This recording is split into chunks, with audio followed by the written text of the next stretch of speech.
Thank you. Welcome everyone to the Appropriations and Financial Affairs public hearing for LD 1995, which is the supplemental budget that the governor has proposed. We're joined today with the Education Committee to hear aspects of the budget that revolve around education and cultural affairs. Delighted to have my former committee join us in AFA. Always fun to be with the Education and Cultural Affairs group. So welcome, welcome. I'm going to go through a little bit of order of play and then we'll introduce ourselves and we'll just get going. We had a big day yesterday with HHS.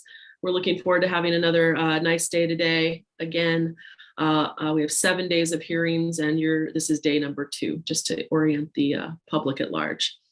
So first of all, from today, we're going to be hearing in order of kind of play, first from the DOE, then we'll be hearing from the State Board of Education, the UMaine system, Maine Maritime Academy, Maine Community College System, the Maine State Library, the Maine State Museum, and then the Maine Humanities Council. So that sort of sets up how we're going to hear from people for this morning. We'll hear from all of those departments and agencies.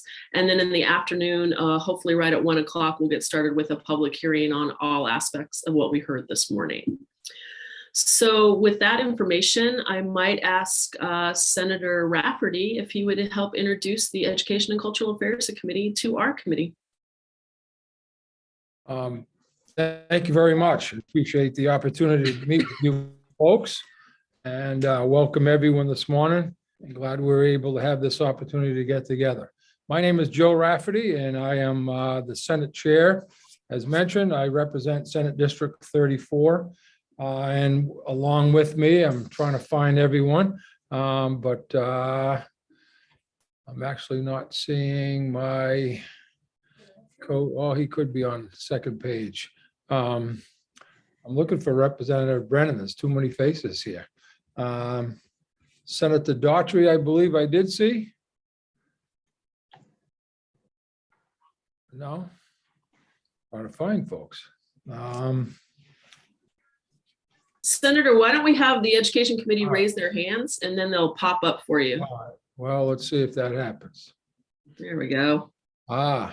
We do have a lot of people. We have a lot of people here today, so we're excited. But all right, I'm just going to go from my left to right. Representative Stearns, you want to say good morning, please?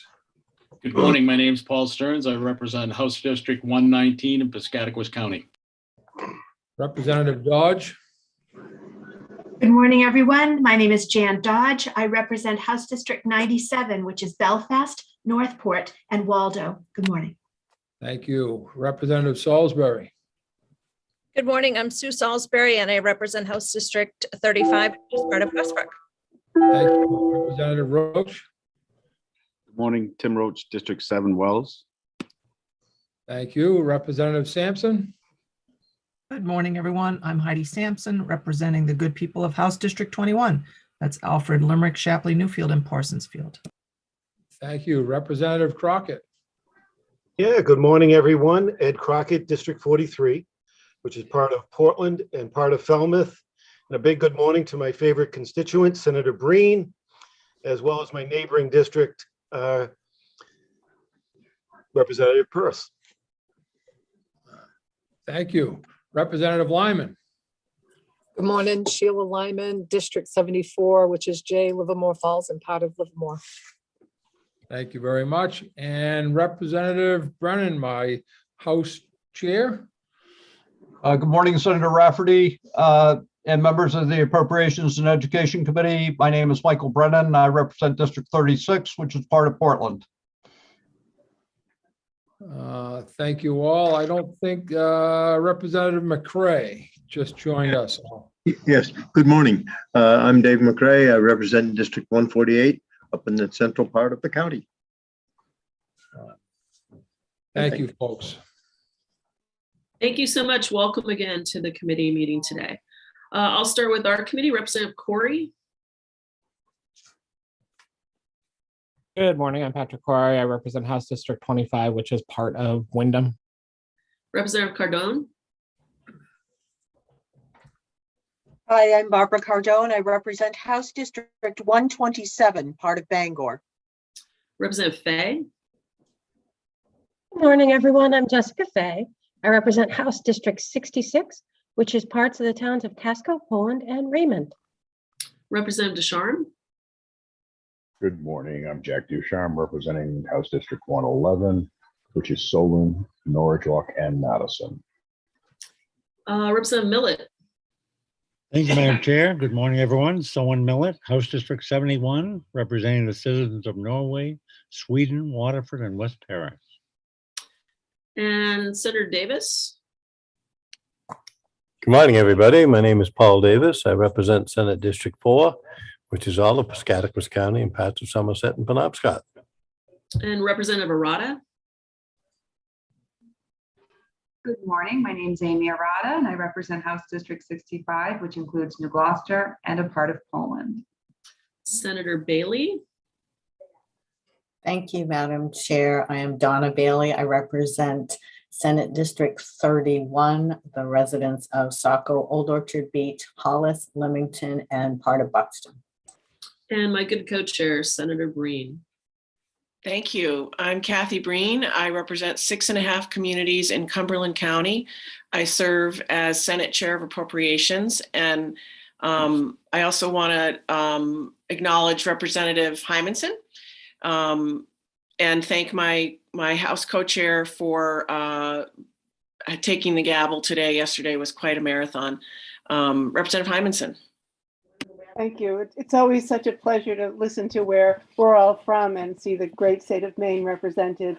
I represent House District 4, which is parts of York, Wells, Sanford, and all of Ogunquit. And Representative Martin. Sorry, I'm on 2 pages here, so I'm trying to quickly find everyone. Yeah, John Martin, House District 151, Northwestern Aroostook County. Thank you so much. And Representative Cloutier actually is away this morning, and people will be coming and going. There are public hearings going on and work sessions in all of our committees around the State House. So if you see a few of us pop in and out, don't take it personally. That's not the reason. It's more the other work that's being done. So I don't think I missed anyone, did I? Nope, I think I got everybody. Welcome, welcome again. Again, we're going to start off with the Department of Education. Commissioner Makem is here today to give her testimony. I believe she also has some other members of her staff with us. I'll leave that to your introduction, Commissioner, but take us away as we get started. Well, all right then. Good morning, Senators Breen and Rafferty, Representatives Pearce and Brennan, and members of the Joint Standing Committees on Appropriations and Financial Affairs and Education and Cultural Affairs. My name is Pender Makem. I'm the Commissioner of the Department of Education, and I'm here today to present my testimony for those departmental items in the supplemental budget bill. Governor Mills said, Maine people deserve every ounce of hard-won progress that we have achieved despite the pandemic, and Maine people have earned the progress that is yet to come. The supplemental budget proposal provides additional relief to Maine people, ensures the continuity of vital programs and services. The governor has proposed giving back half the surplus to Maine taxpayers to help them confront inflation, and she sets money aside in the Budget Stabilization Fund and other important reserves to ensure that we can continue to fully fund public education and revenue sharing, 2 major accomplishments of this legislative body and this administration.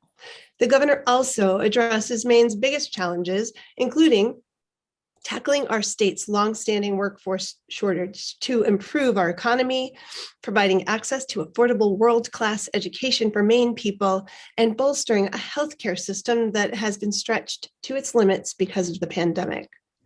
The governor seeks to do this in a fiscally responsible manner that provides needed assistance and support to Maine people while heeding the warnings of Maine's nonpartisan Revenue Forecasting Committee, which has expressed significant concern about shifting economic conditions. And they've been calling this fiscal environment unprecedented and variable.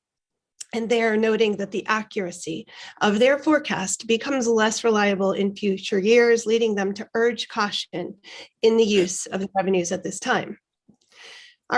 Our biennial budget, the Department of Education's made historic investments in Maine's education system. We increased the state's share of the total cost of education to the full 55% for the first time, reducing the financial burden on local taxpayers and fulfilling a commitment established 17 years earlier.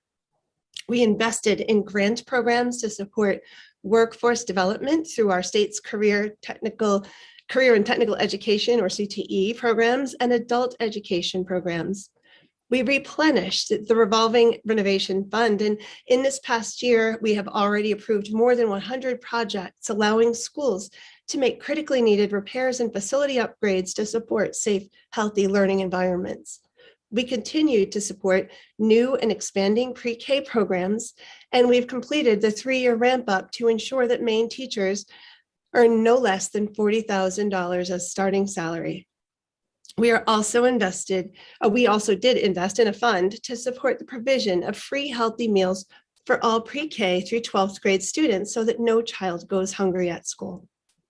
In addition to these biennial budget investments, our state has designed or designated significant federal relief funding through the Maine Jobs Recovery Plan to support facilities and equipment infrastructure for CTE programs, to strengthen workforce skills, higher education success, and career pathways through the adult education programs, and to further expand access to high-quality pre-K programs, and to develop a career exploration program that allows students to engage in meaningful paid work experiences as part of their high school education program.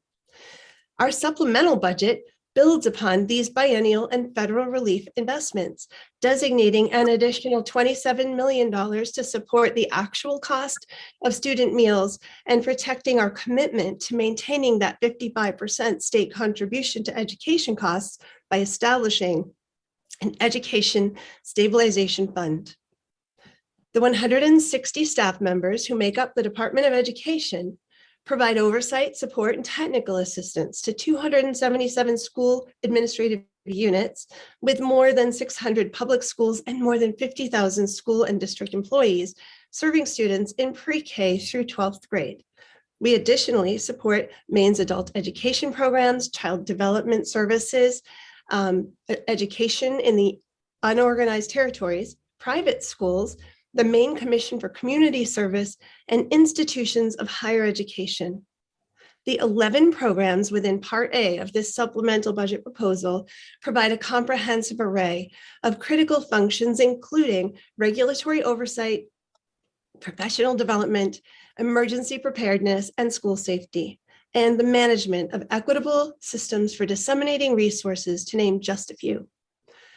Many of the initiatives in Part A of the budget document reflect a comprehensive organizational restructuring that we've completed, mostly through reallocation of existing resources.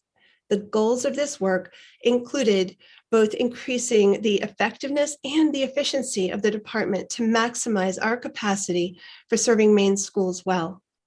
Some new positions were created through financial orders during the past year to fill critical roles. Some unfilled positions were eliminated, and several positions were reorganized from one program to another, and you can find all this in Appendix A. Our proposal also reflects costs associated with collective bargaining, legislation, and increasing expenses for existing and required services. You can find the specifics of the Department of Education's supplemental budget requests starting on page A46 of your document.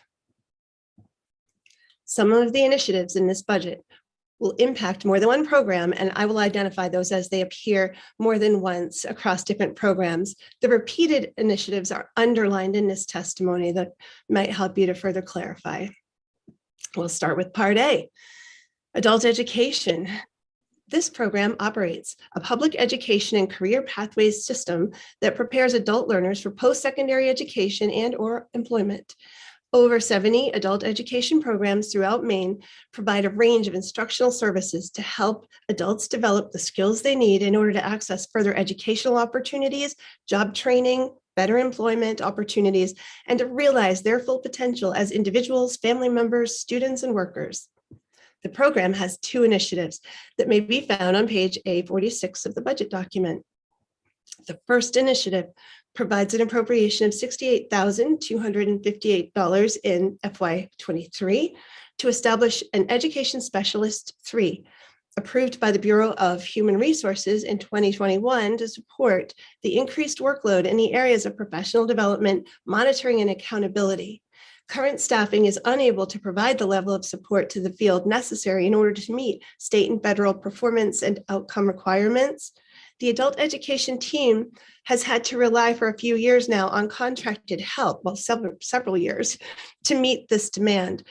This initiative also reduces all other that's currently used to pay for these temporary contracts and to fund a portion of this position.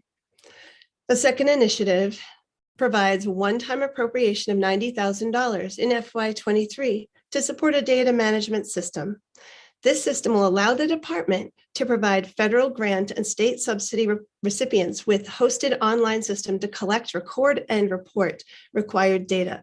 The system will fully integrate services and facilitate communication with workforce partners and post-secondary institutions.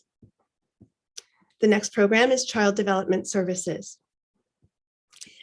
The CDS program operates 9 regional sites statewide, providing early intervention and a free appropriate public education services to Maine's youngest learners with disabilities. This program has 2 initiatives that may be found on page A46.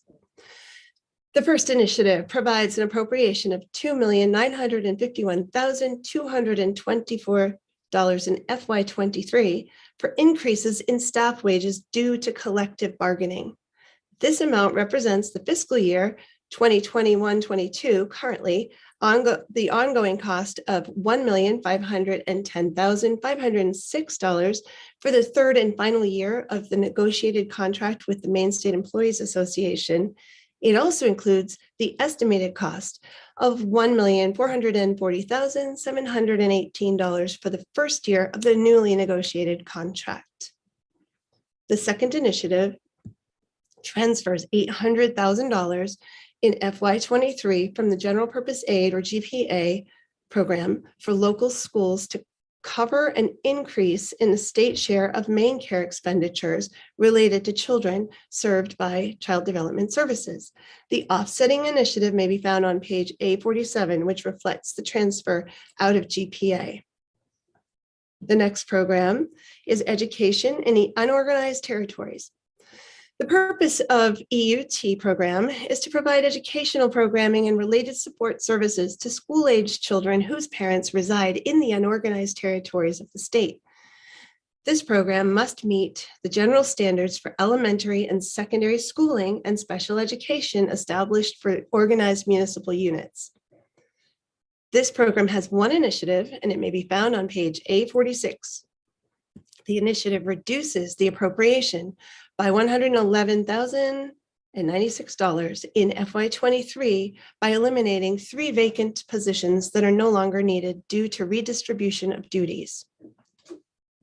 The next program is General Purpose Aid for Local Schools, otherwise known as GPA. This program provides funding to support local schools through essential programs and services and through the targeted education funds. This program relies on a variety of data systems and property valuation information provided through the Maine Revenue Services to calculate the total cost of public education in Maine and the % share for which each municipality will be responsible.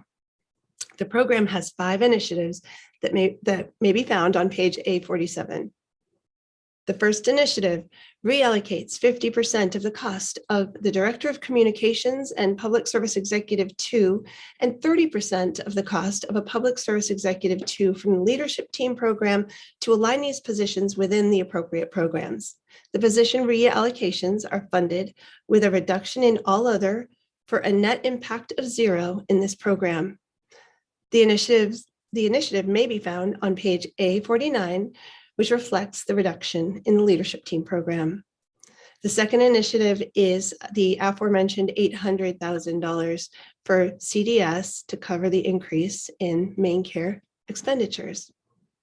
The third initiative provides an allocation of $8,553,235 in FY22 and reduces allocation by $1,130,164 in FY23 based on projected revenue from the Oxford Casino as determined by the Revenue Forecasting Committee at their December 2021 meeting.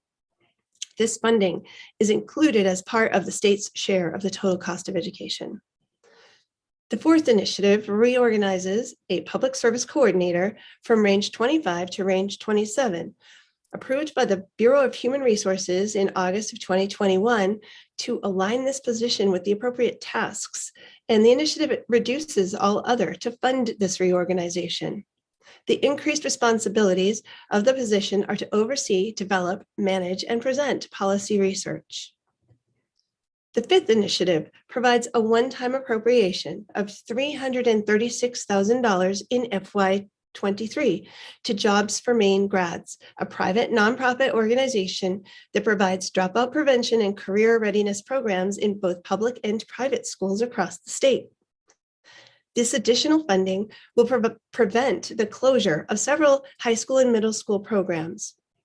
An error in our original submission states that these funds are intended for expansion of new programs. However, the funds are actually intended to support the existing programs of JMG. The next program is Higher Education and Educator Support Services.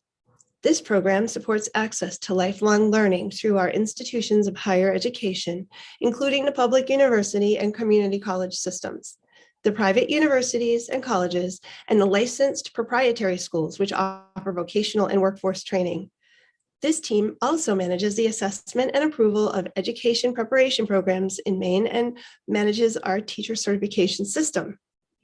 The program has two initiatives that may be found on page A48. The first initiative transfers a regional education representative from the Learning Systems Team program to create an education workforce development specialist position and transfers an appropriation of $28,882 in FY22 and $126,131 in FY23 to fund the position and related all other costs. The initiative places the position within the appropriate account. The offsetting initiative may be found on page A52, which reflects the position transfer from Learning Systems program.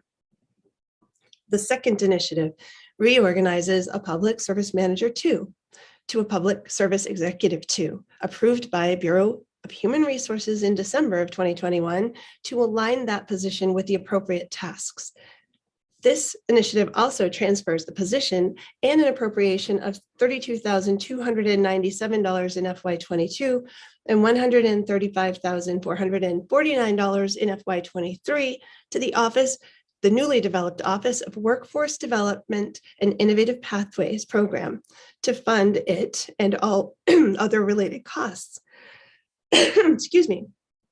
This initiative may also be found on page A56, which reflects the position transfer to the Office of Workforce Development and Innovative Pathways program. Commissioner, do you need a drink of water maybe, or? I've got it, thank you. Hey, Jane, you're moving right along. And I will say while you drink your water, I think you possibly have the best view of anyone out their window. Unless I know. it's something you photoshopped in, I don't know. It's beautiful. Yeah, well, full disclosure, this is the actual view out my office window, but I am not right there. So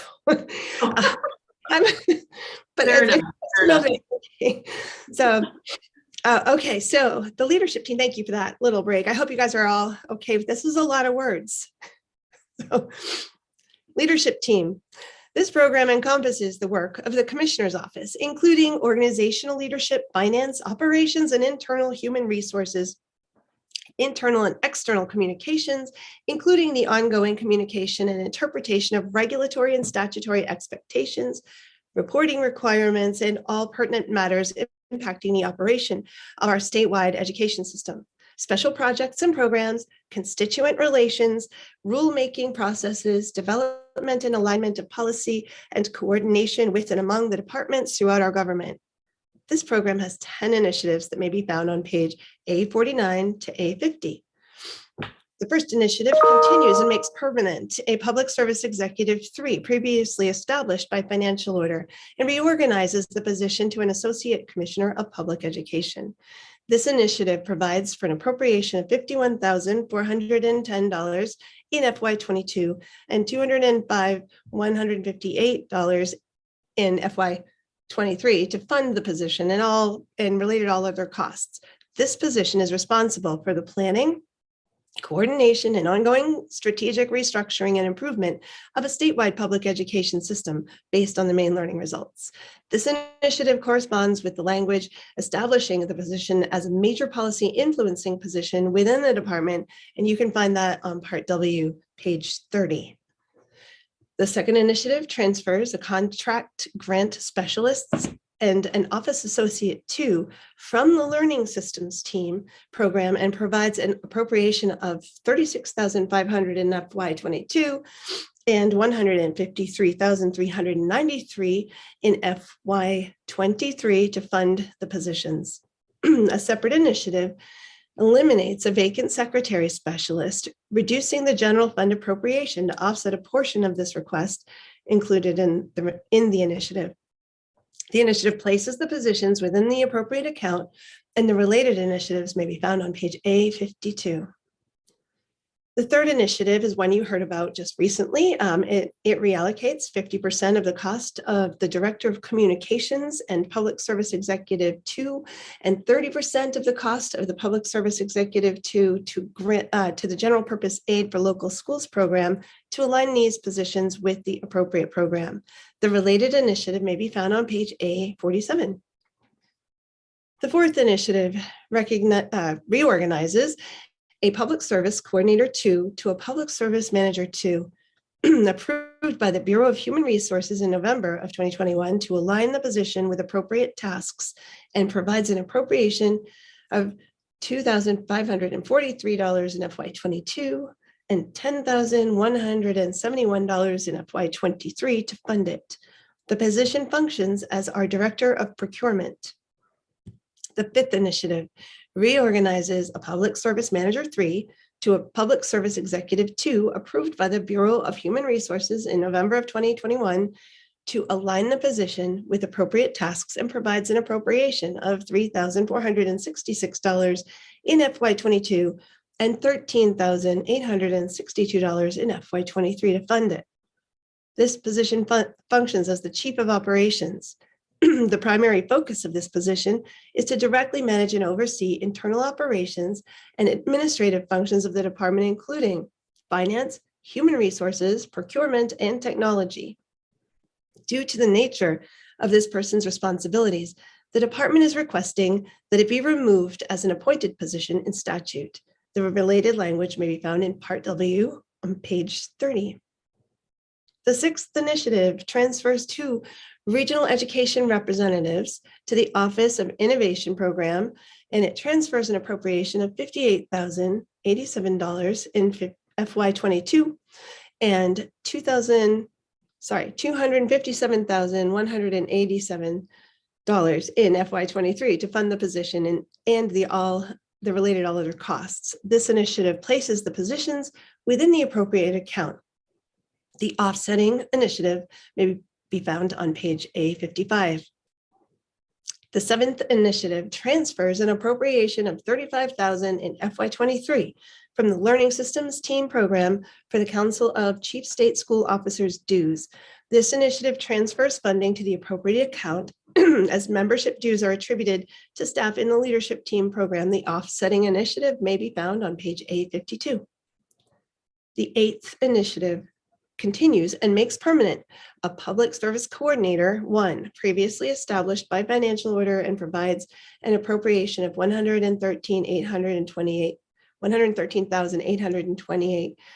FY23 to fund the position and related all other costs. This position serves as resource administrator to provide essential operational services in the human resources, finance, and procurement, and support the Director of Operations to increase efficiencies within that department. The ninth initiative reorganizes a Public Service Manager 3 to a Public Service Executive 2, approved by the Bureau of Human Resources in 2021 to align the position with appropriate tasks and provides an appropriation of $1,672 in FY22 and $6,692 in FY23 to fund it. This position functions as the Director of Finance. The primary focus of this position is to provide policy and operational leadership for the Department Finance and Operations. This position will also supervise the school finance team.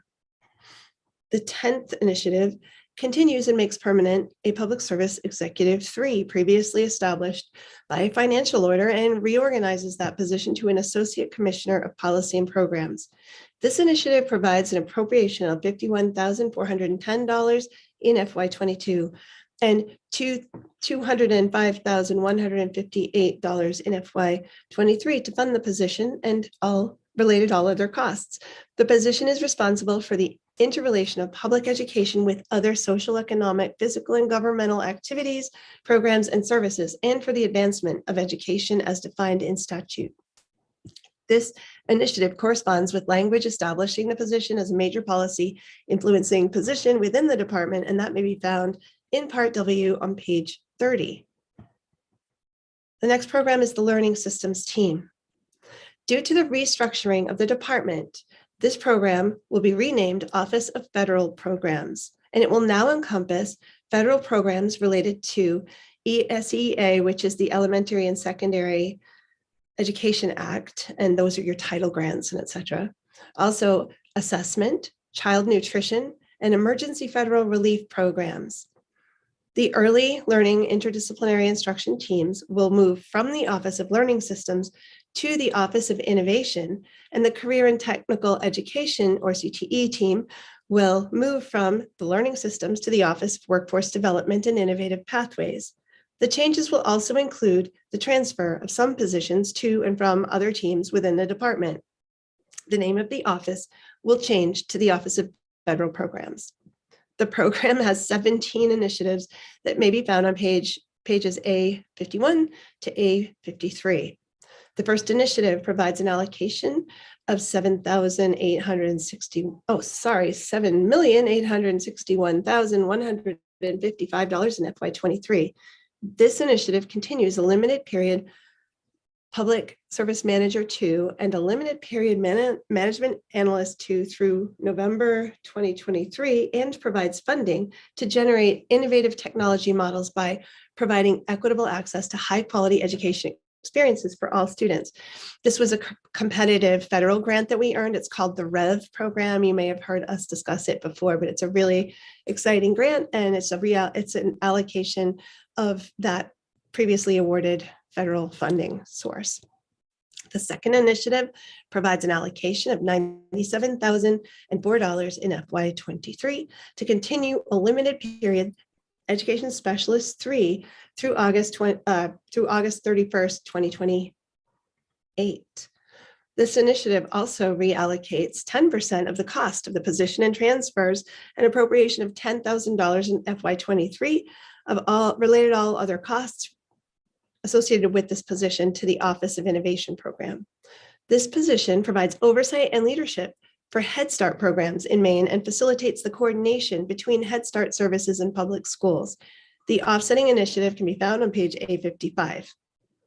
The third initiative transfers an Education Specialist 3 to the Office of Workforce Development and Innovative Pathways and transfers an appropriation of $29,743 in FY22 and $177,266 in FY23 to fund the position and related all other costs. This initiative places the position within the right or appropriate account, and the offsetting initiative may be found on page A56. The fourth initiative provides an allocation of $78,355 in FY23 to continue a limited period Office Specialist 1 through September 30th, 2023, and provides funding for related all other costs. The position provides administrative support, including contract grant administration, procurement, assisting with travel arrangements, website editing, and research assistance. The fifth initiative provides an allocation of $149,139 in FY23 to continue a limited period public service executive 2 through September 2023 and provides funding for the related all other costs. This position directs, coordinates, and oversees the implementation of federal and state assessments, accountability, and increases the collaboration between the Elementary and Secondary Education, or ESEA Act, and the federal programs and assessment team, and the ESEA coordinator, and all the stakeholders. The sixth initiative reallocates 20% of the cost of a public service executive 2 from the general fund to federal expenditures fund within the same program, and reallocates 10% of the cost of the position to the school finance and operations program, federal expenditures fund. This initiative reduces an appropriation of $13,934 in FY22 and $56,081 in FY23. The federal portion of this position reallocation is funded with reduction in all other for a net impact of 0 to the federal expenditures fund. This initiative may also be found on page A58. The seventh initiative is one you've already heard about. It's the transfer of a contract grant specialist to the leadership team. And the eighth initiative is also a reciprocal initiative, and that's the one that transfers a regional education representative to the higher ed and educator support services program. The ninth initiative provides an allocation of $1,007,765 for FY23 to continue 8 positions on the Federal Emergency Relief Programs team through January of 2024, and provides funding for all other costs.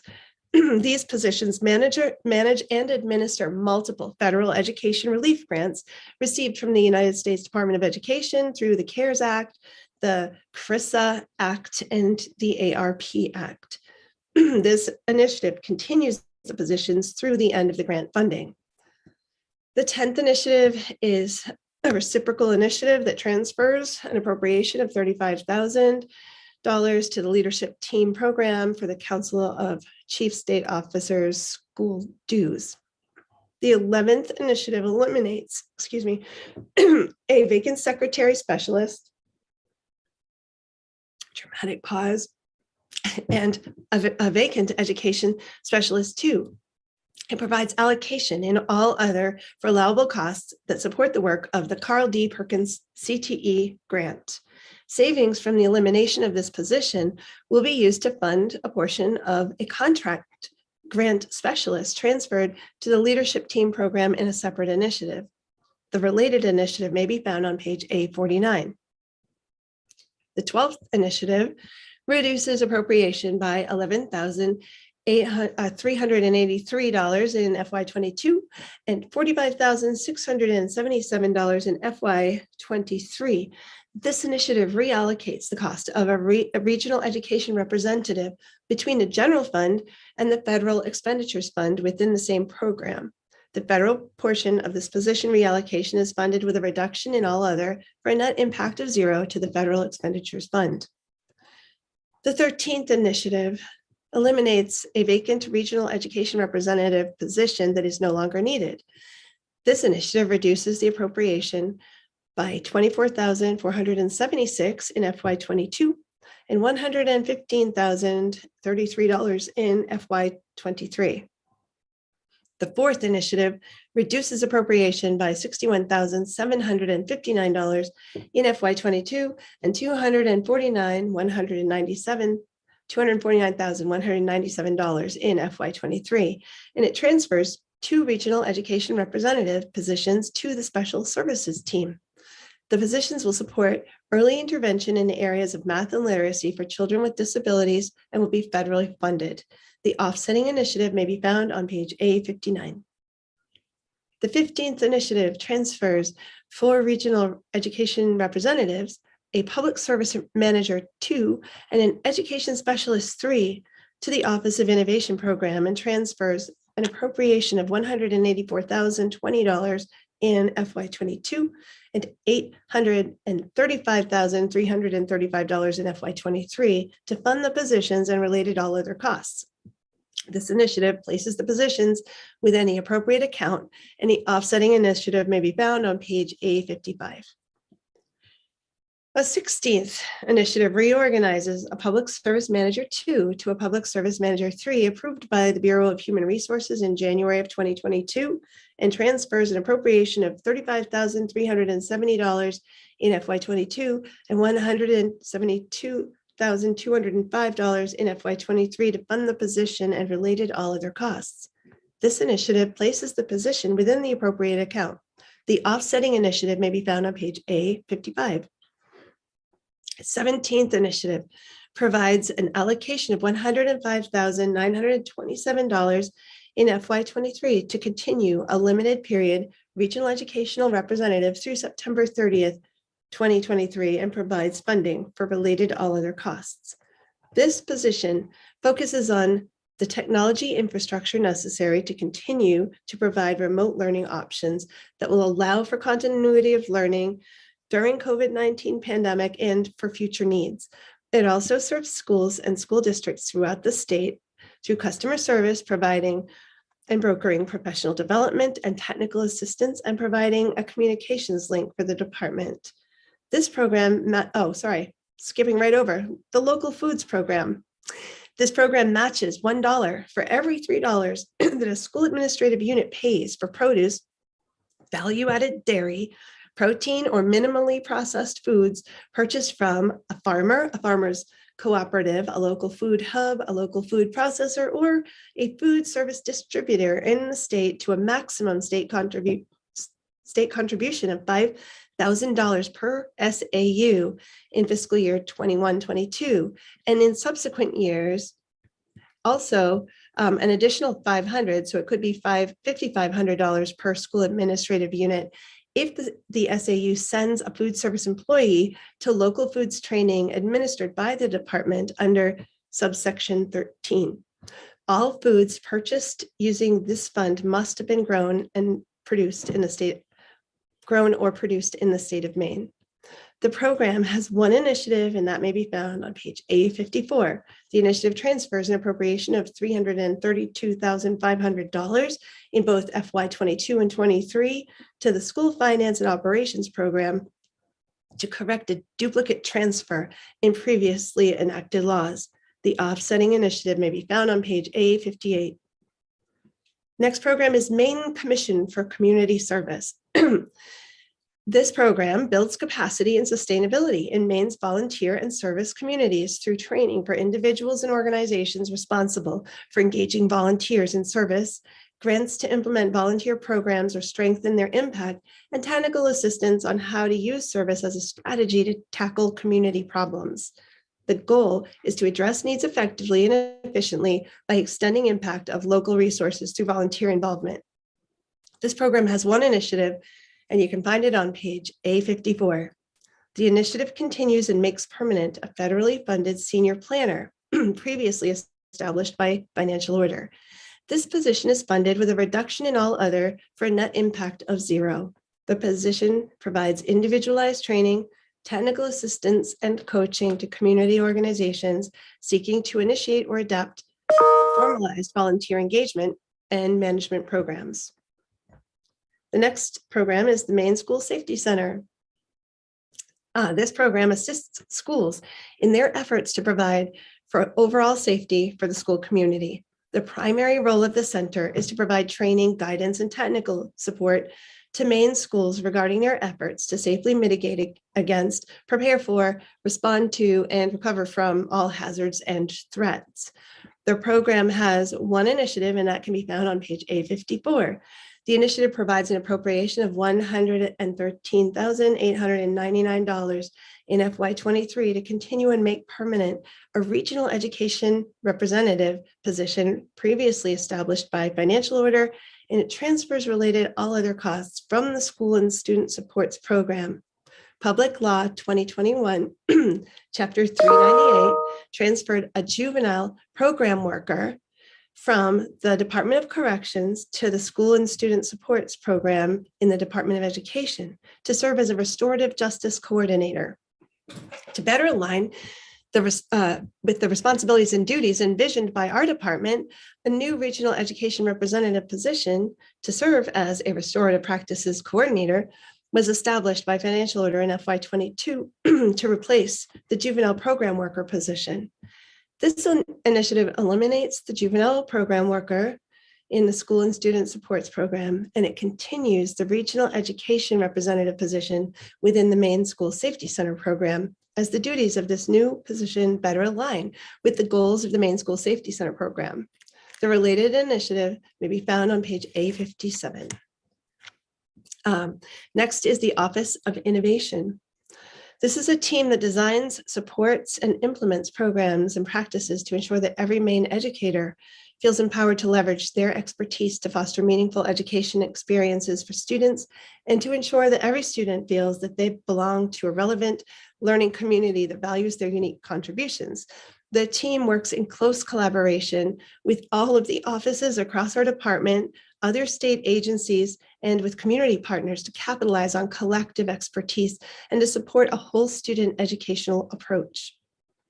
As a result of restructuring the early learning, interdisciplinary instruction, and career and technical education teams will now move from the Office of Learning Systems to the Office of Innovation, along with the transfer of some positions to and from other teams within the department. The program has 4 initiatives that can be found on page A55. All 4 of these initiatives were earlier described in the Learning Systems team section. So I'll just give you like the quick snapshot of these 4 initiatives. One was to continue a limited period EdSpec 3, Education Specialist 3, for the Head Start programs. The second one transfers 2 regional education representatives from the leadership team to, I believe, the special ed team. No, from the leadership team to the innovation team, sorry about that. And the third initiative transfers 4 regional education representatives, a public service manager 2, and an EdSpec 3 from the learning systems team program, and transfers an appropriation of $184,020 in FY22 and $834,335 in FY23 to fund the positions and related all other costs. This initiative places the positions within the appropriate account. The offsetting initiative, as mentioned before, is on A53. And the fourth initiative is a public service manager 2, and it is reorganized to a public service manager 3, approved by the Bureau of Human Resources in January of 2022, and it transfers $35,370 in FY22, $172,205 in FY23 to fund the position and all related all other costs. This initiative places the position within the appropriate account, and the offsetting initiative is on A55. The Office of Workforce Development and Innovative Pathways. This is a new office that we have created, as I mentioned earlier, by mostly reallocating existing resources and human resources. In order to maximize efficiencies and support statewide economic development goals, this office was created within our restructuring plan. The new office is comprised of adult education, career and technical education, or CTE, extended learning opportunities, which are ELOs. The program has 4 initiatives that may be found on page A56. The first initiative transfers an education specialist 3 from the learning systems team. And this is one we discussed earlier. It transfers the associated appropriation to fund the position and all the related all other costs. And it places that position within the appropriate account.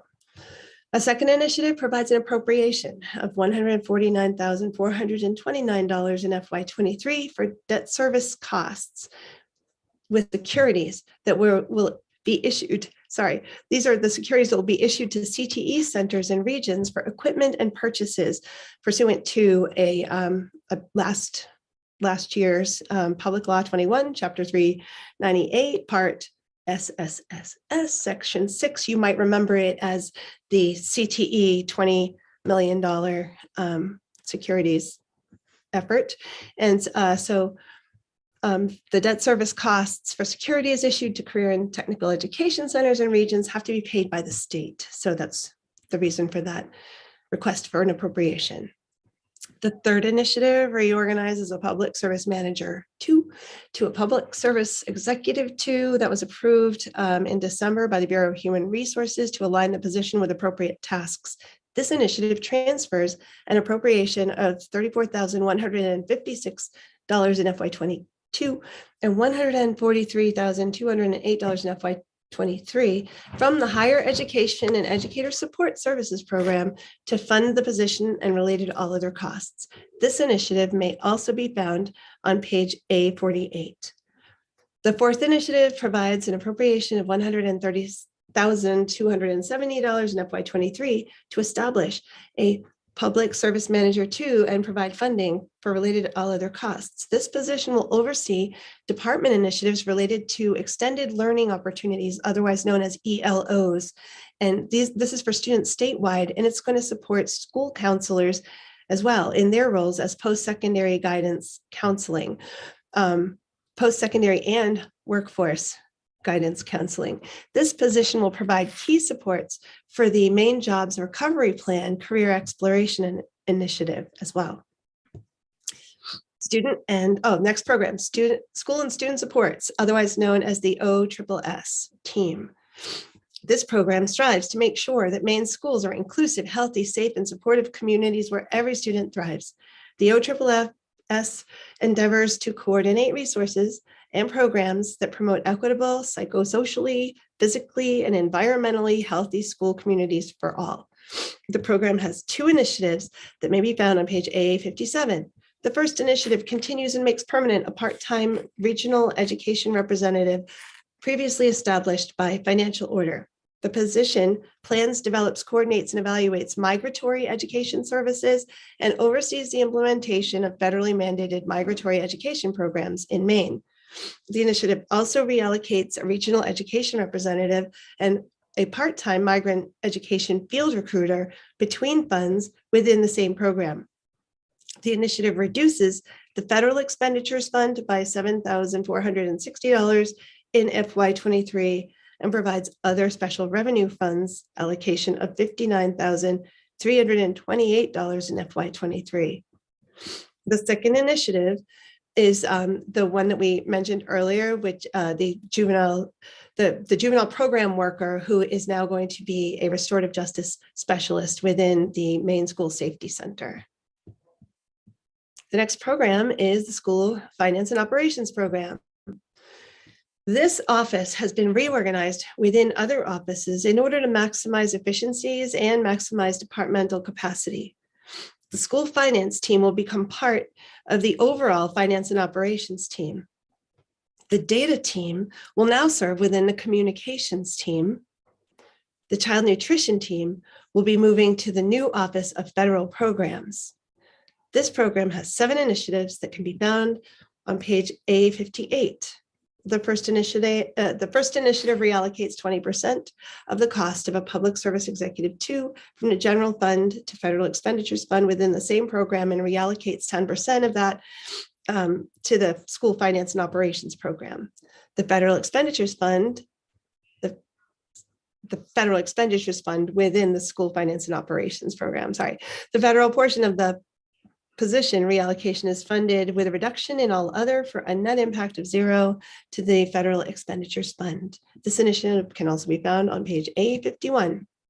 The second initiative reorganizes an education specialist 3 to an education program supervisor approved by the Bureau of Human Resources on June 3rd of 2021 to align the position with appropriate tasks and reduces all other to fund that reorganization. The position now supervises the Farm and Sea to School Coordinator, Volunteers in Service to America, or VISTAs, and other potential project-specific temporary staff related to the school lunch and food services programs.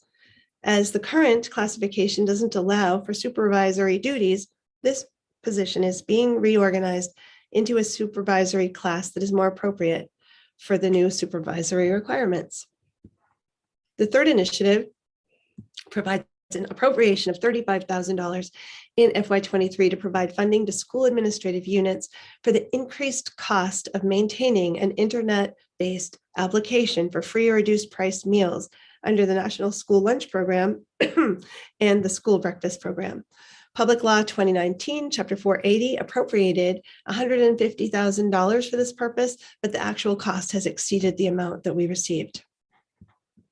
The fourth initiative transfers an appropriation of $332,500 in both FY22 and 23 from the Local Foods Program to correct a duplicate transfer. I described that earlier. The fifth initiative provides an appropriation of $51,725 in FY23 for software licenses. The department has developed a workflow for hiring and maintaining position information and a workflow for procurement that allows information to be stored all in one place. The sixth initiative provides an appropriation of $26,949,714 in FY23 to pay the difference between the federal reimbursement for free breakfast or lunch and the full actual price of a breakfast or lunch for students who all of whom will be eligible for free or reduced price breakfast or lunch going forward. We received a waiver from the United States Department of Agriculture to provide free meals again this year, the current school year. This initiative's funding is to allow Maine students or Maine schools to continue to offer meals at no cost to students in the event that a waiver is not received for the 2023 school year. The total cost for the 2022-23 school year would be $36,949,714. The department received one-time funding of $10 million in Public Law 2021, Chapter 398, Part 4O's, Section 8, and that was for this purpose. You recall at the last session that $10 million to cover the cost of nutrition services. So we had to supplement that. Seventh initiative provides an appropriation of $100,157 in FY23 to establish a management analyst 2 to provide technical assistance and support for the finance team help desk and to provide funding for related all other costs.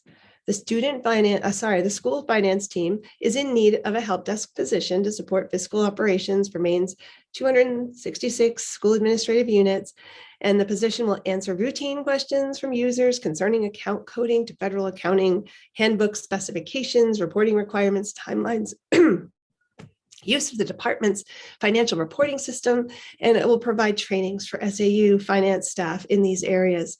The position will also provide support in the area of contract management, managing workflow and invoice payment and annual contract renewal.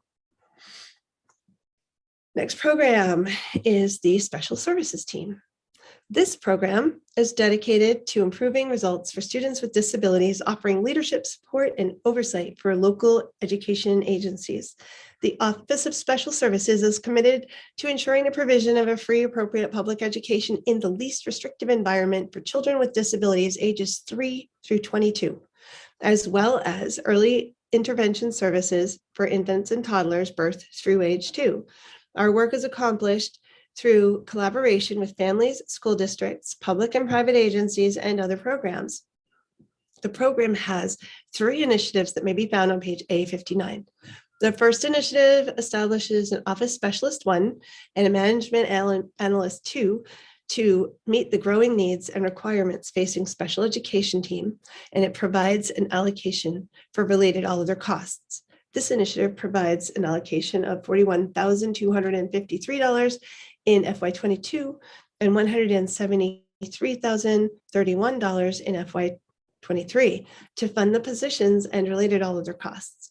The Office Specialist 1 will provide shared administrative support for the fiscal, special projects, and state agency clients team, and the Management Analyst 2 will perform fiscal compliance, subrecipient monitoring of federal funds, and provide technical assistance and training to the field. The second initiative provides a non-lapsing appropriation of $2,937,500 in FY23 to support preschool programs in administrative units. Funding will be used for grants to school administrative units to supplement subsidy, preschool grants, and other preschool funding sources to support placement in the least restrictive environment for pre-kindergarten students with individualized education plans. The third initiative is one that you heard earlier, and it transfers 2 regional education representatives from the learning systems team and puts and provides an allocation of $61,759 in FY22 and $249,197 in FY23 to fund those positions. The positions will support early intervention in the areas of math and literacy for children with disabilities and will be federally funded. The offsetting initiative can be found on A53. So now we're at the language, and I'm sure you'll have lots of questions, but just quickly, Part C, you can find that on pages 1 through 11 of the budget document. This part establishes the total cost of education from kindergarten to grade 12 and the state contribution and the mill expectation for the local contribution for fiscal year 22-23. Part W is a reorganizational part. It's that it changes the name of the Director of Legislative Affairs to the Director of Policy and Government Affairs. It removes the Chief Innovation Officer from a major policy influencing position and adds the Associate Commissioner of Policy and Programs and the Associate Commissioner of Public Education as major policy influencing positions. It removes Chief Innovation Officer and Chief of Staff and Operations from positions appointed by the Commissioner and adds the Associate Commissioner of Policy and Programs and Associate Commissioner of Public Education as appointed positions. And then Part X, this changes the authority to issue securities for equipment purchases for CTE under that $20 million program from last year from the Maine Governmental Facilities Authority to the Maine Municipal Bond Bank. And finally, Part Y can be found on page 34. This part establishes the Education Stabilization Fund, and it requires the transfer of $30 million in fiscal year 21-22 from the unappropriated surplus of the general fund to the Education Stabilization Fund. This fund will provide resources to maintain the 55% contribution for EPS should there otherwise be insufficient general funds, federal matching funds, or other shortages of funds that would impact the state's ability to provide the 55% of the cost of education. This concludes my testimony, and I'll be glad to take your questions at this time.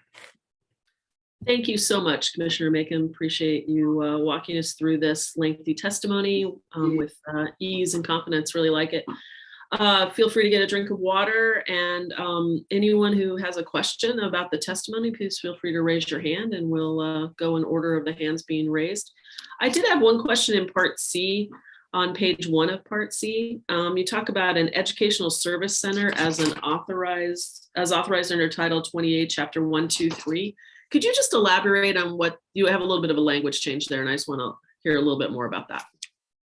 I think for that language change, I would like to call on Joanne Allen, who is with us right now. She's the Director of School Finance. Thank you so much. Ms. Allen, are you with us? I am. Good morning. Oh, good morning. So this language is specific to the salary supplement, the National Board salary supplement, and this allows for teachers employed by education service centers to be eligible for that supplement. Okay, thank you. Appreciate that. Representative Martin has a question.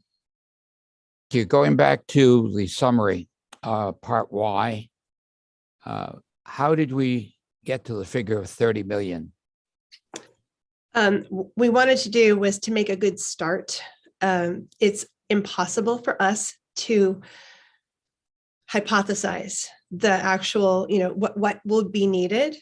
I know that I think we used a $30 million start for back in 2019 for a main care stabilization fund. To base this on any particular formula would probably be disingenuous, to be honest with you, because for the past 3 years, we have moved the state's contribution to the total cost of education, I think close to 7 percentage points since 2019. We've also removed from the state's calculation of that contribution a few $100 million in unfunded actuarial liability that used to be applied as part of that contribution. Therefore, we have made such significant additional contributions to education, to the total cost from the state side to support the local schools, that it may not provide us a recent history picture of what we would expect to add. Now we're at 55. It's not like we have to continue to increase those percentages. And so I think we'll need to take a year and see, a year or two, how that plays out. But we couldn't legitimately pretend that there would be a formula we could point to. That said, we do know that it is critical that the state maintains its commitment to this 55%. And so that was our recommendation. Thank you. Appreciate it. Senator Bailey, excuse me. Thank you, Madam Chair. Thank you, Commissioner. So can you just walk me through the mechanics of the stabilization fund?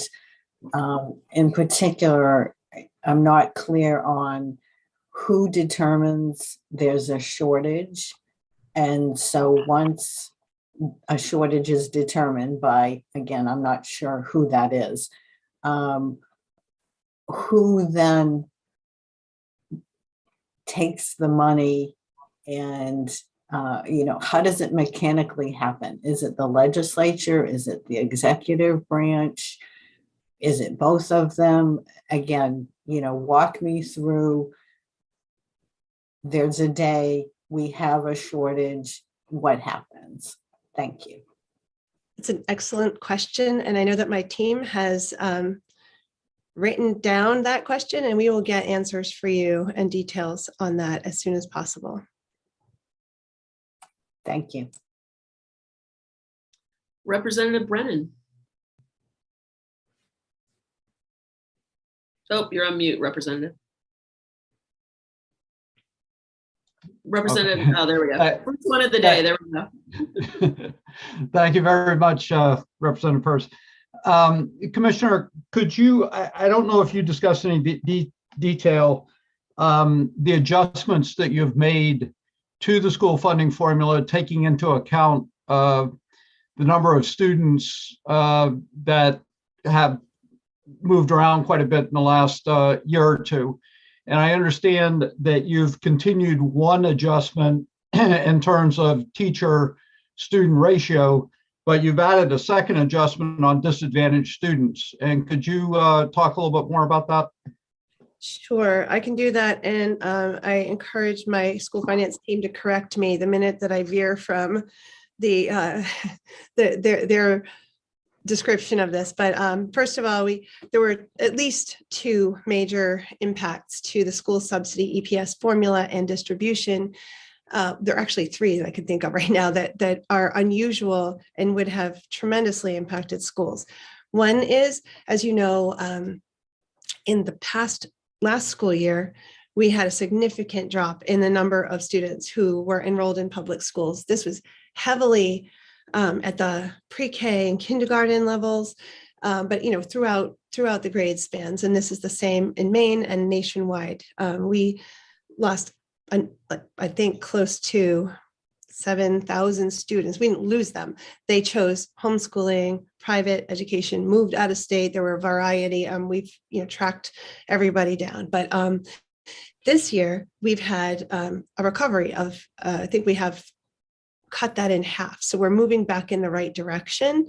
That said, this year's subsidy is based on the two previous years of student counts, and therefore it was heavily impacted in that average. So the team, like we did last year, the team made an adjustment to the student-teacher ratio. And last year, I believe we adjusted it from grades 1 to 5. And this year, I think it's from K to 8, Joanne, is that correct? So we adjusted down that student-teacher ratio, which in a straightforward way addresses the fact that while there are fewer students in our schools this year than there were 2 or 3 years ago, we know that they are coming back. The trend is that they're coming back, and the population of our state is actually growing, and people are not going to lay off a teacher, if they have fewer than a full classroom full of students in one school year. Therefore, school costs remain consistent, and the subsidy would have had they provided the false illusion really that we wouldn't need that much funding, thereby negating the whole intent of the essential programs and services formula. So that is an adjustment we made last year, and this year we actually made it to encompass more grade levels. The next thing that impacted subsidy this year is the fact that students have not had to pay. No student, which is wonderful, by the way, love this. No student has had to pay for nutrition services in Maine schools for the past 2 years. The good of that outweighs all of the bad, but one of the pieces that is a challenge for us and for states across the nation is that there is no longer an incentive for families to fill out the free and reduced lunch qualification form. Therefore, we saw a big false dip in the number of disadvantaged students that are being served in our schools. We don't have a real picture of that anymore. We are working hard as our states across the nation, and we're collaborating with others to find a solution, because this will ultimately potentially impact our Title I funding, but that's down the line. What we did in this year's formula adjustment that we're proposing to you is we allowed, the choice of the past 3 years, like the highest number of disadvantaged students over the past 3 years, thanks, Joanne. And also we increased the additional funding for disadvantaged students, which was originally at 1.15, and we bumped that up to 1.2. So the combination of those two adjustments helped to mitigate for that negative impact of the lack of people filling out those forms qualifying as disadvantaged. There is one other situation I don't think we've been able to adjust for, but the property values in our state have just been continuing to rise, and thereby inflating the illusion of a community's ability to pay. And so our team was very mindful of that as they made these adjustments, to be sure that there was a reasonable middle expectation provided for the people of the state. So those are the adjustments. Joanne, tell them the real story if there's anything there that needs correcting. No, you did very well. Thank you. Thanks. Does that answer your question, Representative Brennan? Yes, great. If I could just have a quick follow-up. By making that adjustment from 1.15 to 1.2, how much money is involved? I can tell you the whole amount that was involved in the adjustments that altogether. So the total cost of education would have, I believe, been $36 million lower. And so in changing the student-teacher ratio and in changing the way in which we're subsidizing for disadvantaged students, we increased the that cost. Increased the state funding, Joanne, or the total cost of education? This is what, as I say it, I'm wondering which I mean there. So we have a total cost of education increase over the current year of 75 million. I would need to go back and isolate Representative Brennan's question specifically to that disadvantage adjustment. The majority of that 75 million you will find as an increase in operating costs. So that's directly related to these adjustments that the commissioner described. That's about 60 million of the 75. Thank you. Senator Breen. Thank you, Madam Chair. This goes to the question, the issue of school nutrition programs and the filling out of forms. If I understand correctly, families no longer need to fill out the forms to establish their own eligibility because free meals are now available to everybody. Is that correct? Yes, that's correct.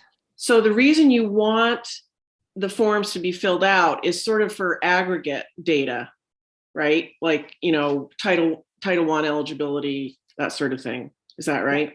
That's correct. Is that something that could be gleaned through income tax filings? And I ask because, as you might know, we have moved a number of tax benefits, property tax benefits that folks used to get through their local town halls. They now get through filing their state income tax. The earned income tax credit,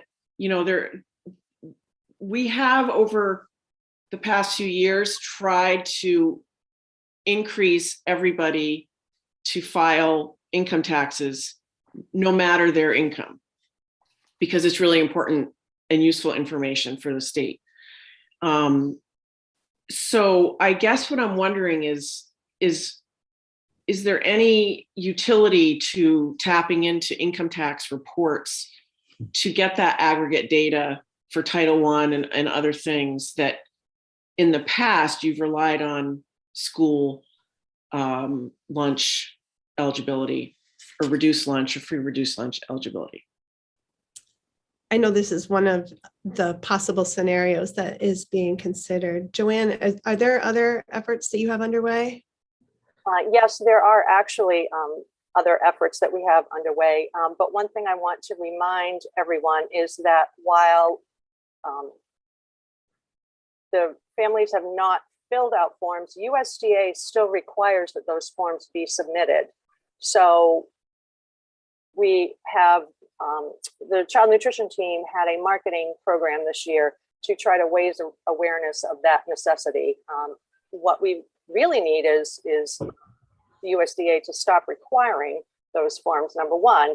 But number two, the department has a federal grant that is working on our data warehouse. And as part of that grant, we have an opportunity to do a project with Census that will allow us to get this information based on a student's address. So we are piloting that project right now, and that could give us some better information. It's been shown to work across the country very well in metropolitan areas.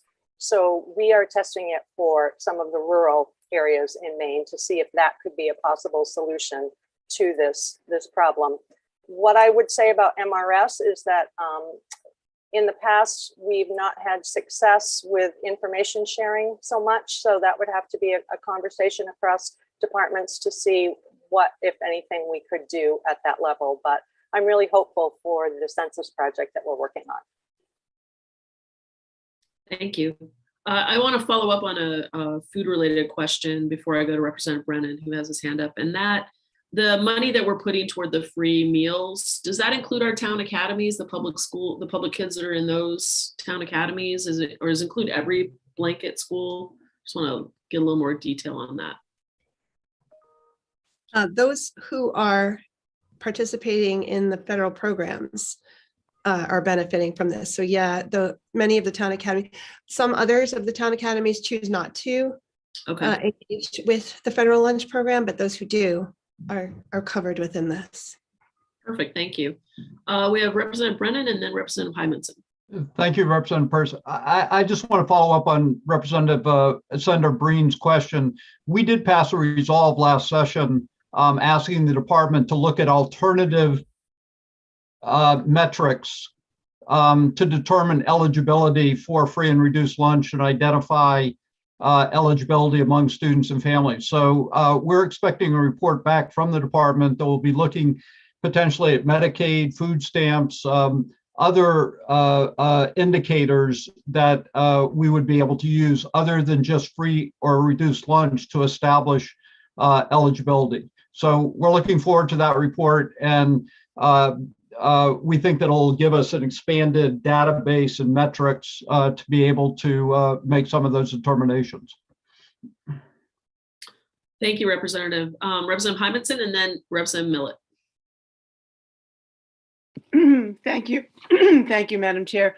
I'm interested in the Child Development Services. There was an initiative that shows a negotiated contract that's lower for the first year of the newly negotiated contract than it was for the past fiscal year. So I wondered if that meant that there were fewer employees or fewer people working, because I can't imagine that a newly negotiated contract went down. This is on page 5 of your testimony, or on page A46 of the budget document.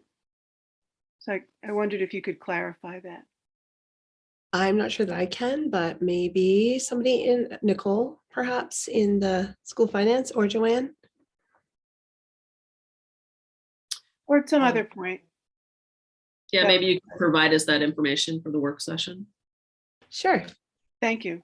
Thank you. Representative Millett. Thank you, Madam Chair, and thank you, Commissioner. I would like to follow up on Representative Brennan's question about the cost of general purpose aid, not the total cost of education, but the GPA appropriation, and ask a general question and maybe pave the way for Joanne to give us a little bit more detail in terms of the components of Part C and how they affected the 269 printouts and the general purpose aid appropriation at the final level. I'll preface it first, Commissioner, by saying that the only change I see in the GPA appropriation for FY23 that we agreed on in the biennial is the 800,000 transfer to CDS. So I'm assuming that the appropriation that was discussed a year ago and approved in the biennial holds for GPA funding. And I'd like to know, well, first of all, when the 269s went out, did they go out on the basis of current law, or did they assume the Part C changes that Representative Brennan asked you about? And I would add to that list of questions he had the issue of the retirement piece that you spoke to briefly, Commissioner. What I'm wondering is, if the 269s went out based on the changes in this supplemental, what would the cost of the GPA funding for FY23 have been if these changes are not approved in whole or in part? And I think both committees are going to need to better understand the fiscal implications of each of the Part C changes and how they affect not only FY23, but the future years, because some of the Part C languages apparently one time, but I guess I'll stop right there and ask the broader question. Were the 269s based on current law or the supplemental budget? And if they were based on the supplemental budget, how much would they have changed in total cost to the state GPA appropriation account if we were dealing with current law? Yeah, I can start, and then I'll happily pull Joanne in to answer some of those questions. But the 8279 estimates are preliminary figures, and they reflect our proposed changes. So what districts have, and they know that nothing is official until you all make your final decision. But that is the preliminary 8279s went out based on what we're recommending, including those adjustments. I was under the impression, I don't know where I got this number, is only in my head, so Joanne will be correct. I was under the impression that our GPA amount would, without any of those, and we just ran it according to law, without any adjustments, I believe GPA contribution would have been, I thought, $36 million less, but maybe that number came from someplace else. Joanne, can you answer that? I believe you are correct, but I want to confirm it. I don't have those spreadsheets at my fingertips right now. Yes, we'll get you the actual figure. I know that I asked this earlier in the week, and that's the number that I received. So trying to think what else you asked there. the implications, right, for future years. I think Maine's school funding formula, like school funding formulas across the nation, have all been impacted in pretty astonishing ways by the COVID pandemic. And I think all of those pieces are going to need a hard look. And we're going to need the partnership of, the entire state to help us as we look at how we move forward in the recovery phase that we're approaching right now. I appreciate that. And just please understand, I'm only trying to get my arms around the budget proposal. Yep. I'm not questioning the logic. I want to make sure I understand before we report out the supplemental, what the impact would be on future budgets, obviously, and obviously to understand the future of the law itself. So I think if Joanne could do the calculations that Representative Brennan asked about, and my questions of the but-for piece in terms of current law versus the supplemental budget, that would help us all get a better handle on it. One last question, if I could, and I appreciate the way you laid out your movements of positions and budget amounts and the renaming of your organizational sections. Would it be possible for you to share with first the policy committee and maybe just for information to approach the current org chart compared to the proposed one? I'm having a little bit of trouble grasping the changes, but the chart would be helpful as a graphic way of seeing how you're changing where you are today and where you see the need to be in the future. Yes, we'll be happy to provide that for you. Thank you.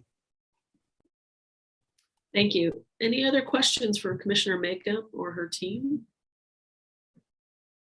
I don't see any at the moment. I want to thank you again for being here today and for the extraordinary work that you and your department have done over the last 2 years as we've weathered quite a storm, and appreciate that as we move forward.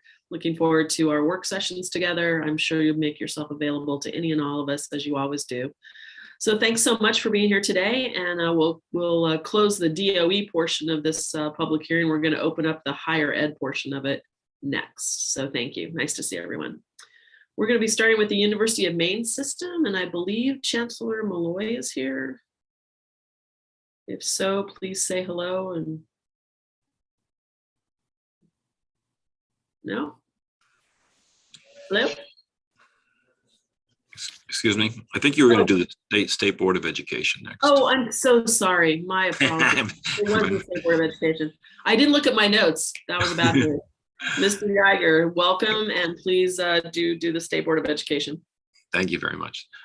Senators Breen and Rafferty, Representative Pierce and Brennan, and members of the Joint Standing Committees on Appropriations and Financial Affairs and Educational and Cultural Affairs.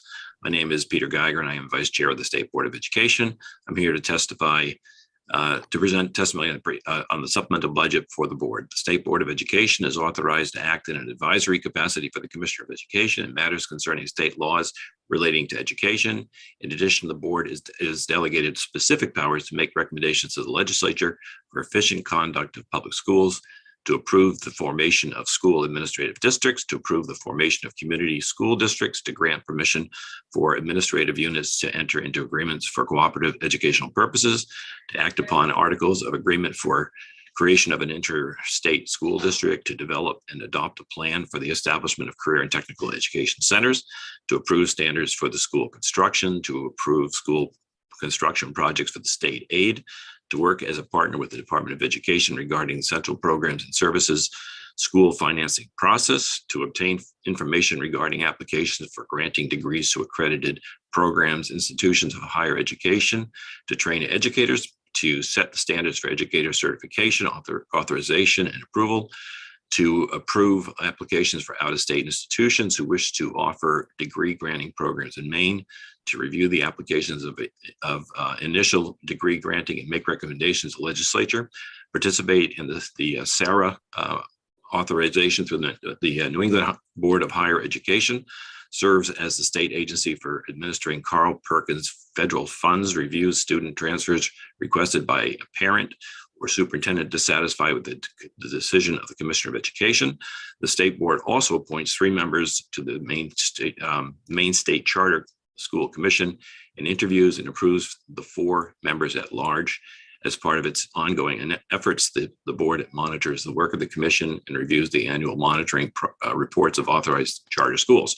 So under Part A, the State Board of Education, the program has one initiative that may be found on page A60 of the budget document. This initiative provides funding for per diem payments for board members. Payment of per diem expenses to board members is authorized by Maine revised statute title 20-A, section 401, subsection 3.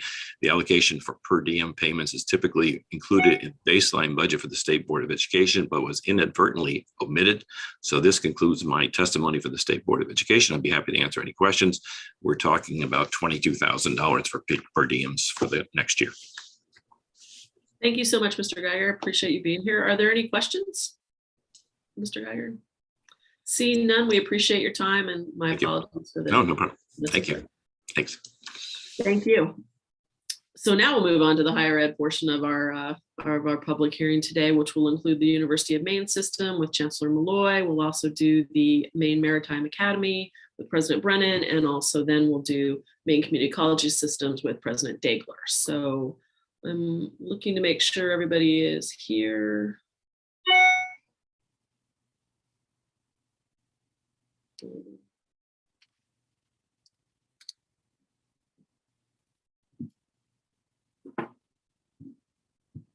Is the chancellor arrived yet? I wonder if it's Mr. Lowe who's Well, going to. yeah, I don't think it is, but is it Mr. Lowe? Are you getting us going, or are we waiting for the chancellor? The chancellor will be here in just a minute. We didn't anticipate the state board going quite so fast, and apologize. They're very efficient. Here he is. Oh, there we go. Thank you. Chancellor, whenever you're ready. Okay. There we are. I apologize for being delayed, but I'm talking to you from Farmington today. Oh, so well, welcome. Thank you. So let me just find my page so I can have my notes in front of me. Give me 1 second. I just came out of a big staff meeting there. Senator Breen and Rafferty and Representative Person Brennan and distinguished members of the Joint Standing Committee on Appropriations and Financial Affairs. It's great to be with you and have this opportunity to speak about Governor Mills' supplemental budget and answer your questions. I will say to you that if the legislature does approve a $7.9 million one-time fiscal year 23 funding as proposed by the governor, that will allow us to not have an in-state tuition increase now for, I think, the 7th out of the last 10 years, and even more years if you have non-increases if you look at it over a longer period of time. That would mean that the University of Maine students and Machias would not see a 5% increase, and that means that the other universities would not see a 3% increase for in-state tuition. I want to be clear that we can close our books, I suppose, in the sense that if those monies are made available. If they're not made available, we would not be in a position to be able to do that. I would also point out, and I think this is a good thing, that the University of Maine system is the most affordable system, public system of all of the New England states. And we have made tremendous progress in being more affordable, in part because we froze the tuition for so many years. And obviously that was accomplished with the help of individuals arrayed before me on the screen. As I look at all of you and very much appreciate it. Maine's percentage of average family income required has dropped down to 14.5%. By far, the least contribution required of any of the New England populations for their state university systems.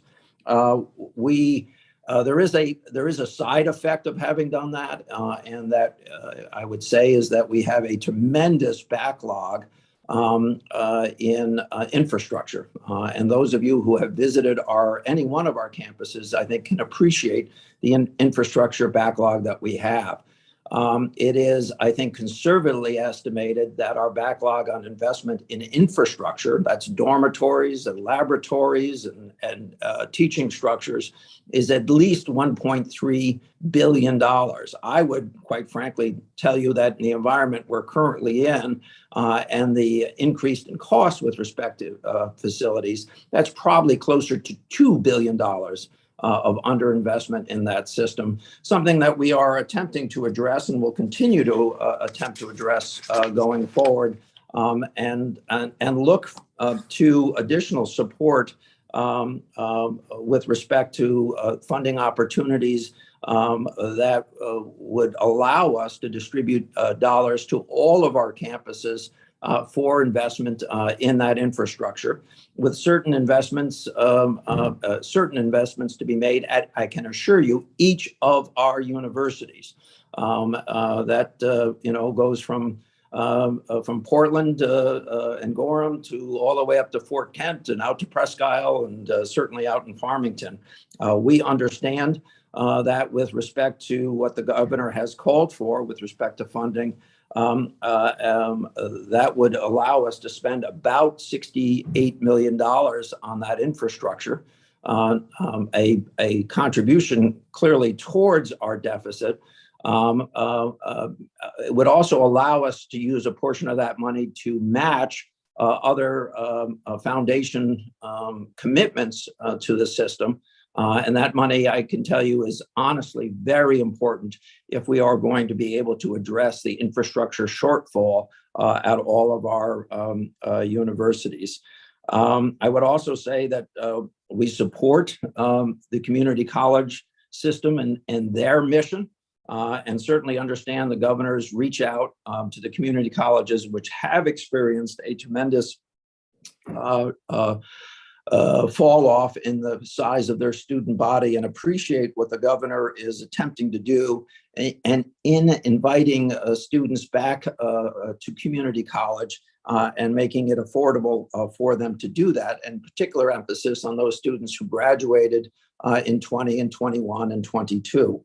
But I would also tell you that we have a similar program at a number of our universities, and specifically the University of Maine, Augusta, Fort Kent, Machias, and Presque Isle, which seeks to, above and beyond our low basic cost, seeks to supplement on a last dollar basis students attending those universities so that they can likewise attend those programs and graduate from those programs at very little or no cost. I would also go a step further and say that we are concerned about the rapid drop-off of students in community colleges, in as much as that's the second largest producer of students to our system. First, obviously, being in-state graduation rates from Maine's high schools, but we get a large percentage of our students subsequently from community college participation and people who decide to seek their baccalaureate degree either upon completion of their associate's degree program or because they've been successful, decide to immigrate to our system as well. With that, I hope I've touched on the subject matters that are important to you, but obviously have tried to move along quickly so I could answer questions that may be of importance to you as well. I know that when I got on, I saw Ryan was saying something to someone, so I know he's with us. And I can also see Sam Warren, who's also available to answer discussions and correct all the mistakes I must have made. Thank you, Chancellor. Appreciate your testimony. And indeed, you do have Ryan Lowe and Sam Warren on board as well. So thank you all for being here today. Are there any questions of the Chancellor regarding these? Representative Cloutier. Thank you, Representative Peirce, and good morning, everyone. I'm sorry I was a little bit late. I had a medical appointment this morning. So for those of you that I didn't get to give an introduction, I'm Kristen Cloutier. I represent House District 60, which is part of my hometown of Lewiston. And Chancellor, I know that the Lewiston Auburn delegation wrote to you during the budget deliberations about Lewiston Auburn College. And I'm just wondering if you could sort of give us an update. I understand that there's been kind of an assessment being done on the reimagination of that campus. And if you could just give us an update on where we are with that, I'd appreciate it. I will, and let me say that that campus is under the direction of the University of Southern Maine. I think there have been steps and in some cases missteps on the analysis of what could and should be offered to that audience of people in those communities. And specifically a response that I had was to insist that Ryan Lowe go on the committee looking at that. There has been an assessment. There is analysis ongoing. As you know, we are in the midst of a search for a new president at the University of Southern Maine. So it's possible that process has been slowed down slightly, but I would turn it over to Ryan if I'm allowed to, Representative, for his input. Certainly, if you had anything to add. Yeah, we'll just back up what the Chancellor said again. We have had 3 or 4 meetings to look at this assessment that we have. We think there are some really exciting opportunities in there. As the Chancellor mentioned, it's under the U.S. umbrella, but we see opportunities to put programming in there from other campuses. We've had some very specific conversations about some of the programming at Presque Isle that would fit nicely in the LAC community. So now we're at the stage of we're kind of sharing that assessment, getting feedback, both internal to the university and into the community, and then look forward to ideally implementing some of those recommendations in the near term. It does appear that is that the communities are most interested in fields of study that are directly tied to employment upon completion, and so we are, and that's that calls upon contributions to be made by the University of Maine Augusta, as well as Presque Isle, as well as Southern Maine, and quite frankly, in a system that's now operating under unified accreditation, possibility of other universities also participating in that campus. Thank you. Representative Arata. Thank you. Thank you for your testimony today. I've been approached by many constituents, several, who are extremely upset about the vaccine mandate, and I encourage them to get vaccinated based on what I know, based on my education, but ultimately it's up to them. And so I was wondering if, as we see the virus mutate and this whole pandemic changes, do you see the college system eliminating the vaccine mandate in the future as far as COVID-19 is concerned? Well, we're certainly not doing it now. We are, with respect to our on-campus population, at about 96.7% of staff, faculty, and students who are, in fact, vaccinated. And our residential population specifically is also in the 96% range. We did recognize conditions under which individuals would not have to be vaccinated if they opted to exercise one of those options, but they would then have to be tested on a weekly basis. We're monitoring all of that on an ongoing basis. Maine CDC, National CDC, we have a scientific advisory board, and we're watching, I think, Representative, just as you are, the changes that may have to be made or will be called for in the future. I'm just praying that the current downturn in the current variant numbers continues, and that we can complete our a semester without any new requirements. I'd settle for that at the moment and look to the future with respect to vaccinations. Under state law in Maine, you all have required a number of vaccinations to be required to be a student. I think there's 5 different vaccinations that you currently require. And then, of course, COVID became an additional one with CDC advice, both Maine and national. So thank you. It's such a pleasure to have you here and answering questions for us. I will like to remind all committee members, though, that we're really here to talk about the budget, the supplemental budget proposal in front of us with the higher ed, because our time is continuing to tick on. So are there questions regarding the budget at hand? Representative Dodge. Thank you, Madam Chair. Thank you all for being here and helping us walk through this wild document. Am I allowed to say it's a wild document? I have a question that has been shared with me around the Tick Lab and Pest Management Fund. And I wonder if you could perhaps share with us, how are these funds being utilized? Does it include brown-tail moth mitigation? And is there capacity in there for interaction with municipalities or private citizens, or what group to deal with those situations? And is that why we have such a large increase, please? Thank you. Okay. I'm going to do what other leaders do and probably kick it to someone else in a minute. What I will tell you, and Ryan, that's a hint for you to get ready. What I will tell you is I have visited on a number of occasions the Tick Lab, and yes, it is. I should say it's not confined to just ticks.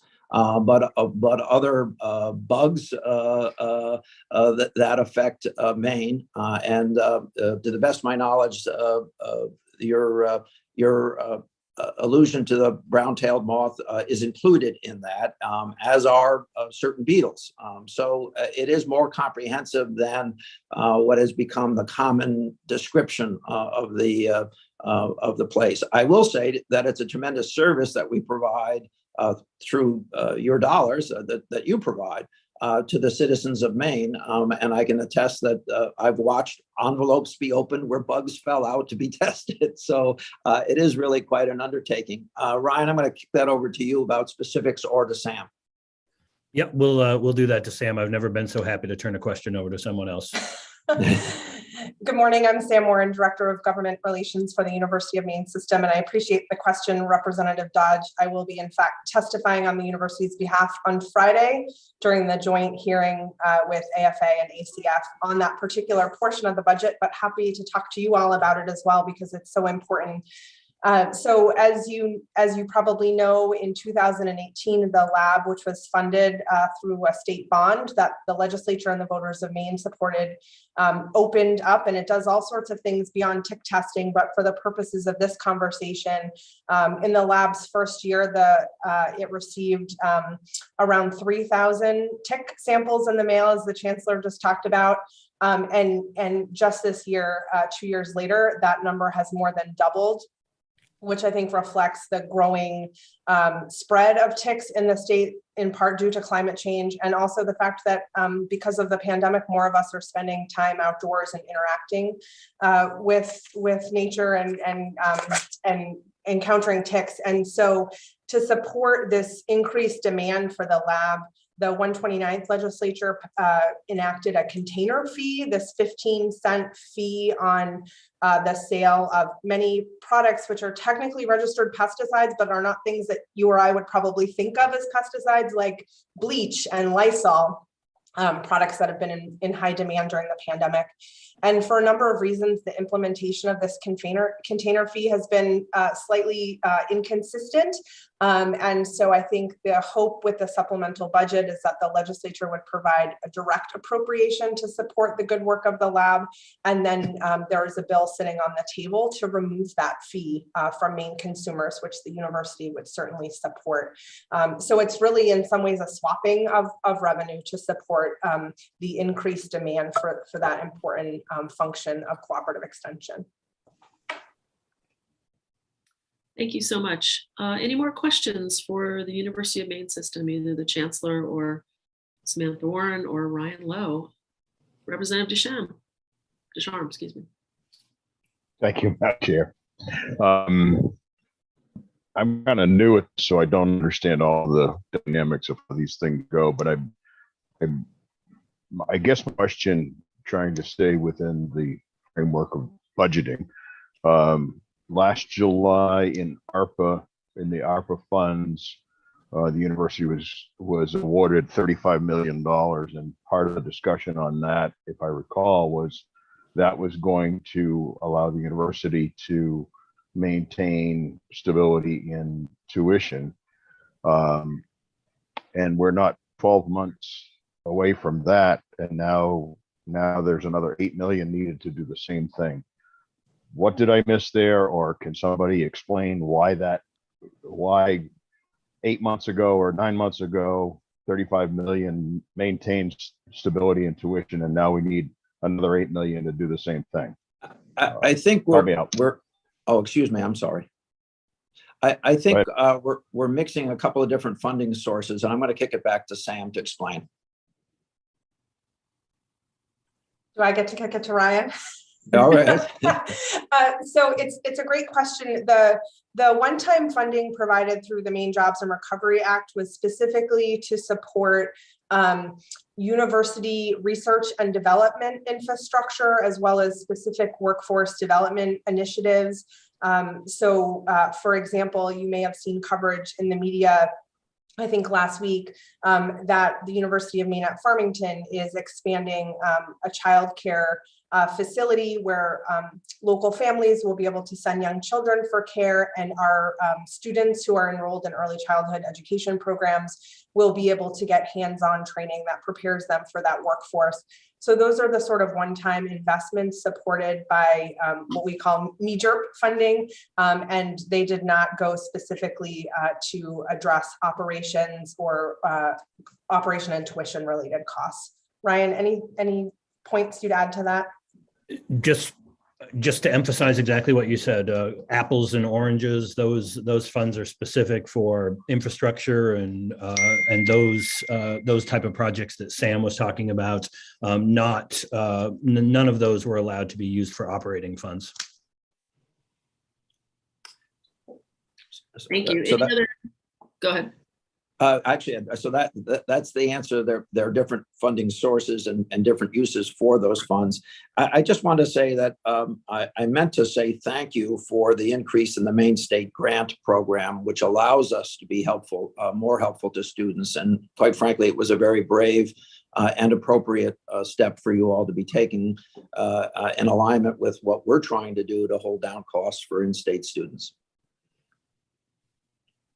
Any other questions for the University of Maine system, Chancellor or staff? See none, we want to thank you again for being here and enjoy your time at UMaine Farmington today. And congratulations on the R1 rating that you just received with the Research Institute. That's very, very exciting for the entire state. I mean, it is exciting time, and to realize that an R1 institution is now available to in-state students at the very low cost, which we pass on to families, is really quite remarkable, and does mean that we will not have to send students to places like New Hampshire or Massachusetts or Connecticut for them to attend an R1 institution. This is a big, big thing for us, and I think projects for economic growth as well. As you know, we are committed to enlarging our engineering and computing output by 100% in the coming years, and that is meant to be an economic driver in the state of Maine. But thank you. Well, thank you again for being here. We'll move next to the Maine Maritime Academy, and President Brennan is here. I indeed am here. Representative Peirce. Oh, and where are you on my screen though? On my screen, I'm at the top. I love that. Well, welcome. Nice to see you, and appreciate you being here. And we appreciate all the commitment you made to our state, and sad that you're leaving Maine Maritime Academy, but we're glad to have you here today as a final moment with the AFA committee. Well, thank you very much, Representative Peirce. As a matter of fact, I'll be down in your district a little bit later today visiting one of your constituents. So I know him well. I knock on his door every season, so tell him hello for me. I certainly will. At 99, he's still doing pretty well. So thank you, Senators Breen and Rafferty and Representatives Peirce and Brennan and members of the committee. My name is Bill Brennan, and I am president of Maine Maritime Academy. I'm joined today by one of your former colleagues who is now our Vice President for Financial Affairs, Richard Rosen. Maine Maritime Academy is a small co-educational college located in Down East Maine. The school was established by act of the Maine legislature in 1941, and I am very proud to tell you that my dad graduated in the first class in 1943, followed by two of his brothers. We are a focused STEM institution offering a very specialized program of study in engineering, management, science, and transportation, prescribed by the U.S. Maritime Administration and the U.S. Coast Guard. And Maine Maritime Academy is unique because we are one of only 6 such state-supported colleges in the country that offer this specialized program of study. We have an enrollment of about 900 students, more than 70% of whom are residents of the state of Maine, and approximately 60% of whom are in a regimental program of study. Nearly 40% of the students that make up the class of 2022 are the first in their family to attend college, and 66% of those students are from Maine. Maine Maritime Academy is an important but often overlooked aspect of the state's higher education partnership. We are unique in that we are career-oriented, providing a quality career-tracked education to young men and women throughout our state, and preparing them to be successful in their careers and hopefully in their lives. As the term STEM has become more widely recognized within the higher education discussion, guiding present and future higher education standards, Maine Maritime Academy has come to the forefront as a premier STEM institution, providing our graduates with the fundamental tools necessary for successful careers within our state and beyond. At its founding, the college's operational expenses were covered completely by the state and federal governments, and the state paid for the construction and maintenance of our facilities.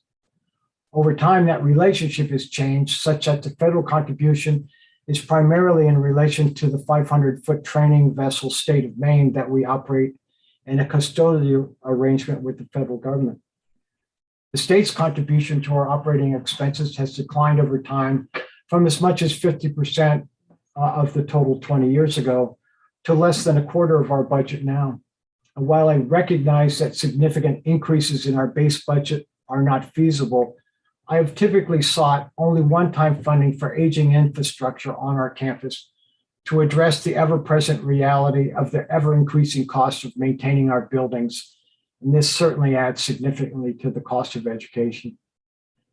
Last May, I testified before you concerning the governor's budget that included an investment of $18 million to upgrade critical life and safety systems in Curtis Hall, Maine Maritime Academy's principal student housing residential building.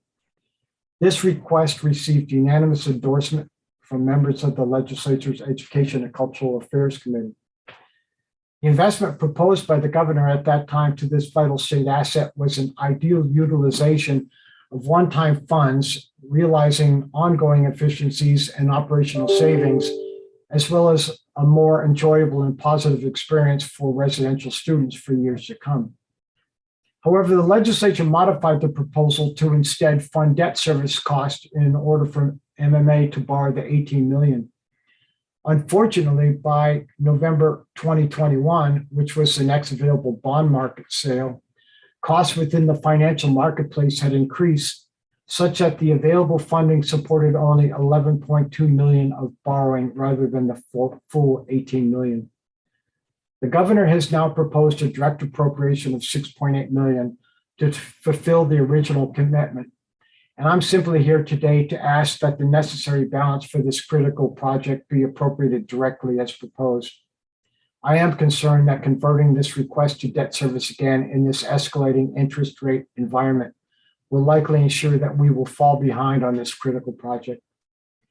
I'm also seeking your support of language in section MM of LD 1995, which is a technical adjustment to MMA's statutory borrowing authority.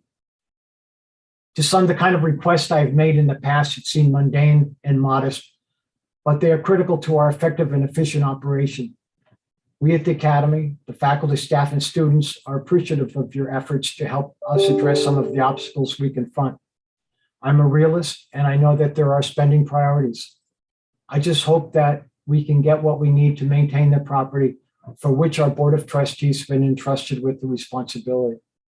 There is doubt that much work and commitment is necessary to address the fundamental challenges that you and I share in meeting the higher education needs of Maine students so that they can be successful as possible in their academic pursuits, in their careers, and in their lives. Maine Maritime Academy and I stand ready to be of service to you and to the Maine people. And with that, I thank you for the opportunity to comment, and I stand ready to respond to your questions. Thank you so much, President Brennan. Any questions for the president? I'm not seeing any, but I know I speak on behalf of both my committee and the Education Committee in thanking you again for the service to Maine Maritime Academy and to the state of Maine. It's been nothing but a pleasure to work with you on both committees, which I've had the availability to do. And we wish you all the very best in whatever your next endeavors might be.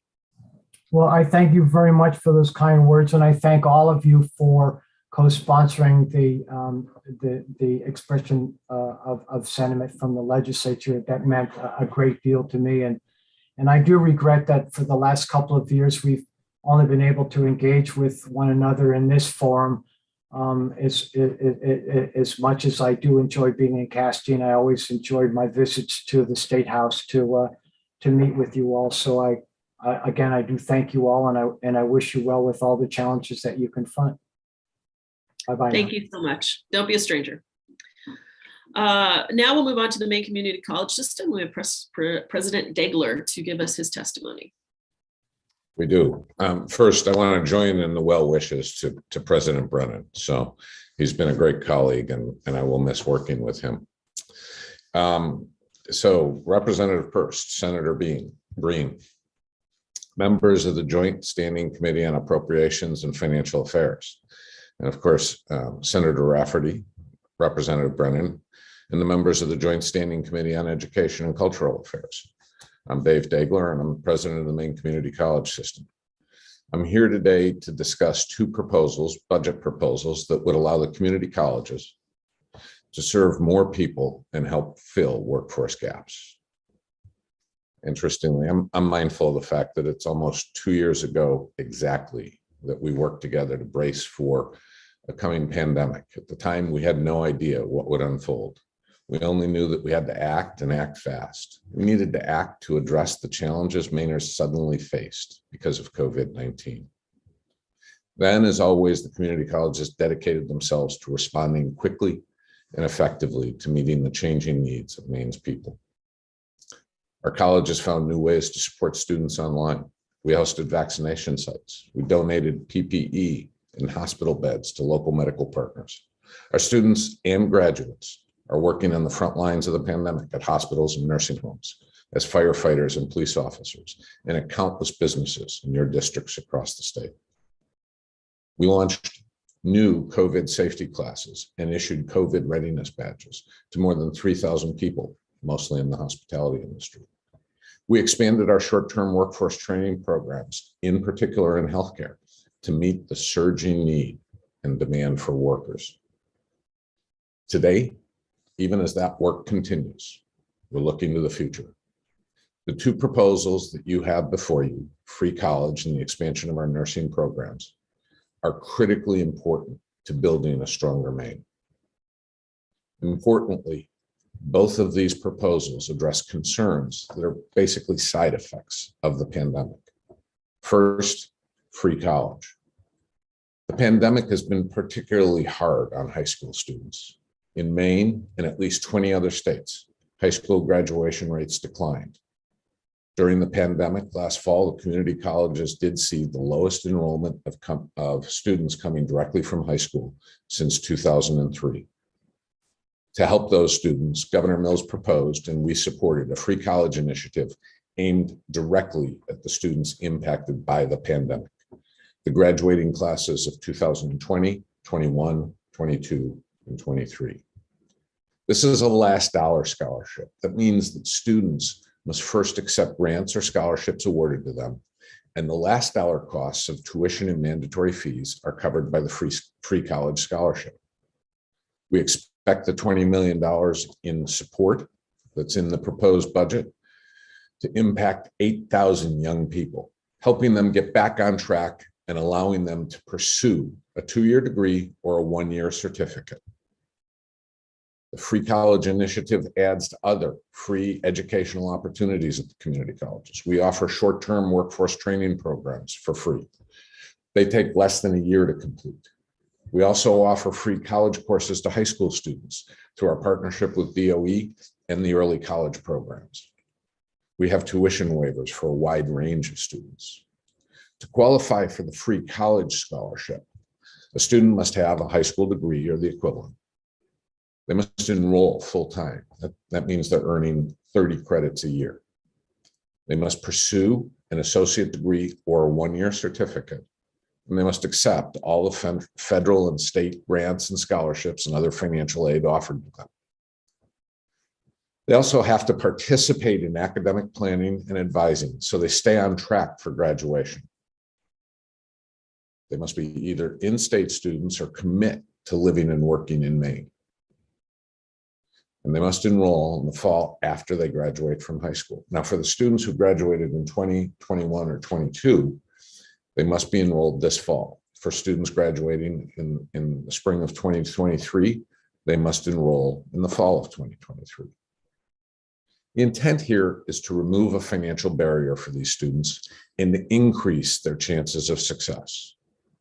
Students do better when they have a clear path to their goal, and studies show that students are more likely to graduate if they attend full-time. We really hope you support this initiative. It will extend a helping hand to young people who need more than a high school education to pursue a career. The full breadth of our college offerings is available to them. They can enroll in a training program for a line worker. They can become a police officer. They can study engineering or computer science, or they can get a sports management degree. It's really an incredible opportunity.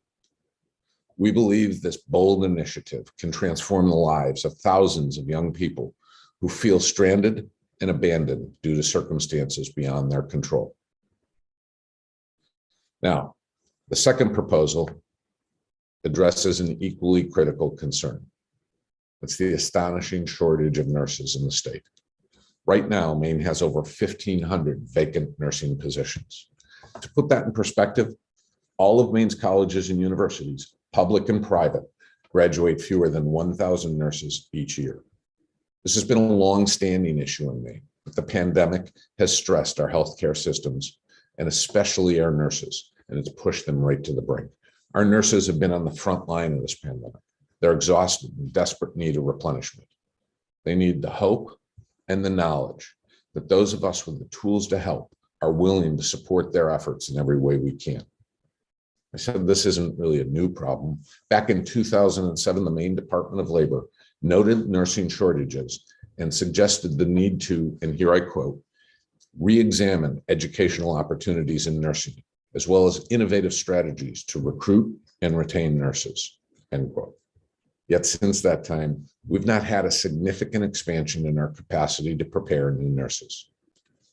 As we discuss this legislation sitting here today, the hospitals are filling nursing vacancies with costly visiting nurses.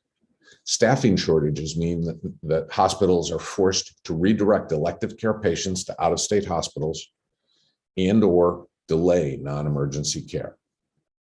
At the same time, we see eager would-be nursing students applying to multiple nursing programs around the state in hopes of landing one of those choice spots.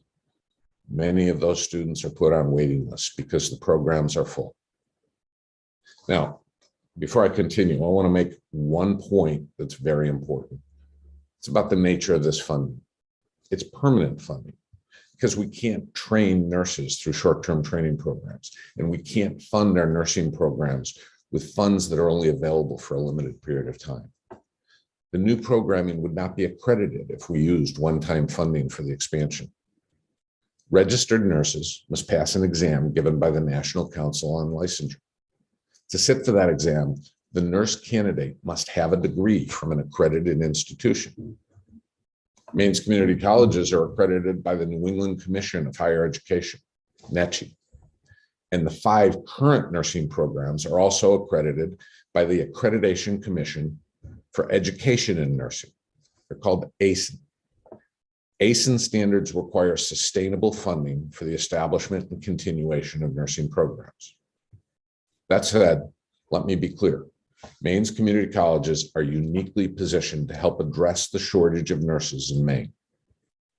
5 of our 7 colleges currently have accredited nursing programs. And the 6th, the nursing program at York County Community College, is in the process of earning their accreditation and is scheduled to begin preparing new nurses in the fall of 2022. We have satellite teaching sites in Millinocket and Ellsworth to expand the reach of our nursing programs. MCCS's 5 current nursing programs rank in the top 8 in the state. Each of those nursing programs has a higher pass rate than the state average. State average is 89.1%. MCCS's combined average is 93.6%. The nursing programs are in very high demand, and not just because they're very high quality nursing programs. For the nursing student, Maine's community colleges offer the fastest, most cost-effective path to entering the workforce and begin caring for patients. The degree takes 2 years to complete. Tuition and fees, $3,700 a year, are the lowest in New England. But educating nurses is expensive.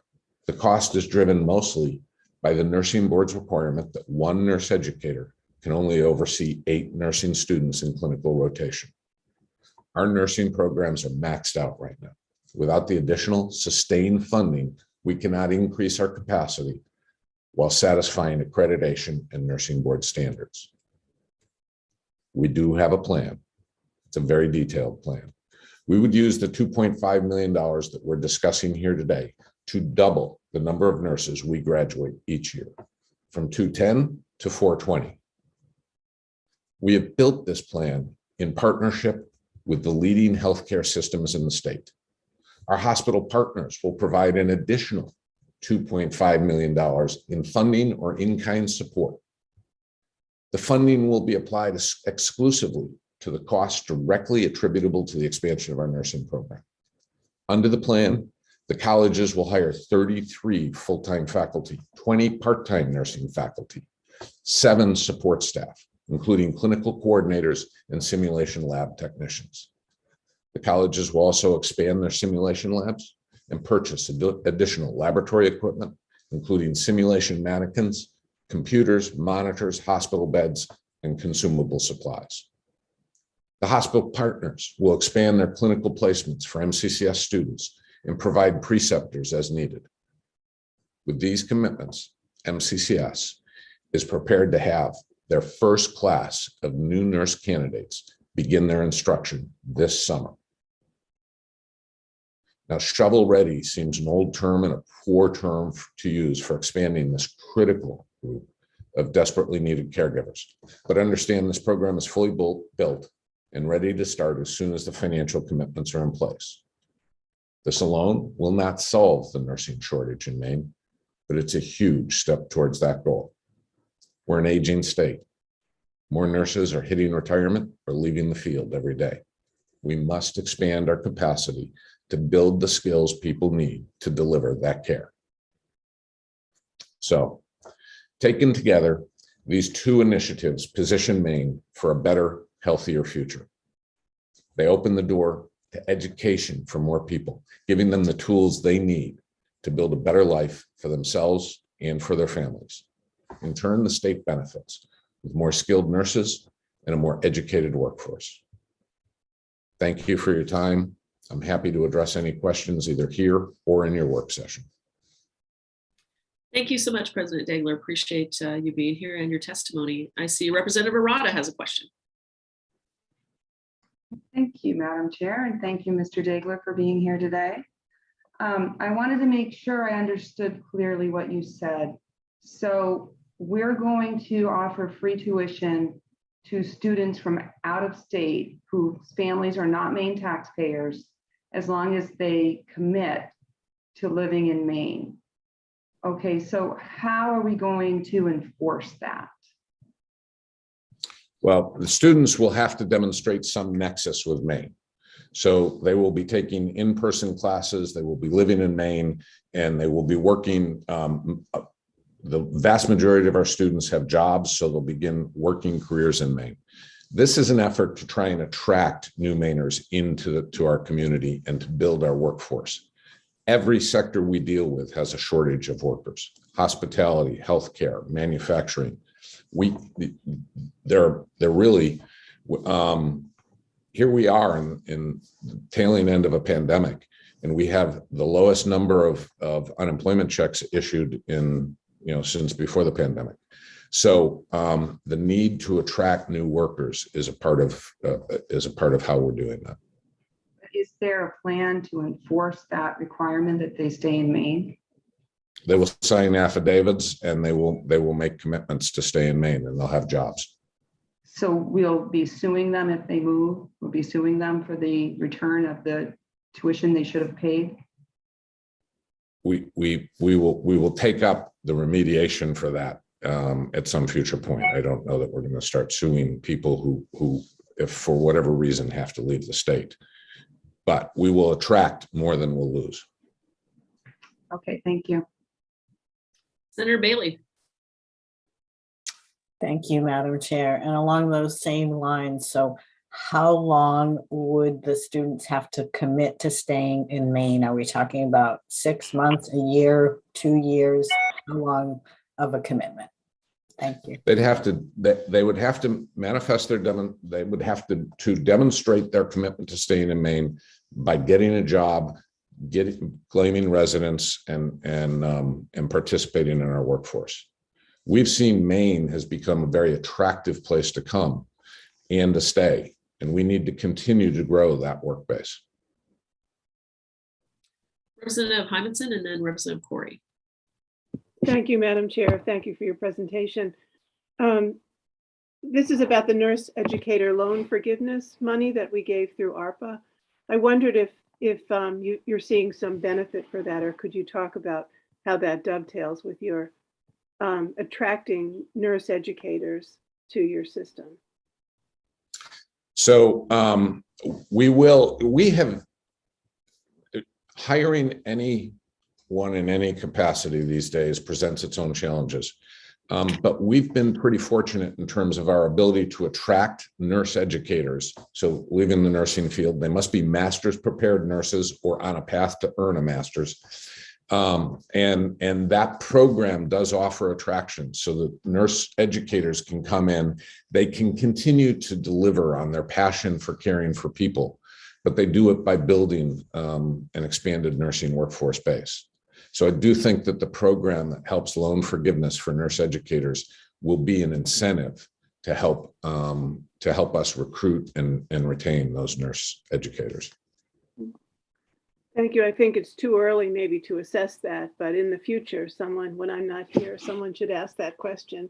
How successful was that program to loan forgiveness? Fair point. Fair point. Thank you. Thank you, Representative. Representative Corey. Thank you, Madam Chair. Thank you for being here today. During the State of the State, we heard that it cost $100,000 to become a nurse. The governor had referenced somebody that had gotten out with school debt that amounted to $100,000 to become a nurse. What does it cost to become a nurse at Maine's community colleges?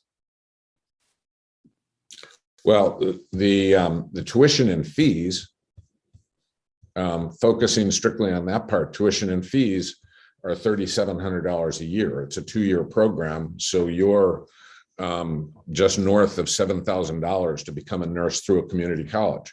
Now, there are a couple distinctions there, and it's one of the reasons that our programs are attractive. First of all, it's 2 years of education as opposed to a baccalaureate in nursing is 4 years of education. Second of all, it's the lowest tuition and fees in all of New England. So, so significantly less than the $100,000 that a student might incur if they went off to, say, a private nursing education program. Thank you. That sounds like a great deal. Thank you so much. Are there any other questions for President Degler? I just have one question regarding the community program, community free tuition. Was there any consideration given to people older than just graduating from high school, you know, to maybe you're in your late 20s, you're figuring something out with your life, I don't know, whatever age it might be, could be 55, yeah. I don't know. The truth is that we needed some guardrails in order to estimate the cost. So, the expansion just adds students and then adds to the cost of the $20 million investment. I think the perspective, and again, we worked with the administration. This was a proposal that came from the administration, but I think the perspective here is to try and start with this critical group. And if we demonstrate success, we can begin to look at broadening that in collaboration with the legislature and the budget opportunities that exist at the time. Thank you.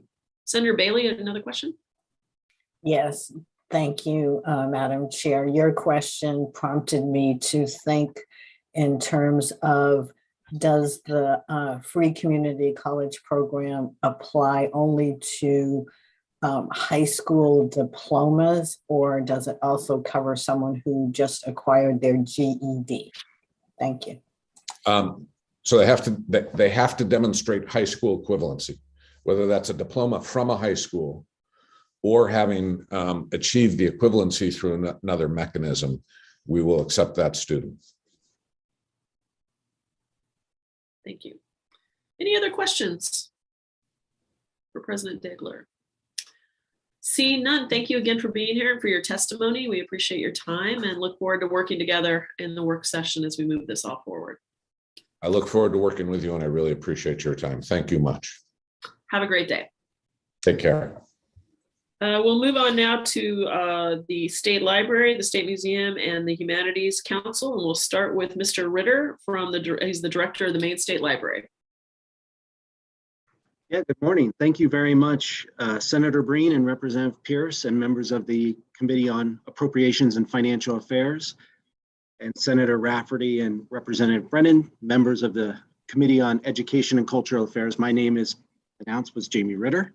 I'm the state librarian. It's my pleasure to testify in support of the initiatives embedded in the supplemental budget for the Maine State Library. I'll get right into them. They're reflected on page A134, and then we do have one language part, part LL in part C. Initiative number one is the Imagination Library of Maine.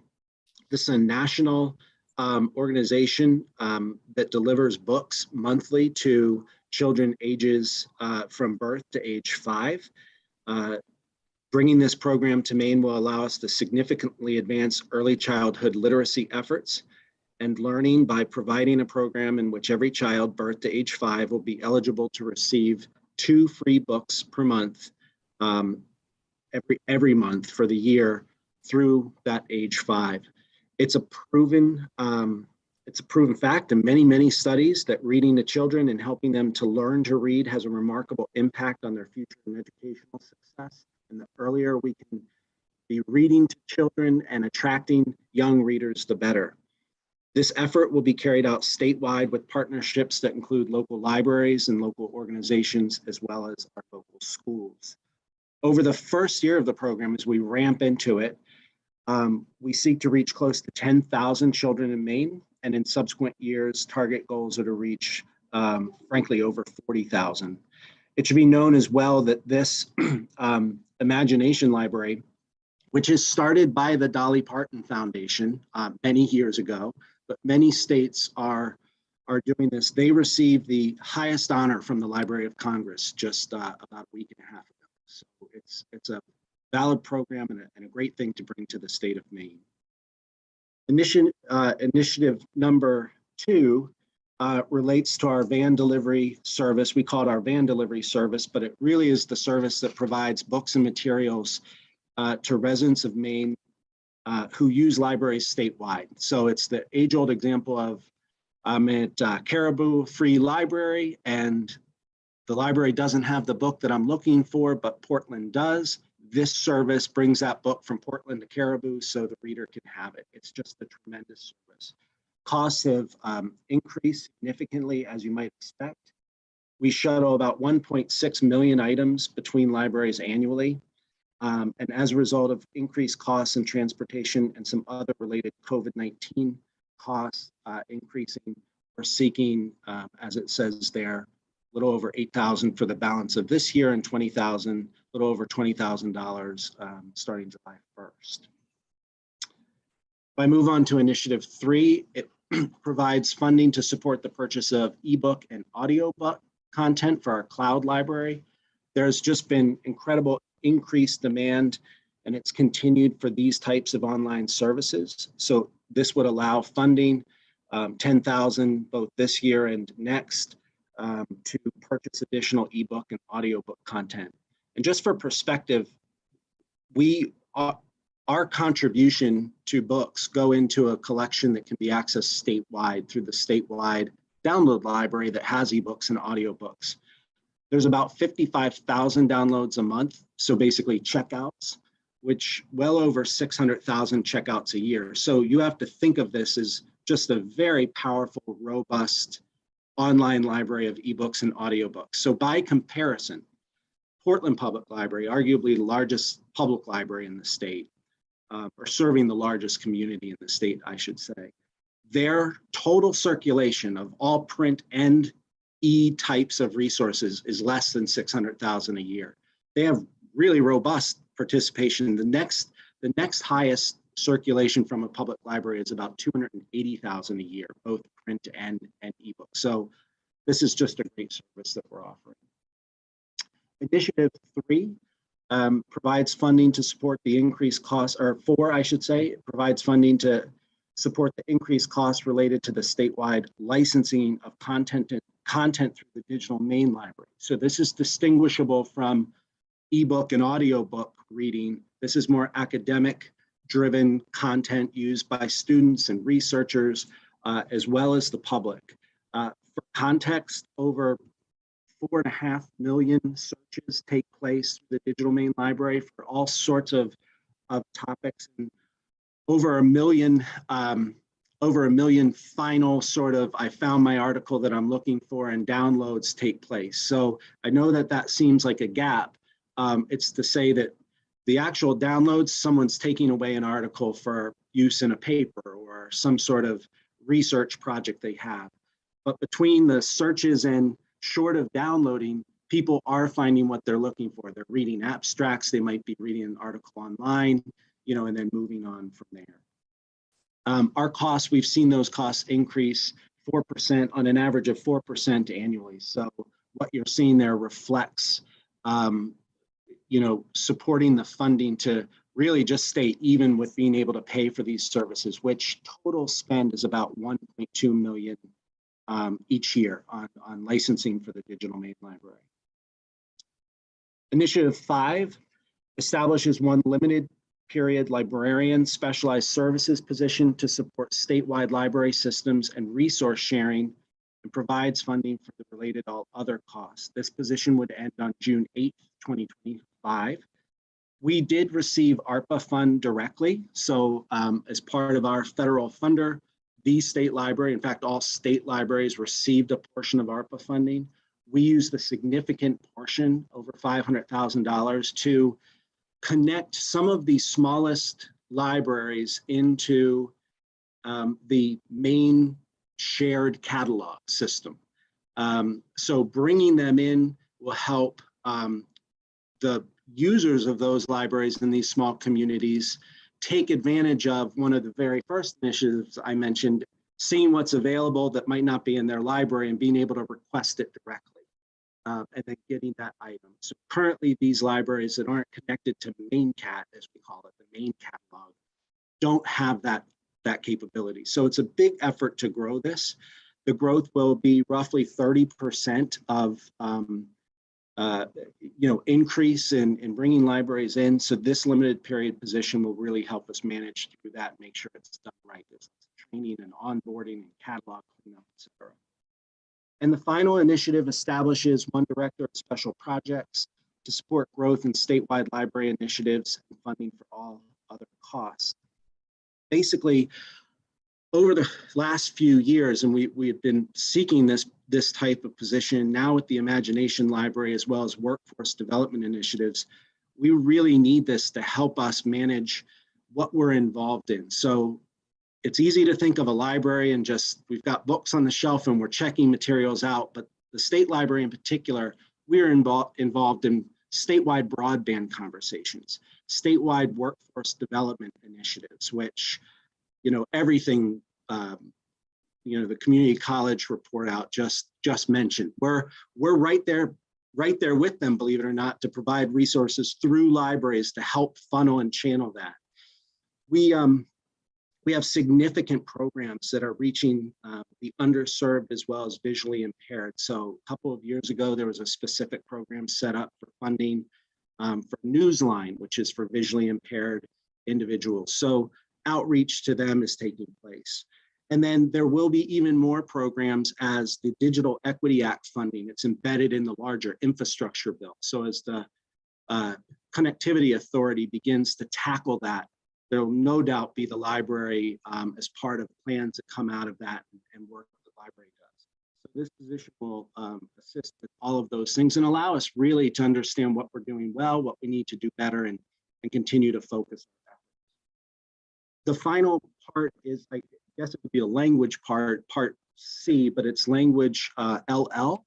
And I won't really belabor any testimony in describing this. What I can tell you is this establishes the fund for the Imagination Library. And the language used here is similar to language that's been included around other specific collection or project-based initiatives that the state library has taken on before. So I mentioned the Newsline product. That was a special language piece and a budgetary item that established the fund for us to deliver that type of program. That concludes the initiatives. I hope you'll support them. I'm here to answer any questions rather. And this allows us to continue our work to help people and make Maine libraries stronger. So I'd be happy to take questions. Thank you so much, Mr. Ritter, for your testimony. Appreciate you being here. And Representative Fay has a question. Thank you, Madam Chair. Thank you for being here, Mr. Ritter. As a former volunteer in our local library, I found that the van program was really, really useful for the folks who maybe didn't have access or didn't have a way to get to some of the larger libraries with bigger collections. And I was wondering if you had data that showed the usage of that program and how the pandemic and the way that libraries had to shift the way they operate affected that, whether it was positive or negative. I know that our local library has been really a lifeline for folks who couldn't get out, and particularly older folks, and was just curious if the usage bore that out. I know it does. I don't have the full scope of data right at my fingertips, but I can get it for you. I'll make sure to get it for you for the work session. I'll give you sort of an example. And this goes back to one of the other initiatives, but touches on the van delivery to your question. For those small libraries that we're bringing into MainCat, and then they would have access to van delivery, just on average as a sort of a reference point, they might be checking out 100 items a year by people that call them and, hey, do you have this? Can you mail it to me, kind of thing. So people outside of their library.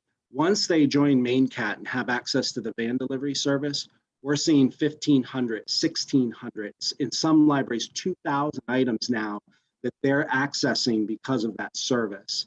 So it's really exponential. And I do know that during the pandemic, I mean, there was a period of time where there were no services, but we're long past that. And whether it was curbside delivery or getting back on track, that service has been invaluable in making sure we're getting materials across the state. So I'll pull together some data and get it to the committee for sure.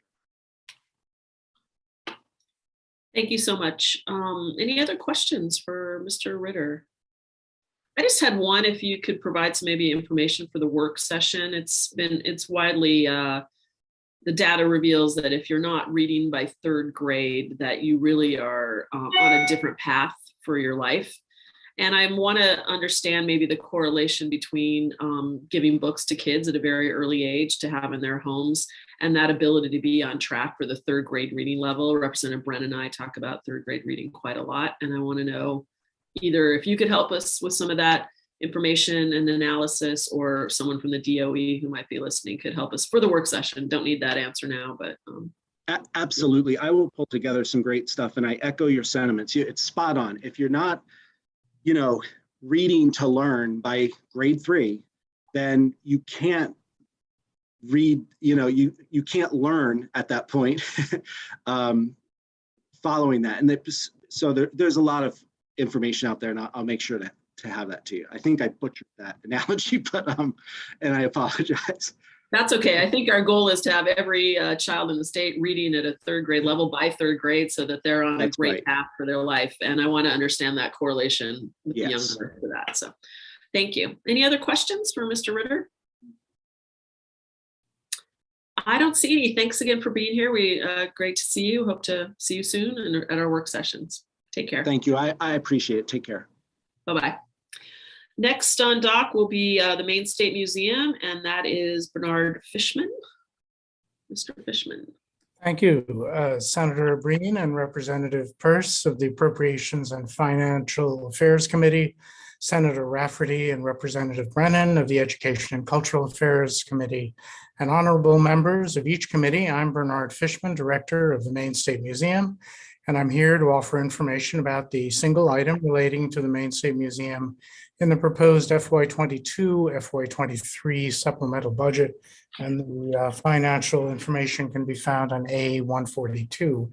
I should just mention that it's really quite humbling to offer this brief testimony and very modest request in the shadow of the colossi that you've been listening to, and the knowledge about the great educational programs that have been informative for me as well going on in the state. But concerning the Maine State Museum, I'll say intensively over a period of some 50 years, in addition to an earlier century of less focused development, the Maine State Museum has created, for the people of Maine, the state's largest and most comprehensive collection of archaeological materials. This collection includes over 200,000 items and represents some 12,000 years of human history in Maine, including both historic and prehistoric horizons. In addition, the museum, under federal requirements, is the custodian of archaeological collections placed with us by other Maine institutions, and shares responsibility for monitoring historic and prehistoric sites on state lands and waters, ensuring that they remain safe and unharmed by wanton development or private plunder. The museum's archaeological collection has been extensively used for research, public exhibitions, presentations, and publications, and in both its breadth and detail, constitutes one of the most noteworthy of all archaeological collections representing New England. Yet for 5 years since the retirement of Museum Curator of Archaeology Bruce Bork, The museum has had no museum specialist 3 curator whose sole responsibility has been the care of this formidable and irreplaceable historical assemblage. When Bork retired, the museum was faced with a major difficulty. We had 2 enormous and important collections that each needed its own curator, one for archaeology and one for natural science. But we had only one position available. So, faced with the necessity of economizing, we hired a natural science curator, as that collection had never had a curator before, and gave that position oversight for the archaeological collections as well. But the natural science collection itself has over 100,000 items. It covers the whole of Maine's environmental and biological history. And we learned that one curator could simply not provide adequate supervision and interpretation for 2 huge major collections. As the situation developed, it was the archaeological collection that suffered the most, not receiving the level of attention, physical care and management, research potential, educational interpretation, and public accessibility that a collection of such importance and carrying also such vital responsibilities deeply deserved. So we knew we would ultimately have to seek another curatorial position. But what makes this imbalance an emergency situation for the museum is that, as most of you know, the museum is temporarily closed to the public, pending the renovation by the Bureau of General Services of the Cultural Building in Augusta, a project that will take 2 more years to complete. As I've mentioned on other occasions, the museum staff is deeply involved with the documentation, moving, and protecting of thousands of collection and exhibit objects as made necessary by this massive construction project affecting the whole cultural building. But we are also planning and designing 10,000 square feet of new exhibits, as well as updating some old ones to be ready for a reopening in 2024. Most of our chief public education, history, and natural history exhibit presentations are being newly replaced or at least refreshed, and all our present curators and collections management staff members are entirely immersed in this vast scale of this once-in-a-lifetime effort with the enormous construction demands, all of them calling on every available ounce of our collective institutional strength. Innumerable questions of exhibit design, interpretation, accessibility, and presentation are endlessly arising in connection with the archaeological collection, and we don't have the level of curatorial attention and specialized training needed to answer them in a comprehensive or consistent way. Our need for the position of curator of archaeology is especially acute right now. Not only is a new age and new ideas of public interpretation are dawning for the whole museum world, but as the demands and requirements to ready the museum for a major public reopening grow insistent with each passing day. Our state's executive, the members of the legislature, and the people of Maine have shown great foresight and sustained educational commitment in formally supporting the Maine State Museum as a state agency for nearly 60 years, since 1965, beyond the earlier 125-year history of the museum when it was embedded within state agencies, but was not yet a state agency itself. Members of this body and your predecessors have recognized the deep and priceless value of an institution devoted to educating the people of Maine about our history and expressing the pride we have in Maine through a museum that over 3 million people have visited since the cultural building opened in 1971. So with hope, I call on you now to maintain this great and generous tradition and support the need for a museum curatorial position that will continue and enhance the great and permanent work we are engaged in, work that helps make us better citizens and better informed about why Maine and its history matter. Thank you all very much, and I will try to answer any questions you might have. Had myself on mute. Sorry about that. Thank you so much, Director Fishman. Appreciate you being here and your testimony. Are there any questions regarding the library or the museum? Museum. I don't see any. We appreciate your testimony. Look forward to being in touch around the work session. All right. Thank you very much. Thank you for Bye-bye. being here. We appreciate it. And last but not least, we have the Maine Humanities Council, and we have Hayden Anderson with us today to give testimony. Thank you. Good afternoon, everybody. And hey, just before I start, I spent the whole morning kind of on the Zoom lurking here. And it's an exercise I would recommend to all Mainers, just to see the attention and care and engagement of this group with the people coming before you. So thank you for your service. And with that, Senator Breen, Representative Peirce, Senator Rafferty, Representative Brennan, and members of the committees. My name is Hayden Anderson. I'm Executive Director of the Maine Humanities Council, and I'm speaking in support of the Council's initiative, which the Governor has included in her supplemental budget request. I think it's on page A116. The Maine Humanities Council is an independent statewide nonprofit that supports lifelong learning and civic engagement. We are the state of Maine affiliate of the National Endowment for the Humanities and the Library of Congress Center for the Book. We provide educational programs throughout the state, addressing a range of needs, including literacy, promotion of reading, teacher enrichment, community history, increased civic engagement, and cultural tourism. Our constituents include low literacy adults, public school teachers, veterans, domestic violence agencies, Department of Corrections facilities, healthcare workers, library patrons, and general audiences. The Council conducts direct programs and also provides matching grants for community cultural activities. All funding to the Maine Humanities Council from the state of Maine is distributed as grants to community organizations throughout the state. These grants offer an avenue for community-based cultural organizations to mount public programs on a wide range of local history and other cultural topics. 100% of state funding to the Maine Humanities Council is distributed to communities through matching grants. The council does not retain any of the funds to cover overhead or personnel or administrative costs. Grants are awarded through a competitive review conducted by members of the council's statewide volunteer board of directors. And any organization that receives a grant is required to match it at least 1-to-1. In effect, it doubles the effect of state funds. For more than a decade now, the council has been flat funded at $53,357 per year, even as the needs have expanded dramatically.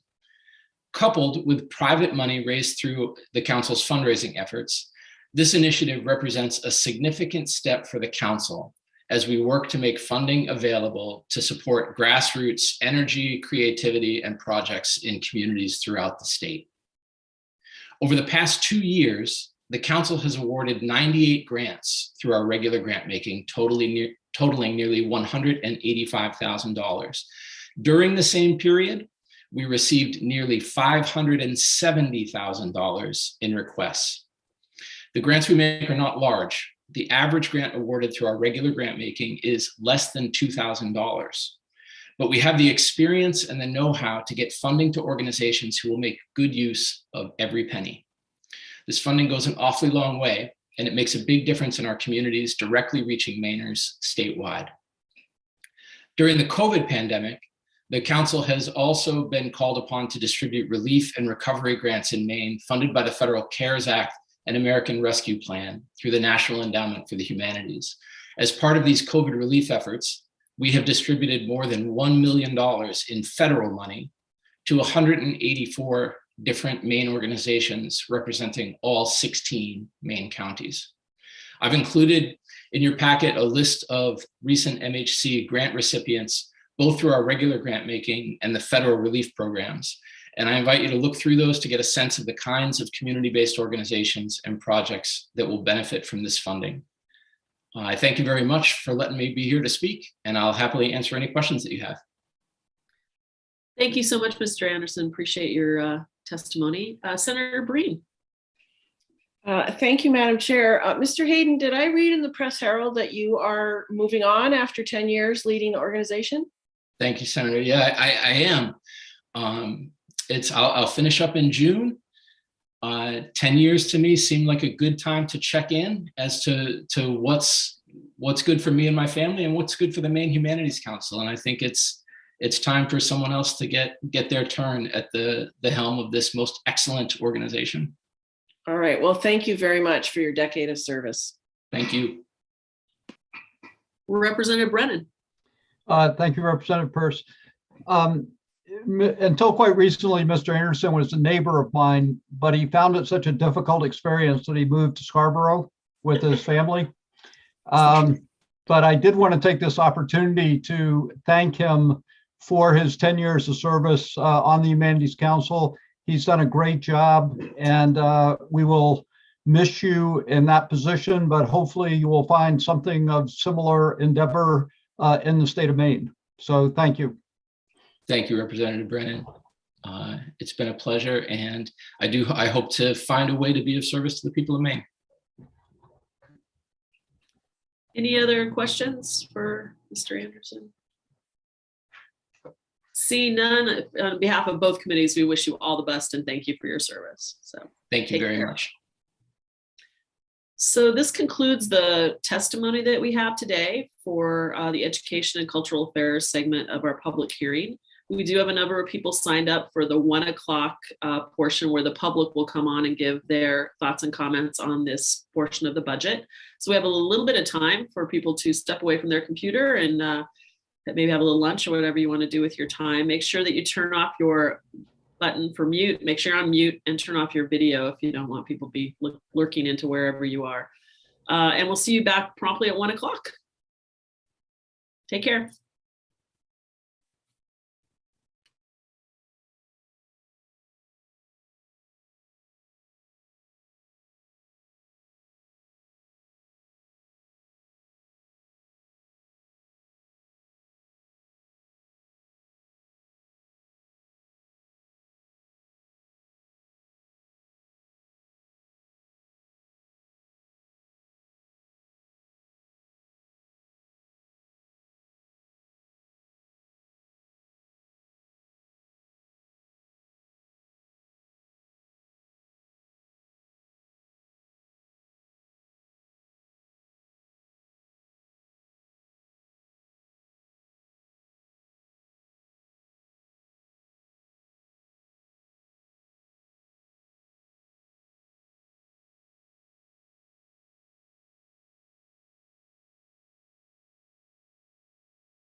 Hello, everyone. We'll give everybody a few minutes to log back in.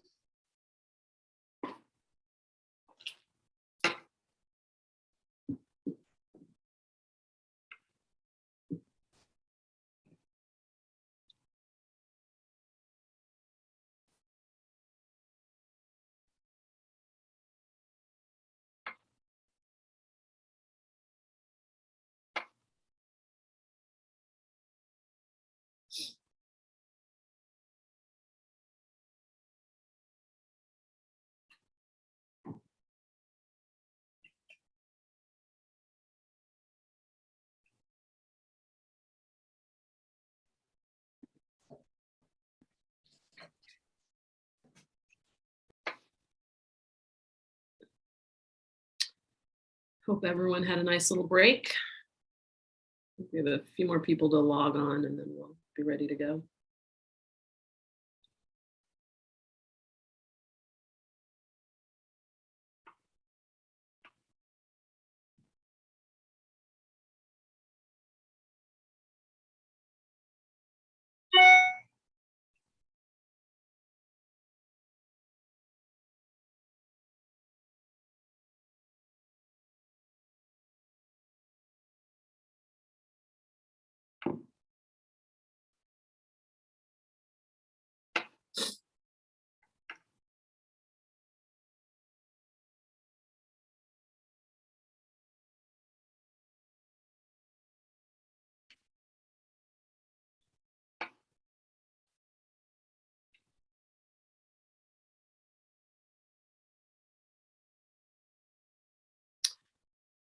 So I think we'll get started.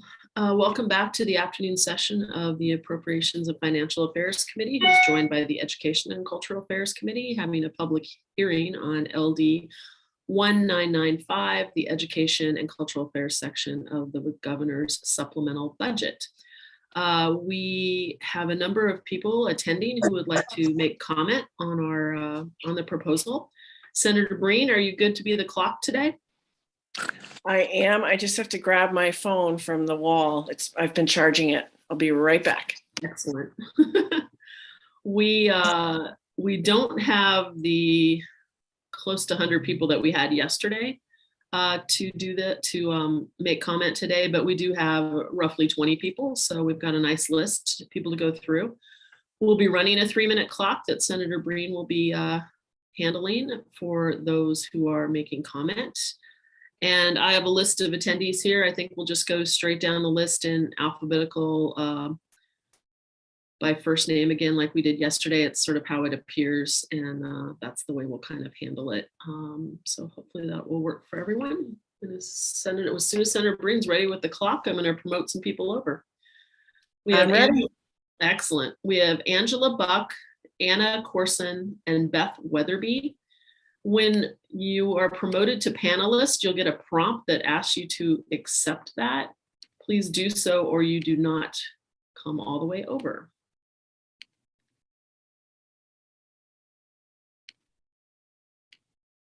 And I am a little rusty on running these, so I hope everyone will bear with me.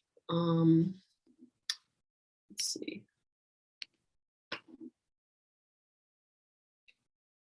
Repeat. I see Beth has come over. Angela Buck, are you ready? I sure am. Excellent. Welcome and thank you for being here. Thank you very much. Good afternoon, Senators Brin and Rafferty, Representatives Pierce and Brennan, and members of the Appropriations and Financial Affairs and Education and Cultural Affairs Committees. My name is Angela Buck. I am a registered nurse, family nurse practitioner, and I am here today as Academic Dean of Northern Maine Community College, speaking in support of the funding for the Maine Community College System's nursing programs in LD 1995. I started my journey as a nurse by attending NMCC as a non-traditional student. The affordability of this education was a significant factor in my decision to become an RN at that time. The quality of the education I obtained provided me the opportunity to enter into my Master's of Science program directly upon completion of my associate's degree. The connection I made with the faculty at NMCC allowed me additional resource and support as I completed my family nurse practitioner degree. And now I've rejoined the campus community so that I have the opportunity to give back. As you know, we are experiencing a critical workforce shortage in nursing across the state and the nation. The Maine Community College System nursing programs have been very responsive by providing access to nursing education in different modalities, including making changes in their delivery models and establishing distance sites so that we can provide this opportunity to people in rural communities. You will see from my written testimony, there are significant challenges with expanding nursing programs when they are already maxed out with the number of students and faculty. This additional financial support would assist the nursing programs in hiring additional qualified nursing faculty, as well as implement and maintain simulation within the clinical portion of the curriculum. The National Council of State Boards of Nursing have developed the standards for the RN licensure exam that all RN graduates must be successful with in order to practice as an RN. This council has also established a set of standards and criteria that must be followed in order to use simulation as part of the clinical hours in a nursing program. At this time, the Maine State Board of Nursing has approved nursing education programs to use simulation for up to 50% of the clinical experience a student receives in their program. In order for simulation to meet those standards, it requires dedicated nursing faculty, simulation technicians, and simulation equipment to operate the experience in the same manner you would in a live setting in a clinical facility. Simulation will never replace the in-person experience that students must have to grow in critical thinking as well as skills development. However, it can augment the program so that we can expand the number of students in our programs. In a clinical setting, the ratio for students to faculty is 8:1. In order for our programs to continue addressing this shortage, we need to be increasing the number of qualified nursing faculty in our programs. In order to be a full-time faculty, the faculty must have a Master's of Science in Nursing or be working to achieve that within a very specified amount of time. This funding would allow our programs to be innovative in the delivery of the program, enabling the programs to increase the number of slots available for students and able to reach the rural communities, decreasing the need for students to travel distances to obtain their education. Pardon me, Ms. Buck, your 3 minutes has expired. So if you could finish up, please. I was going to say thank you for your time and consideration. Thank you. Thank you so much. Appreciate your testimony today. Are there any questions for Ms. Buck? I don't see any, so we appreciate you being here. Thank you again. A couple of our members are having a little trouble getting their video going again. I might just suggest you log out and come back on, or I'll ask our clerk to maybe think about other solutions. There we are. Thank you. Looks like we're back. Thank you so much. Next, we have Anna Corson. Hi, and good afternoon. Senator Breen, Representative Peirce, Senator Rafferty, and Representative Brennan, and esteemed members of the Joint Standing Committees on Appropriations and Financial Affairs and Education and Cultural Affairs. My name is Anna Corson, Advocacy Director with Full Plates, Full Potential, a statewide nonprofit on a mission to end child hunger in Maine. Today, we are submitting testimony in support of LD 1995 and the important investment to feed every child at school. Thank you to the leadership of Senate President Jackson and House Speaker Fecto, the broad bipartisan support of this legislature, and the good work of both of your committees. Maine made history last year by becoming one of only 2 states in the nation to pass a law to provide school meals at no cost to all students. The policy language, along with an initial investment of $10 million, was included in last year's budget. And what you have before you now is the additional funding to fully implement the law. As we've discussed in the past, school meals are the only part of the school day that some kids are expected to pay for. Charging for a meal at school means that too many children don't eat due to stigma, restrictive income guidelines, and unnecessary bureaucracy. We also know that a hungry child can't learn, and many studies show that school meals support learning and enhance school readiness. They're also important for a child's health and wellness. Providing school meals for all also helps to advance equity in our schools and supports food access for Black, Indigenous, and students of color who experience food insecurity at much higher rates than their white peers. And then ultimately, high costs to society are a result of childhood food insecurity. So investing in school meals for all makes fiscal sense. And the USDA has been allowing school meals to be provided at no cost to all students during the pandemic. And that flexibility is set to go away at the end of this school year. When that happens, students all over the country will lose access to school breakfast and lunch due to an overly complicated tiered eligibility system. But that won't happen here. Maine is leading the nation by ensuring that no child goes hungry at school ever again. And we, along with many other anti-hunger advocates, are continuing to advocate for the expansion of federally funded free school meals. But until that happens, Maine's investment in school meals for all kids is critical. And as was discussed earlier today, school breakfast and lunch are federal programs, and USDA still requires school meal applications to be completed. As Commissioner Macon noted earlier, we have seen a dramatic drop in those applications being returned by eligible students. And it's critical that we continue to support the Department of Education and Maine schools' efforts to maximize federal funding, as that will help to keep the cost of school meals down for the state of Maine. We thank you all for your continued support of this important policy and urge you, the AFA committee, to pass this budget with the inclusion of $27 million in funding for school meals for all. Thank you very much for your time and consideration, and I'm happy to answer any questions. Thank you so much for your testimony. Are there any questions for Ms. Corson? Seeing none, we appreciate you being here. Thanks. Thank you. Next, we'll have Beth Weatherby and then Callan Colby and Colleen Brown followed. May I begin? You may, thank you. Okay, thank you. Good afternoon, Senator Breen, Representative Pierce, Senator Rafferty, Representative Brennan, and members of the Appropriations and Financial Affairs and Education and Cultural Affairs Committee. Boy, that's a mouthful. My name is Beth Weatherby, and I serve as a staff development specialist at Northern Light Mayo Hospital and as an adjunct faculty member of Eastern Maine Community College. I've had the honor and the privilege of being part of providing nursing education here in Dover-Foxcroft through the EMCC Distance Site Program. We focus on providing an atmosphere where meaningful learning can take place safely and in real work settings. EMCC saw this as an opportunity, as a way to increase enrollment, and Northern Light Mayo Hospital viewed it as an opportunity to grow its own nurses in hopes they would become our employees. Even for those that choose to work elsewhere, they continue to stay in Maine and provide care to our citizens. So we saw it as a win-win.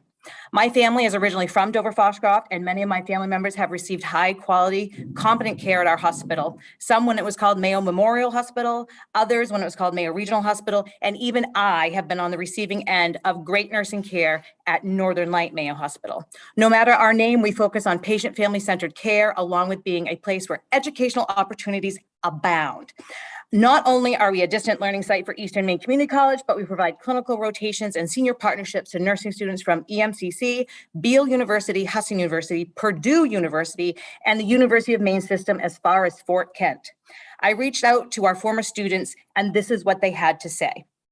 Having a Dover-Foxcroft cohort made it possible for me to attend school while also taking care of my family. Additionally, it gave me the opportunity to build relationships with the people who I now call coworkers. Danielle Craig, EMCC, class of 2020, full-time ED and SCU nurse at Northern Light Mayo Hospital.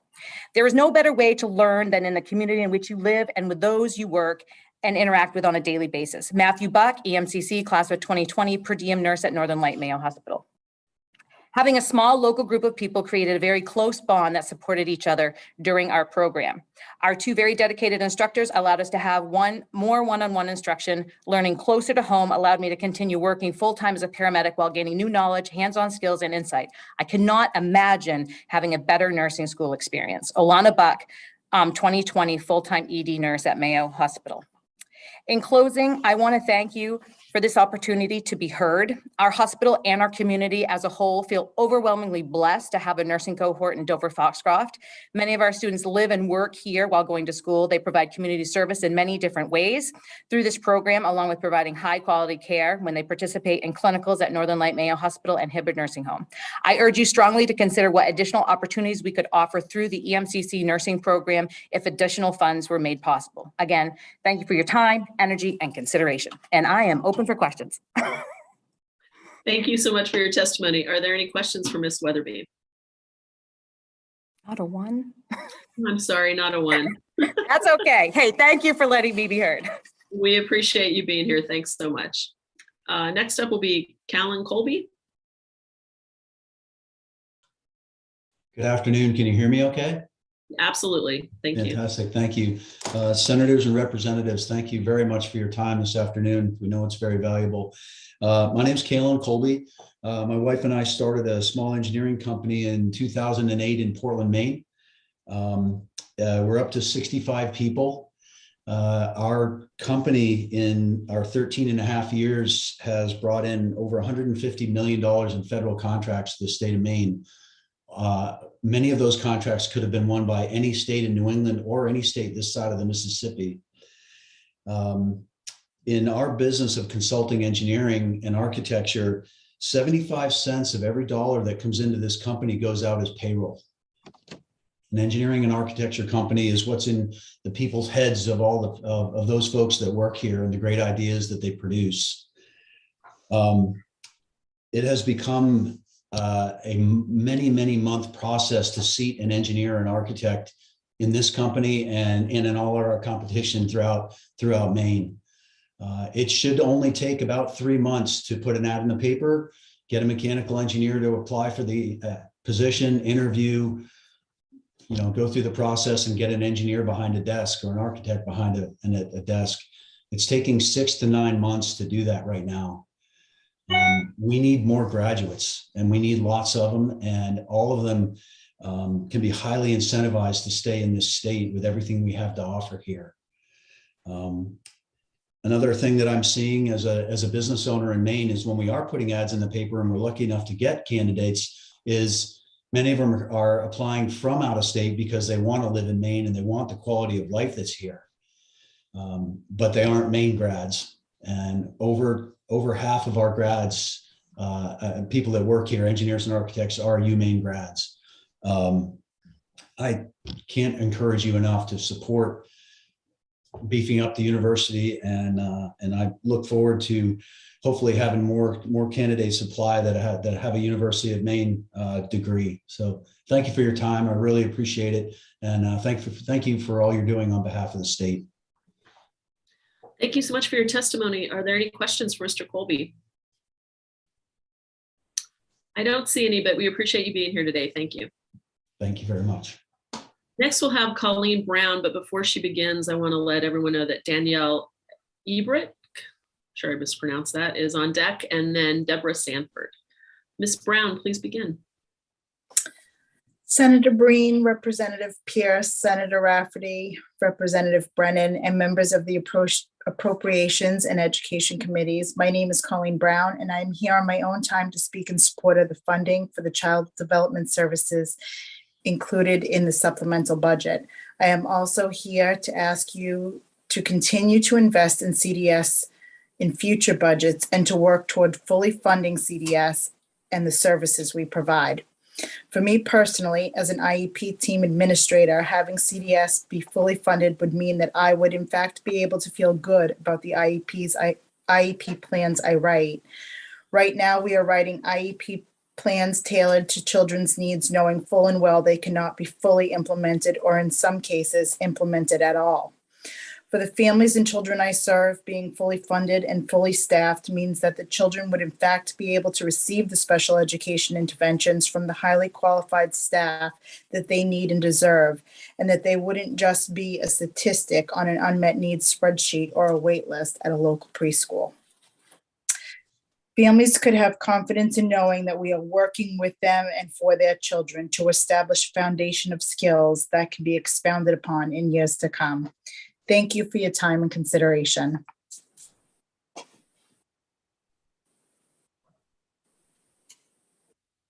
Thank you so much for your testimony. Are there any questions for Ms. Brown? I don't see any. We appreciate you being here today. Thank you. Thank you. Next, we have Danielle Ebrick. Yes, great. Good afternoon. Thank you so much. Senator Breen, Representative Peirce, Senator Rafferty, Representative Brennan, members of the Joint Standing Committee on Appropriations and Financial Affairs and the Joint Standing Committee on Education and Cultural Affairs. My name is Danielle Ebrecht. I live in the wonderful town of Kennebunk, and I'm here today in support of the Maine Community College portions of the supplemental budget, specifically the $20 million that would pay for tuition and fees for Maine's high school graduates in the classes of 2020 to 2023. I am passionate about the mission of Maine's community colleges, and I know firsthand the extraordinary difference these colleges make in the lives of Mainers. I have had the privilege of working at York County Community College in Wells since 2003. In my role as the director of the Student Success Commons and as an adjunct faculty member, I have the opportunity to work with students every day who are struggling, whether it is academically, emotionally, financially, or personally. Students who often wonder where their next rent payment will come from, or students who panic because they have arrived to campus realizing they don't have enough gas or toll money to get home. Both true stories. The stories of difficulties, barriers, and challenges to educational opportunities for our students are endless. As Dr. Jill Biden, a true champion of the American Community College, states, we see the struggle firsthand at community colleges. We see people who are determined to build a better life for themselves and their families, no matter how hard it is. COVID has robbed students in the graduating classes of 2020 to 2023 of some very basic experiences that I know that I took for granted. The ability to sit in a lunchroom and talk with a friend or bond with a teacher, attend the senior prom, the sports banquet, perform in the spring musical. The list is endless. Mental health for this high school student population has suffered dramatically. They have experienced social isolation, loss of social structure in friends or school clubs, increased stress in the family unit, and sadly, an increase in suicidal ideation and attempts. Studies done by the American Psychological Association report a significant increase in depression, severe depression, anxiety, and severe anxiety. Maine students need the opportunities that the Maine community colleges provide, and the state of Maine needs the gifts and contributions that these students will pour back into our great state once they graduate. I would ask that you embrace this extraordinary opportunity to provide free tuition to this group of Mainers who have been so negatively impacted by the COVID pandemic. It is a win for these students, the Maine community college system, but most importantly, for the state of Maine. Thank you so much for your time today. Thank you so much. Are there any questions for Ms. Ebrecht? I answered to either. Either. Sorry about that. All of a sudden I was like, That's okay. I don't see any, but thank you so much for being here. We appreciate your testimony. Thank you so much. Bye-bye. Thank you. Next, we have Deborah Stanford, but before she begins, on deck will be Deborah Parker and then Jason Judd. Ms. Stanford, please go ahead. Good afternoon, Senator Breen, Representative Peirce, Senator Rafferty, and Representative Brennan, and the members of the Appropriation and Finance Affairs Committee and the Education and Cultural Affairs Committee. My name is Deb Sanford, and I'm the Vice President of Nursing and Patient Care Services at Northern Light Eastern Maine Medical Center. And I'm here today providing testimony on behalf of Northern Light Health and our member organizations speaking in support of this bill. Northern Light Health member organizations include 10 hospitals located in southern, central, eastern, and northern Maine, 8 nursing facilities, air and ground ambulance, behavioral health, addiction services, pharmacy, primary and specialty services, long-term care, and statewide home care and hospice. 93% of Maine's population lives in Northern Light Health service area. Northern Light Health is also proud to be one of Maine's largest employers with over 12,000 employees statewide. Northern Light Health is dedicated to supporting nursing education programs as we work to create the future nursing force of Maine. Our nursing leaders, our managers, and preceptors work with nursing faculty, providing thousands of hours of clinical experience in our hospitals and healthcare settings. We offset the cost of nursing education with tuition support. We encourage Northern Light health nurses to serve as adjunct faculties, and our experience demonstrates that nurses from Maine who complete nursing education programs in Maine are more likely to stay in Maine after graduation. In the years before COVID, Northern Light Health had a consistent recruiting trend of 200 to 300 RNs annually. Today, we're recruiting 500 RNs annually, and it's well known that the Maine RN workforce is older than the nurses nationally and are choosing to retire from practice. The intensity of care provided to our COVID-19 patients has increased the need for additional nursing professionals. We are in full support of the bill before you today that provides funding to increase student capacity at our community college nursing education programs. The community college nursing education programs are outstanding partners for us. Northern Light has worked with EMMC, Northern Maine Community College, and Southern Maine Community College for both remote nursing programs and in-site clinicals. We currently have 3 programs in our critical access hospitals that are supported through EMCC, CA Dean, Mayo Regional, who you heard from earlier, and Maine Coast. This has allowed us to educate nursing students local to the communities, to make them successful within their communities and to maintain their residency there. At Northern Light EMMC, we provide the specialty rotations along with allowing EMMC's traditional program to access and utilize our simulation centers to maximize their experience. Many of our nurses, as I said before, are adjunct faculty to assist with clinical rotations.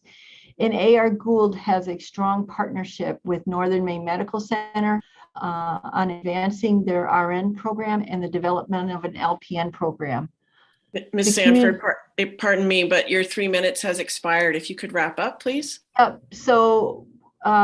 just want to thank you for the unique opportunity that the community colleges do to position Northern Light Health in the continued clinical care that we deliver. Thank you so much for your testimony. Are there any questions for Ms. Sanford? I don't see any, but we appreciate you being here. Thank you. Thank you. Next up, we have Deborah Parker and then Jason Judd. And before we move forward, I'll be bringing Jim Lyson over and John Kaczynski. Thank you, Ms. Parker. Please begin.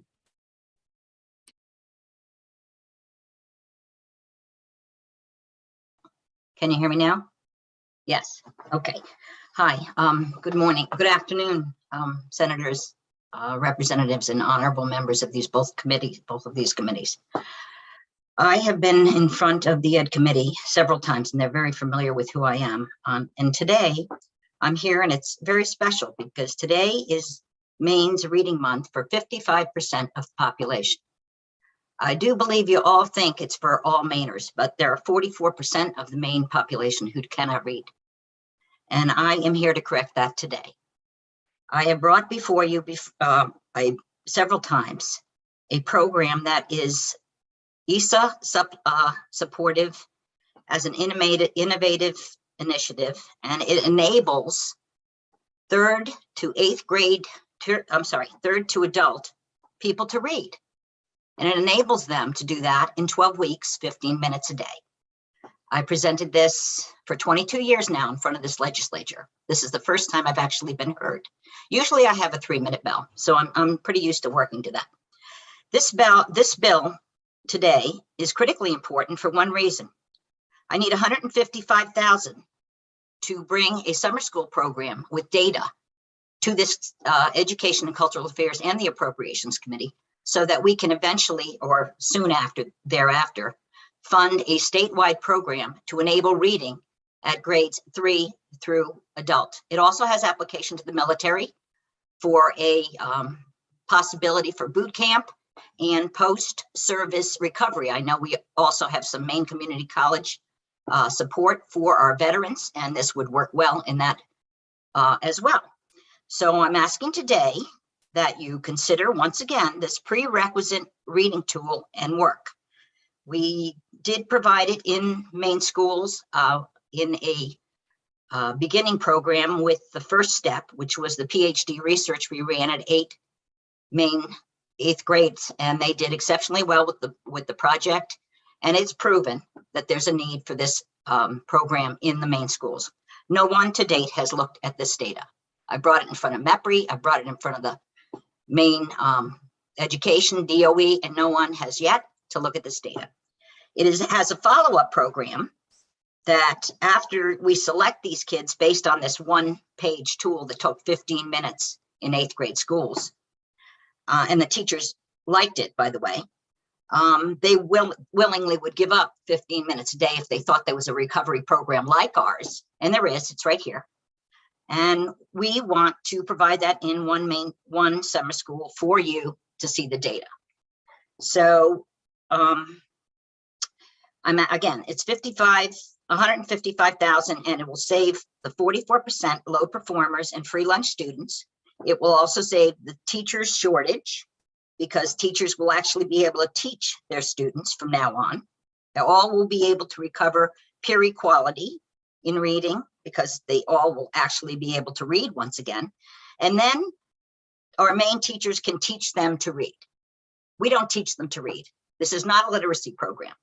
And I've tried to explain, that's why I needed 40 minutes to explain it to you. I've written this legislature 3 times. You've all received 3 letters, once in December, once in January, and once in February, and tried to explain this in text. It's very difficult. That's why what you have with you today, I sent to you, was the testimony of children who were recovered, of principals who loved the program. The Ed Committee has ed techs who ran the program, and what she actually said was she's proud to be part of this program because it had the experience to see how much these children can improve when they are able to read and comprehend who they are, what they're taught. This method has given them the self-esteem they needed to be successful in school. So I don't know what's the problem. I can't for the life of me figure what the problem is, but you have all the information. Future Vision Youth Development is right here.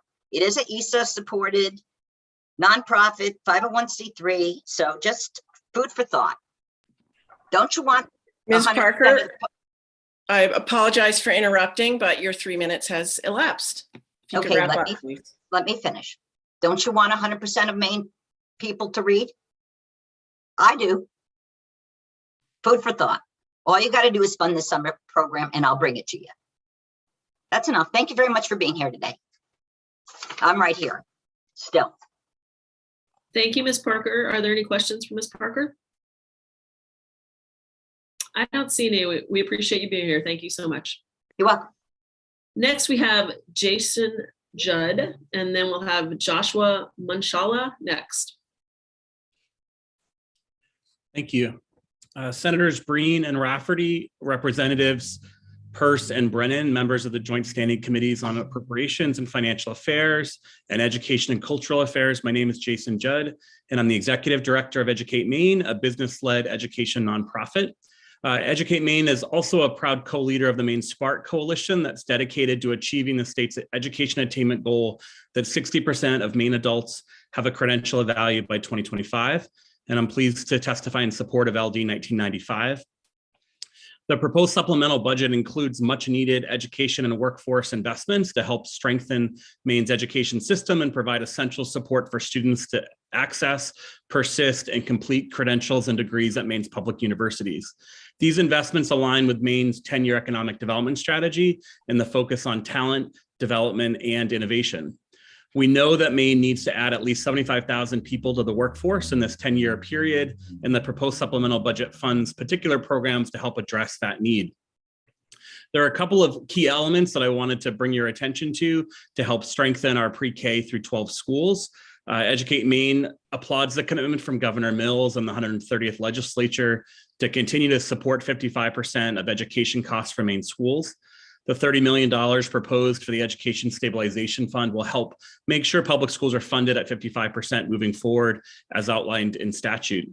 The pandemic has demonstrated the incredible need for students to have healthy meals in order to thrive in our schools. The proposal to fully fund school meals will have a significant impact on Maine students and help them make sure students are ready to learn in our classrooms. We hear stories daily from educators in our network about the tremendous need to address student hunger in communities, and this investment will do just that. Educate Maine recently released our 2021 Education Indicators for Maine report. I really encourage everyone to take a look at it as you're making decisions on the fiscal impacts of some of these programs. Want to call your attention to a couple of statistics that many of you are aware of, that during the pandemic, we did see declines in overall post-secondary enrollment and post-secondary persistence. We continued to see opportunity gaps within post-secondary education, especially for students who are economically disadvantaged. But we also did see growth in credentials of value for Mainers, and we're now up to 53% of Maine adults with a degree or credential of value. So the last thing I want to talk about is just the important support for Maine's public post-secondary institutions. Their work is very much integrated into the 10-year plan. The investment in $20 million for Maine's community college system is essential, as well as the investments for the University of Maine system to keep in-state tuition frozen, as well as supporting university revenue bonds to modernize their infrastructure. So with that, I want to thank you for having me, and excited to be here to support the education and workforce investments in this bill. Thank you so much for your testimony. Are there any questions for Mr. Judd? I don't see any. We appreciate you being here. Thank you. Thank you. So next we have Joshua Mushala and then Jim Lyson. Joshua, please begin. Good afternoon. My name is Joshua Mushala and I live in Portland. I'm currently a sophomore at the University of Southern Maine, where I'll be double majoring in political science and criminology. I testified today in support of investments proposed by the governor in her supplemental budget that will allow the University of Maine system to hold tuition flat for in-state students next year and to improve university buildings, including the new law school. Towards the end of my high school career at Casco Bay High School, I became very concerned about how I would be able to afford college. Coming from South Africa to America with a limited amount of financial resources made life very challenging for me and my family. Our word, not yet being an American citizen, meant my chances of getting a college education would be very slim, even though my parents work day and night to provide for our family. As an asylum seeker in the United States, I'm unable to receive most state and federal financial aid like Pell or Maine state grants because they're only available to US citizens or green card holders. I applied to various universities in and out of state, but none provided any real financial assistance, except for the University of Southern Maine, which offered me a full ride and other and social support through its Promise Scholarship, which is entirely funded by private donations. This program is for the undeserved, high-achieving students like me who have demonstrated real resilience and commitment to the community, but otherwise would not be able to attend college due to various barriers. 100% of Promise Scholars are first-generation college students. Coming to USM was the best decision. Having the Promise Scholarship is allowing me to access the American dream through higher education. The scholarship allows me to stay focused on my studies, working towards my career goals, including Scholarship allows me to stay focused on my studies and working towards my career goals, including being able to attend the University of Maine School of Law. Other new Mainers find themselves in the same predicament as me, not being able to receive traditional financial aid. For us, as well as many Maine students who do not qualify for financial aid, but it doesn't cover all their costs for college. The funding you provide the university will help keep tuition more affordable and is what determines our future and the future of our state. I also believe that if you can help invest to improve our facilities at USM, the law school, and other public university campuses, students will most likely remain in state for school, as opposed to leaving to go to colleges out of state and maybe never coming back here. I'm very proud to be a Mainer, and I look forward to the day of becoming an official American citizen. So I urge you to keep funding our private universities to help our future leaders of Maine learn and grow. And through this, many of them will be able to give back to our communities. As I look forward to doing, your investment in our University of Maine systems is changing the destinies of tens of thousands of students like me in achieving our goals and dreams. So thank you once again for the wonderful opportunity to talk to you and all the wonderful work you've done for us and students. Thank you so much. Thank you so much. Are there any questions for Mr. Muchala? Did I say that correctly? Yes, you did. Any questions? I don't see any. We appreciate you being here and sharing your testimony. Thank you so much. Next, we have Mr. Lyson. Please begin. Thank you, Representative Pierce. Senator Breen and honorable members of the Joint Standing Committee on Appropriations and Financial Affairs and Education and Cultural Affairs Committees. My name is Jim Lyson, and I've lived in Lewiston, Maine for nearly 40 years. I spent the final 12 years of my professional career as the Executive Director of Community Clinical Services, a federally qualified health center affiliated with St. Mary's Health System. At the 23 practice sites I oversaw and managed, we served many refugee families seeking a better life. I am in support of the Immigrant Inclusion in Healthcare, which was LD 718. A projected near $1 billion budget surplus presents our state an unprecedented opportunity to address long-term unmet critical needs like healthcare, and generally to invest in more equitable future for our state. The COVID-19 pandemic has shown how fragile and unfunded the state's care infrastructure is, especially for the low income and people of color. The pandemic has also clearly revealed that all Mainers need access to affordable, accessible healthcare, regardless of income or immigration status, and that our collective safety and our economic recovery are tied to each person's ability to get proper care. I've recently had discussions with asylum seekers who are determined to be essential workers during the pandemic, despite not having a clear path for citizenship nor proper health care, and that's not right. In this budget, we have the opportunity to close discriminatory loopholes and restore healthcare access for all Mainers, regardless of where they come from or what their immigration status is. In 2017, Mainers overwhelmingly voted to expand MaineCare, and today it is providing healthcare for an additional 76,000 people at a critical time for public health. However, Congress previously in 1996 excluded many low-income immigrants from healthcare coverage under Medicare and CHIP. That included lawful permanent residents who have their green cards for less than 5 years, people who are undocumented, asylum seekers who are not pregnant or under 21, and people with other immigration system challenges. Thankfully, that same year, with strong bipartisan support, this legislature stood up for healthcare and for all and closed that discriminatory gap and many positive social impacts, societal impacts. Medicaid access reduces hunger, poverty, and evictions, and improves credit scores. Children are also much more likely to access much needed health care if their parents have coverage, and the health of their parents impacts overall well-being and financial stability of the whole family. I've observed firsthand how children are much more ready to learn when they have access to health care, enough to eat, and a stable family life. Tragically, Governor LePage reopened the gap in 2011, which worsened this already stark healthcare disparities that our new Mainer brothers and sisters face. Instead of getting preventative care, low-income Mainers are forced to go to the emergency room, not to family practice sites, overwhelming our hospital system and worsening their health. It means that chronic conditions are not covered.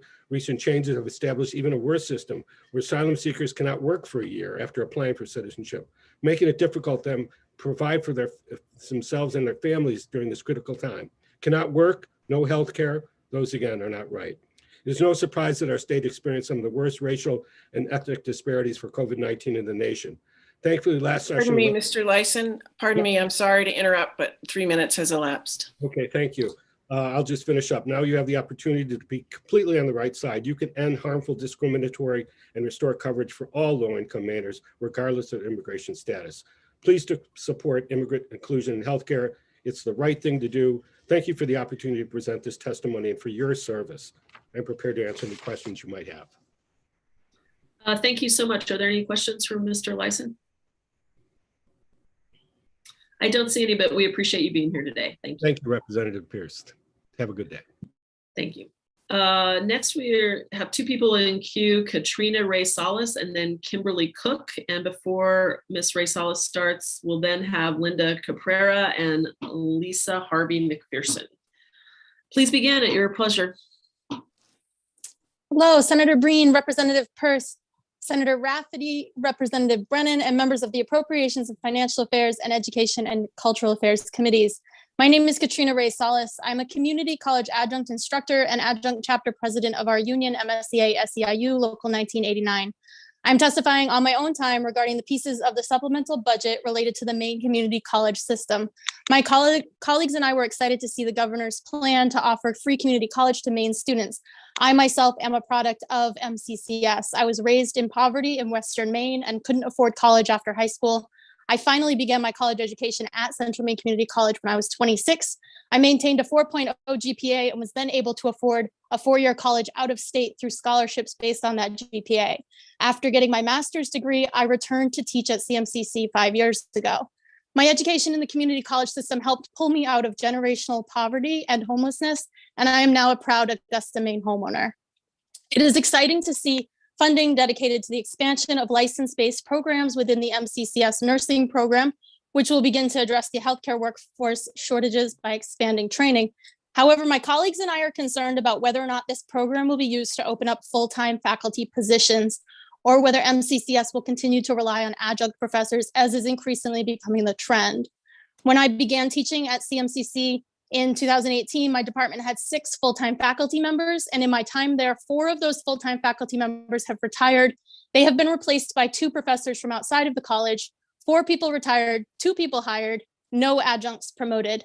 The rest of the courses previously taught by full-time faculty members are now being taught by the 25 part-time adjunct instructors in the department. Adjuncts have the same education, experience, and qualifications as full-time faculty members. MCCS has adjuncts with Ivy League degrees, PhDs, piles of publications, and decades of teaching experience. And on top of that, we have a beautiful drive and passion to serve our student population. What we don't have is the same respect, pay, or job security. We do not have healthcare options, retirement plans, paid time off, sick pay, guaranteed courses, or job growth opportunities. The position of adjunct, once a temporary position for retired professionals, is quickly becoming the only path for higher education instructors. We piece together full-time jobs by teaching in multiple schools or working other jobs on top of being instructors. Personally, I supplement my income in a myriad of ways, including working as a nanny and a tutor. I actually have one of my tutees sitting in silence and muted on a different screen right now because I'm actually working right now. In every adjunct union meeting, the question of full-time faculty positions comes up. An overwhelming number of our adjunct faculty members want to teach full-time and are watching full-time positions disappear every semester. Serving in our union has given me a strong insight into what our adjuncts are facing. Some of our students never meet anyone else on campus in their time at college except for adjuncts, so their biggest concerns are entirely filtered through us. How can I tell my students that teaching in higher education is an achievable goal when I have no idea if full-time positions will even exist for them when they graduate? It is extremely important that the supplemental budget be used to increase full-time faculty positions, bring back these jobs, and bolster our education system with them. Thank you, and I'm happy to answer any questions. Thank you so much for your testimony. Are there any questions for Ms. Ray Salas? I see that Representative Dodge might have one.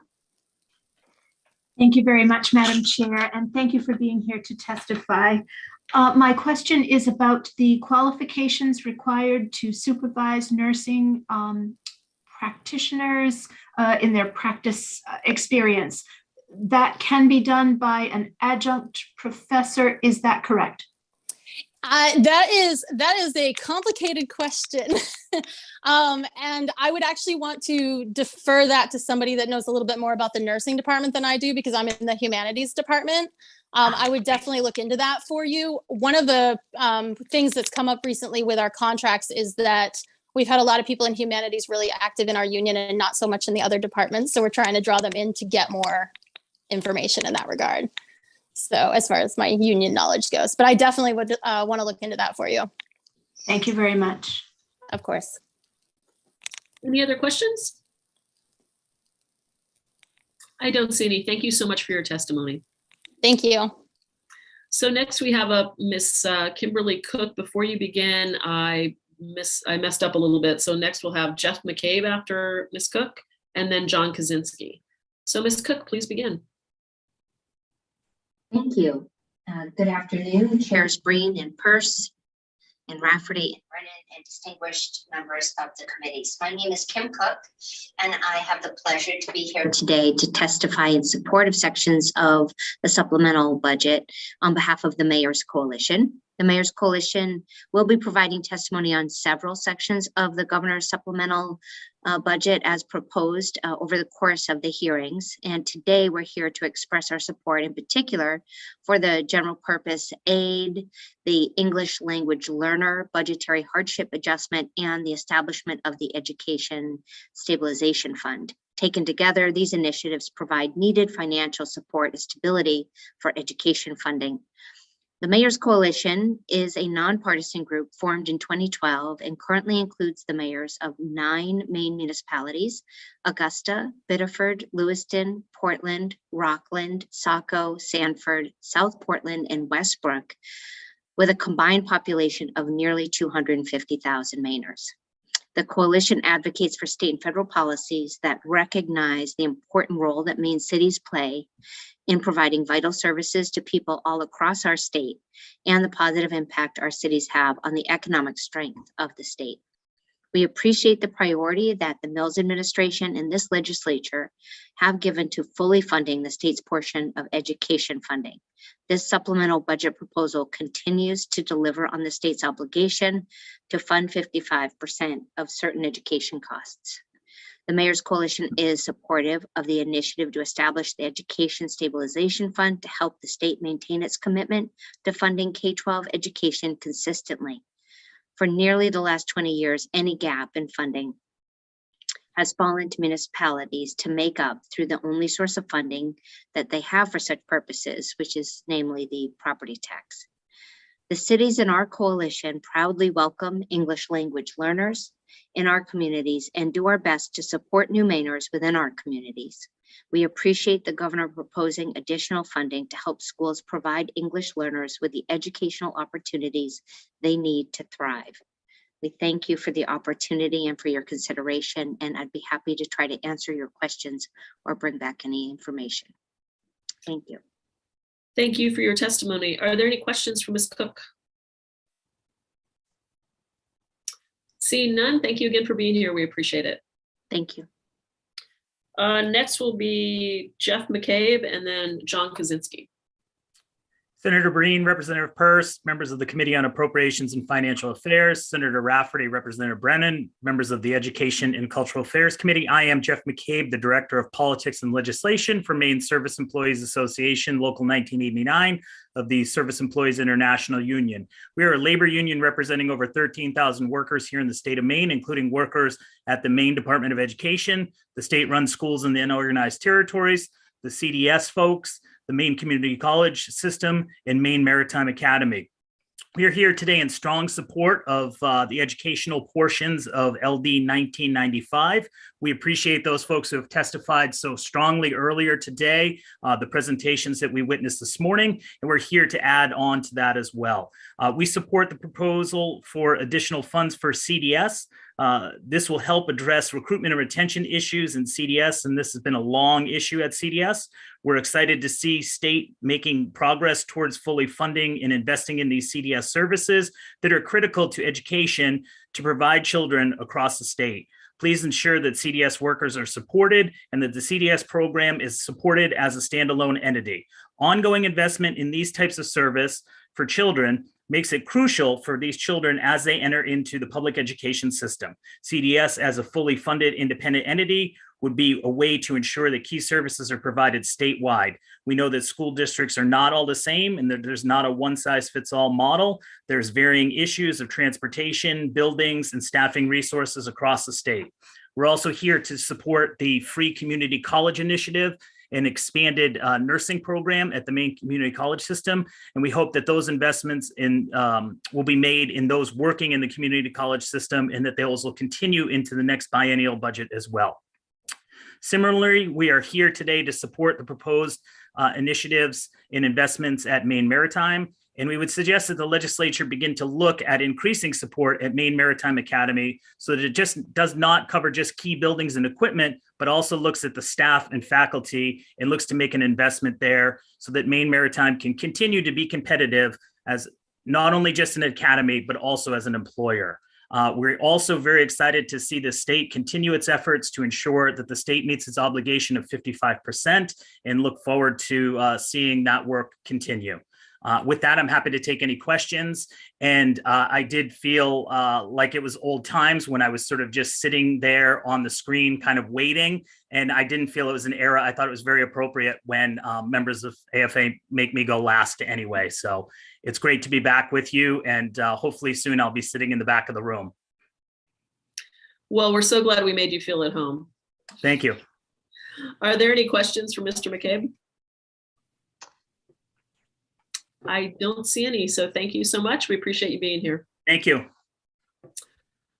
Mr. Kaczynski, welcome. Good afternoon, Representative Peirce, Senator Breen, members of the Appropriations Committee, Senator Rafferty, Representative Brennan, and members of the Education and Cultural Affairs Committee. My name is John Kaczynski, and I'm here on behalf of the Maine Education Association to testify in support of the public education proposals contained in LD 1995. Specifically the Part C language.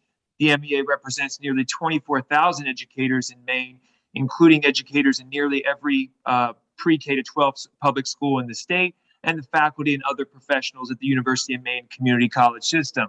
First, thank you. Thank you to Governor Mills and this legislature for finally fulfilling the state's obligation to fund 55% of the cost of public schools. Achieving and maintaining this commitment to state funding for schools is a huge success for our students, our public schools, and the dedicated educators who work in them, and the taxpayers who fund them. I simply cannot imagine how schools could have done all they have done over the past 2 years to provide an education to students during a global pandemic without the 55% state funding and the generous support from the federal government. So thank you again.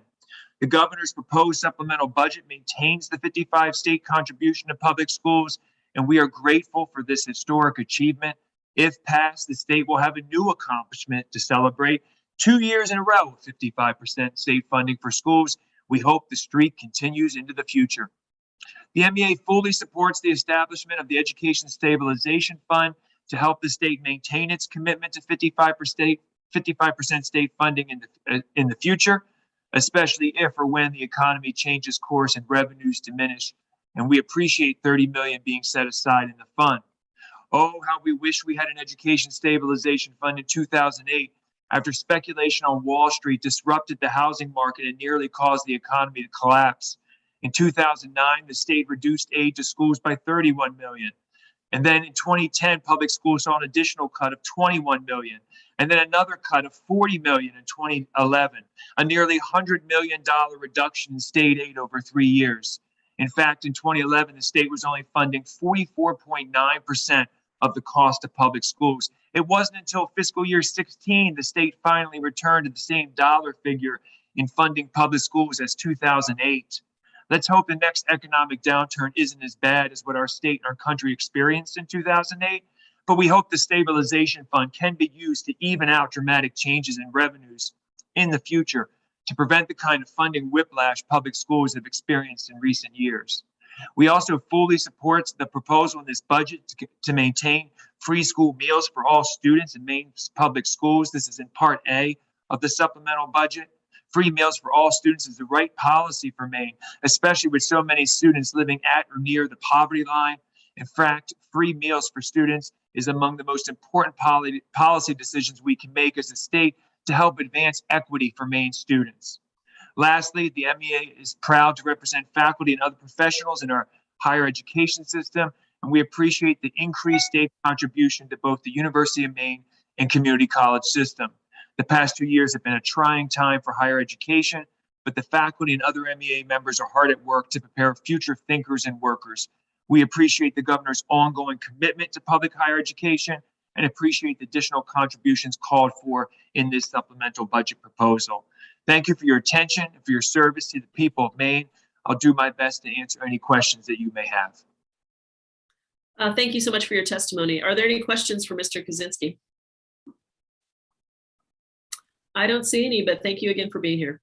Thank you. Next, we have Linda Caprera and then Lisa Harvey McPherson. Good afternoon, Senators Breen and Rafferty, Representatives Peirce and Brennan, and members of both committees. My name is Linda Caprera. I'm here with the Maine State Chamber of Commerce, and I'm here to deliver testimony on behalf of Dana Connors, who had a prior commitment today. So I'd like to read his testimony. I am Dana Connors, President of the Maine State Chamber of Commerce, a statewide business organization consisting of a network of more than 5,000 large and small employers across Maine. I'm here today to support the proposed investments in Maine's higher education system contained in Governor Mills' FY 22-23 supplemental budget, LD 1995. Investments in both our public university system and our community college system will have long-term dividends for the state of Maine as well as for the people of Maine. Approval of the $7.9 million in one-time FY 23 funding proposed by the governor will allow the University of Maine to keep tuition flat for Maine students for a seventh time in a decade. Keeping access to high-quality education at an R1 designated institution affordable for Maine families as our economy recovers from the pandemic is an investment in the future of Maine. It sends a clear message to students, whether traditional or non-traditional, that their education has value here as they train to be employees and entrepreneurs.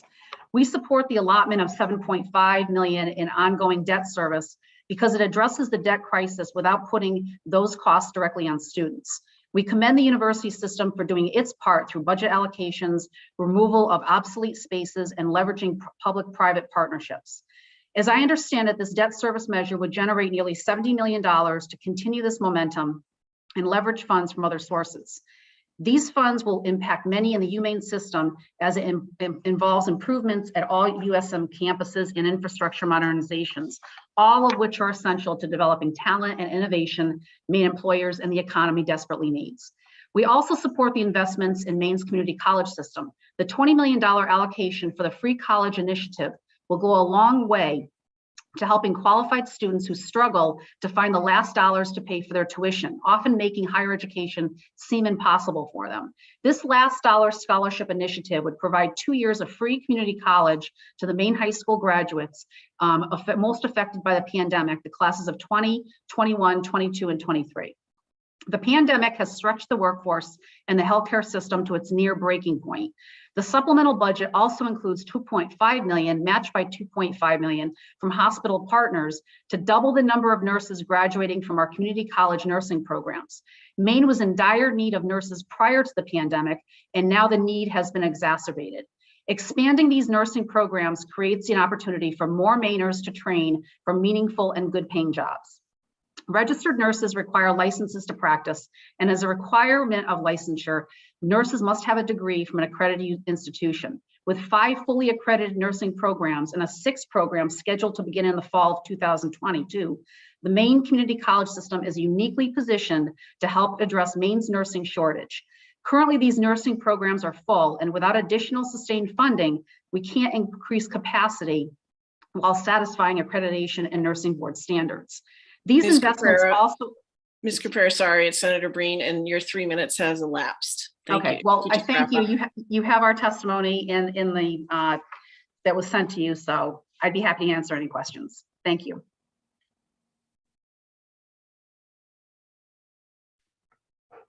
Thank you for your testimony. Are there any questions for Ms. Caprera? I don't see any. I appreciate you being here. Thank you so much. Thanks.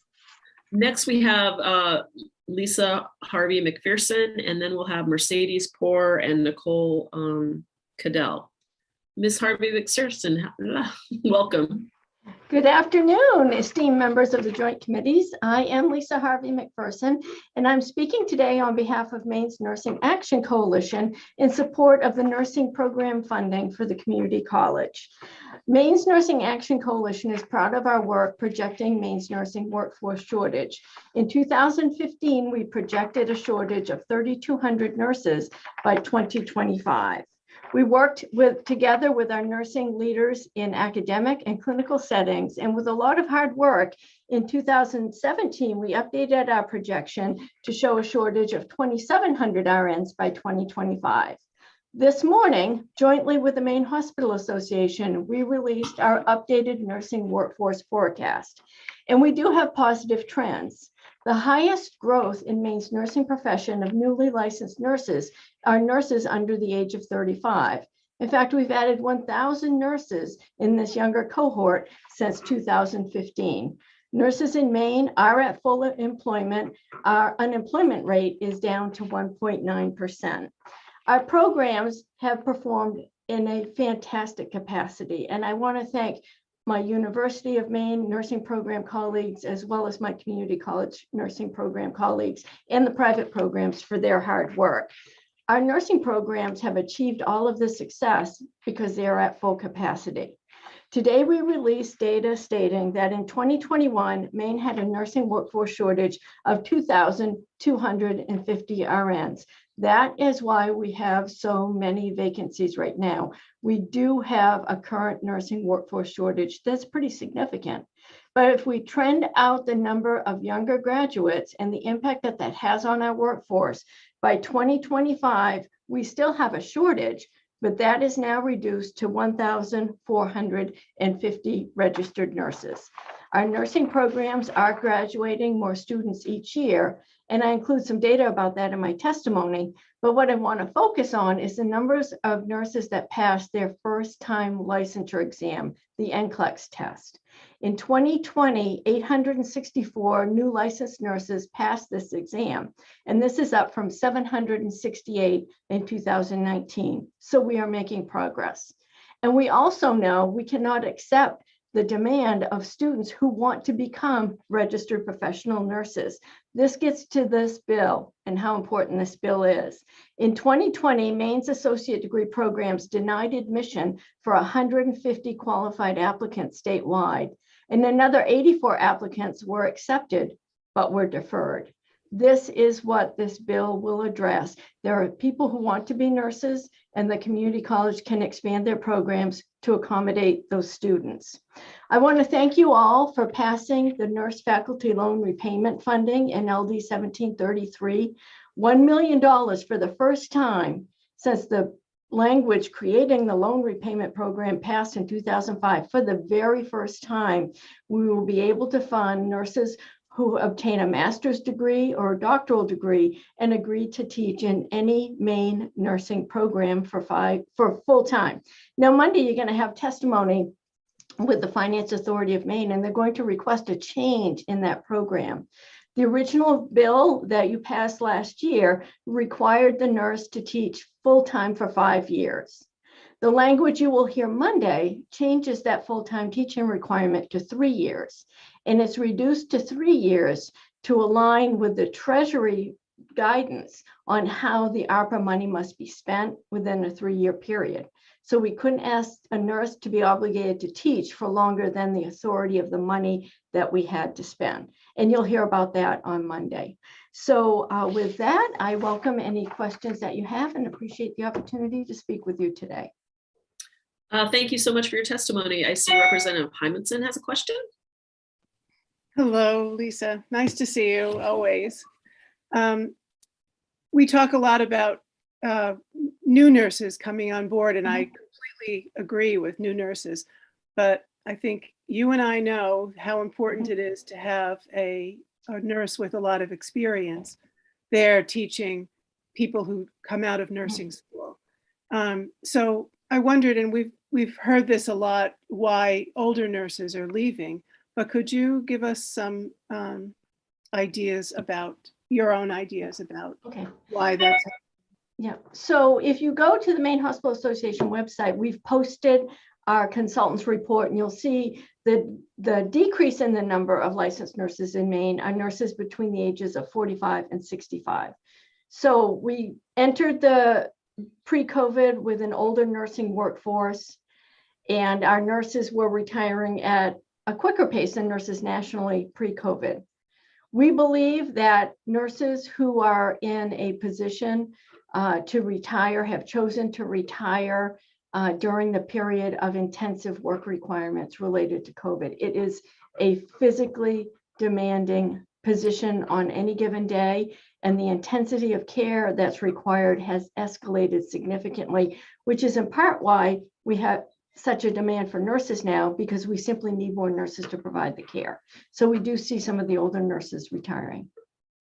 No, I appreciate that. Will there be any effort to reclaim older nurses after the COVID response, because they're valuable in patient care and in training new nurses? Yeah. So the proposal that you were briefed on today with the community college expansion is a partnership between the community colleges and the major health systems, which my professional role with Northern Light Health includes Northern Light Health. We will need to increase our capacity for clinical placements and preceptors. And that's where I see an opportunity to tap into the knowledge and the wisdom of our older nursing workforce to assist us, because that doubling the size of those graduates every year is an equal commitment of investment on our side for those clinical experiences. Thank you. Representative Dodge. Thank you, Madam Chair. Thank you for being here, Ms. McPherson. My question is around requesting your brief comments on the difference in training and outcomes of nurses who attend a community college program and those who attend a four-year program, and perhaps highlighting the specialties and further letters after one's name that one might acquire from a four-year experience. Thank you. I am glad you asked that question, because our support for the community college program supports the most efficient way to onboard a new professional nurse into practice. But that in no way diminishes our responsibility to support nurses to advance their education. So the nurses that will benefit from the community college program will in turn have the benefit of their employer support, because between tuition reimbursement and economic incentives around education advancement, by and large, the employer is going to pay for their accelerated advancement into an RN to BSN program and their BS to a master's program. So by onboarding them with the cost efficiency of a community college degree, the employer will accept the responsibility for the advance of education. That's really a win-win for the student. Oh, you're on mute, Representative Darth. Thank you, Madam Chair, and thank you for shedding that light on that particular situation and my question. Are there any other questions for Ms. Harvey McPherson? I don't see any. We appreciate your testimony. Thank you so much for being here. So next we'll have Mercedes Poor, and then Nicole Cadell, and then we'll bring over Ellen Belknap. Ms. Poor. Good afternoon, Senator Breen, Representative Peirce, Senator Rafferty, Representative Brennan, and distinguished members of the Committees on Appropriations and Financial Affairs and Education and Cultural Affairs. My name is Mercedes Poor, and I'm here today in support of the Maine Community College portions of the supplemental, specifically the $20 million to cover tuition and fees for Maine's recent and soon-to-be high school graduates. I serve as the Director of College Access for Maine's community colleges, and in that role work in partnership with high schools and CTEs across Maine to support aspirations and career paths for all students. The pandemic exposed and increased existing inequalities. Even pre-pandemic, economically disadvantaged kids were 25% less likely to enroll in college than their more affluent peers. Now, everyone does not have to go to college, but that choice should not be as predetermined by your economic status as it is. For too many in Maine, college seems expensive, distant, and irrelevant to where they are. Unfortunately, the pandemic is accelerating that trend. Our colleagues at FAME report that first-time FAFSA filing, which is like our coal mine canary for fall enrollment, is down, particularly for our economically disadvantaged students. So that enrollment gap is widening. We're talking about the students who stepped in to fill essential gaps in our economy in places like our supermarkets, our restaurants, and childcare settings, and helped us all get through COVID. As the pandemic progressed and the labor crisis worsened, these young people found increased wages in entry-level jobs and were now far removed from the support systems that they had had in high school. College became even more distant for students for whom it already was. And as we have talked about reconnecting with these students, we have two major challenges. How are we going to find them? And how are we going to counter the dominant narrative that college is too expensive to be worth it? This one proposal addresses both challenges. A statewide free community college plan would deputize the entire state in a broad appeal. Friends, families, employers would reach out to those who have recently graduated and give them that nudge. This is free. This is for you. And in that appeal, we might also, as a state, show that not all college is too expensive or irrelevant. This proposal positions college, and by extension, all post-secondary education, as within reach, valuable, and part of the common good. The reality is that if more families complete their FAFSA as part of this plan and see that aid is available, we change the narrative. If more young people find that a college certificate or degree gives them the skills and confidence for a career, not just a job, we change the narrative. And if Maine invests in these disruptive students and proclaims, we value you, we change the narrative. But this moment is fleeting. This free college proposal may be bold, but it is also practical and necessary. And I hope we move it forward. Thank you for your time and for your commitment to Maine. Thank you so much for your testimony. Are there any questions for Ms. Poore? I don't see any. We so appreciate you being here. Thank you. Next, we have Nicole Cadell. Is Nicole here? I think I saw her. Ah, there you are. Hi. Okay, so Senators Breen and Rafferty, Representatives Pierce and Brennan, and members of the Joint Standing Committees. My name is Nicole Cadell, and I am a nursing student at the University of Maine at Fort Kent from Bridgewater. I am here today to testify in support of investments that would allow the University of Maine system to hold the tuition rate flat next year for in-state students like me, and to improve higher education infrastructure. I wanted to start out by saying thank you. Even though you guys don't know me, you have already made a significant impact in my life by enhancing my education. I participated in dual enrollment at the University of Maine at Presque while I was in high school, and I enjoyed how small the campus was and how closely knit the community was, and how staff were so connected to the students and invested in helping them accomplish their goals. However, when I decided that I wanted to continue college in this community, I was faced with the reality that no nearby colleges had a bachelor's degree program. So I decided to move back to Alabama and join the workforce while I lived with relatives to figure out the next steps in obtaining my education. I had a difficult childhood, which created these new unique circumstances that allowed me to be an independent student. However, I did not have the means to put myself through college at the time without a place to stay nearby. In 2018, the legislators and voters in Maine passed a bond that provided needed funding to the university system to improve and expand workforce development infrastructure. This allowed UMPI to renovate our old lecture hall into a state-of-the-art nursing simulation lab so that the University of Maine at Fort Kent could bring its nursing program to central Aroostook County, where there is a desperate need for nurses.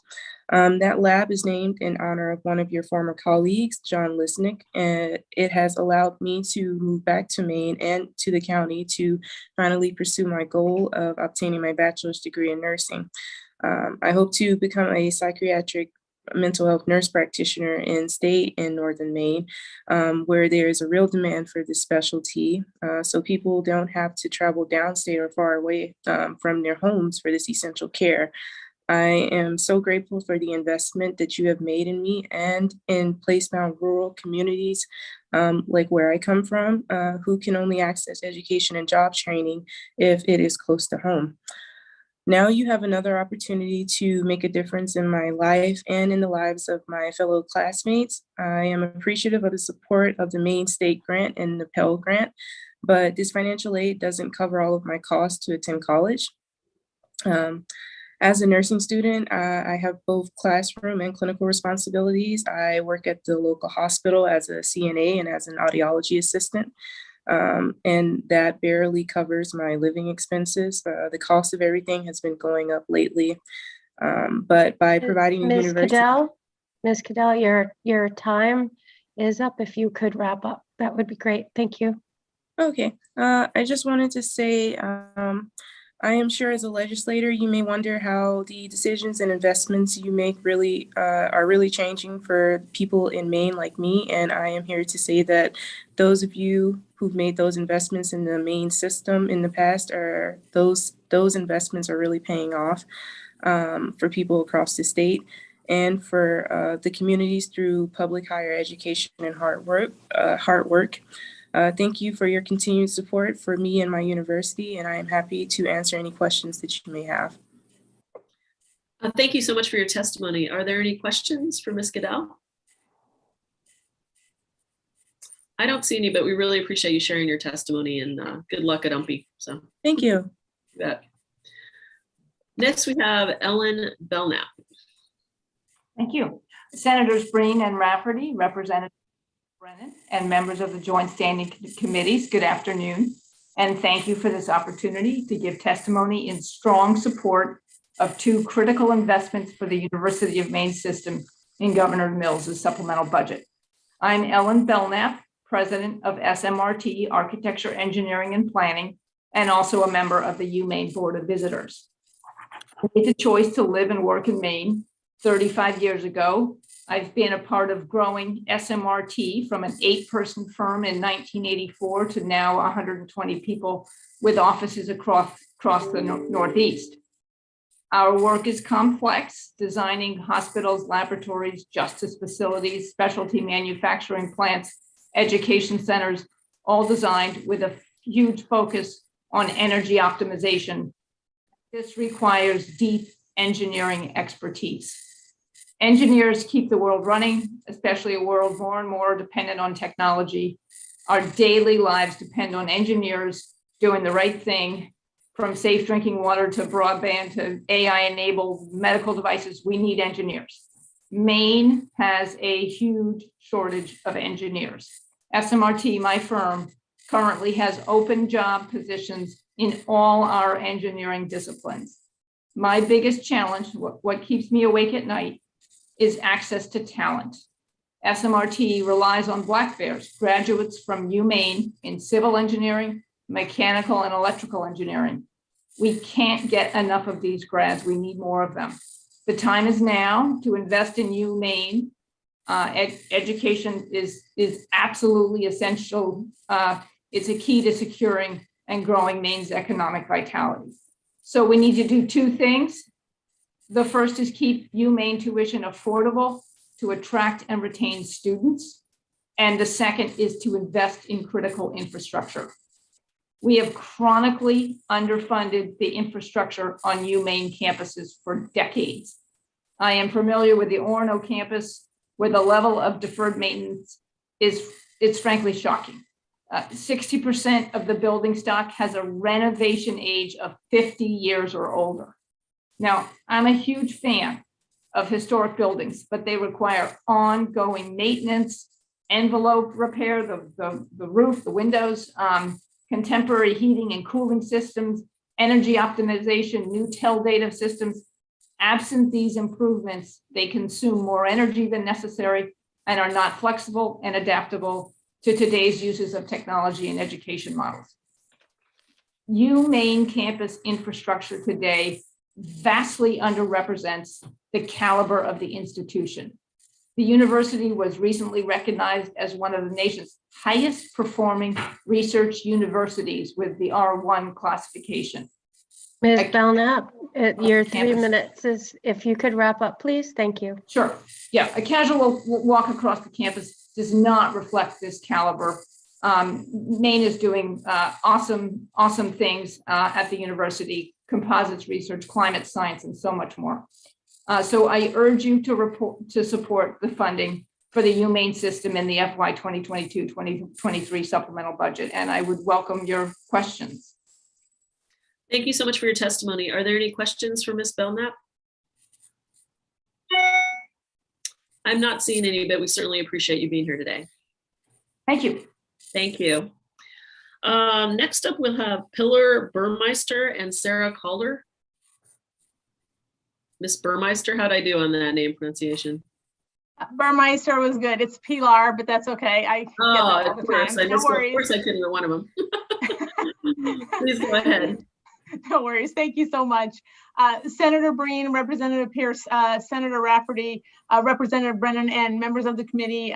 My name is Pilar Burmeister, as we've determined.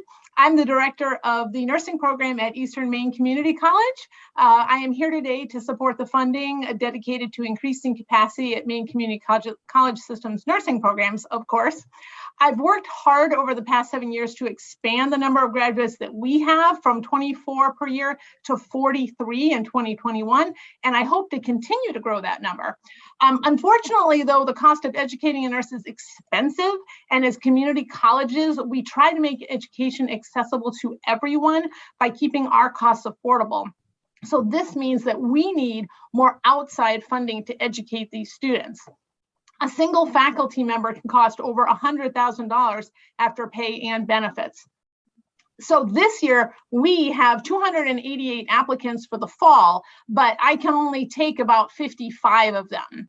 So many potential nurses will be denied admission due to the lack of clinical capacity, which could be resolved with simulation. And one of the biggest obstacles that we have is we don't have adequate capacity to teach with simulation, including staff and faculty, as well as equipment. Clinical placement is in a very short supply. 7 schools of nursing in the Bangor area compete for clinical space at the local hospitals.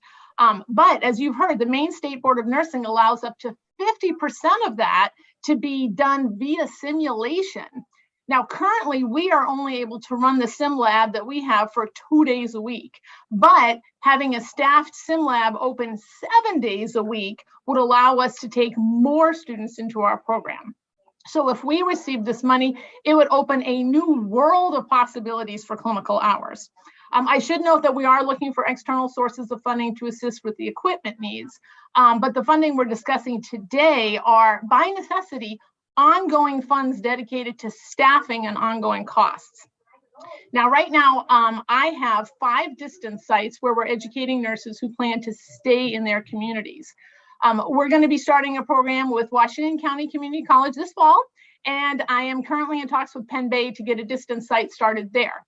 Additional faculty will help us to expand our distance sites to even more hospitals in our area. The benefit of these distance programs can be exemplified with Mayo Regional Hospital. 5 of our 6 2020 grads went to work at that hospital, and they have saved them over $345,000 in travel nurse expenses in just the first 9 months of their work. This is being replicated in all of our distance sites. Our nursing grads are highly sought after with 100% job placement rate, with most students obtaining promised jobs well before they graduate. This money will help produce more of these outstanding nurses who will, because they're generally non-traditional and have roots in their communities, will stay in Maine. I cannot tell you how important these funds would be to me, my faculty, and our students at EMCC. Please give your full support to this bill. Thank you so much. Thank you so much for your testimony. Are there any questions for Ms. Burmeister? I don't see any, but we certainly appreciate you being here today. Thanks for your patience. Thank you so much. Great. Excuse me, Representative Peirce, I'm sorry to interrupt. I am back, but I don't think I'm a co-host yet. So I was hoping our clerk could make us a co-host and I could resume my duties. I'm sure our clerk has heard that. Just got a thumbs up going. All right, so next up we have Sarah Calder, but before she starts, I have 3 more people in the queue. Bill Brennan, Teresa Patton, and Victoria Walnick, and I'll bring everyone over. If you're still listed in the attendees and you haven't had a chance to testify, please raise your hand. Ms. Calder, welcome.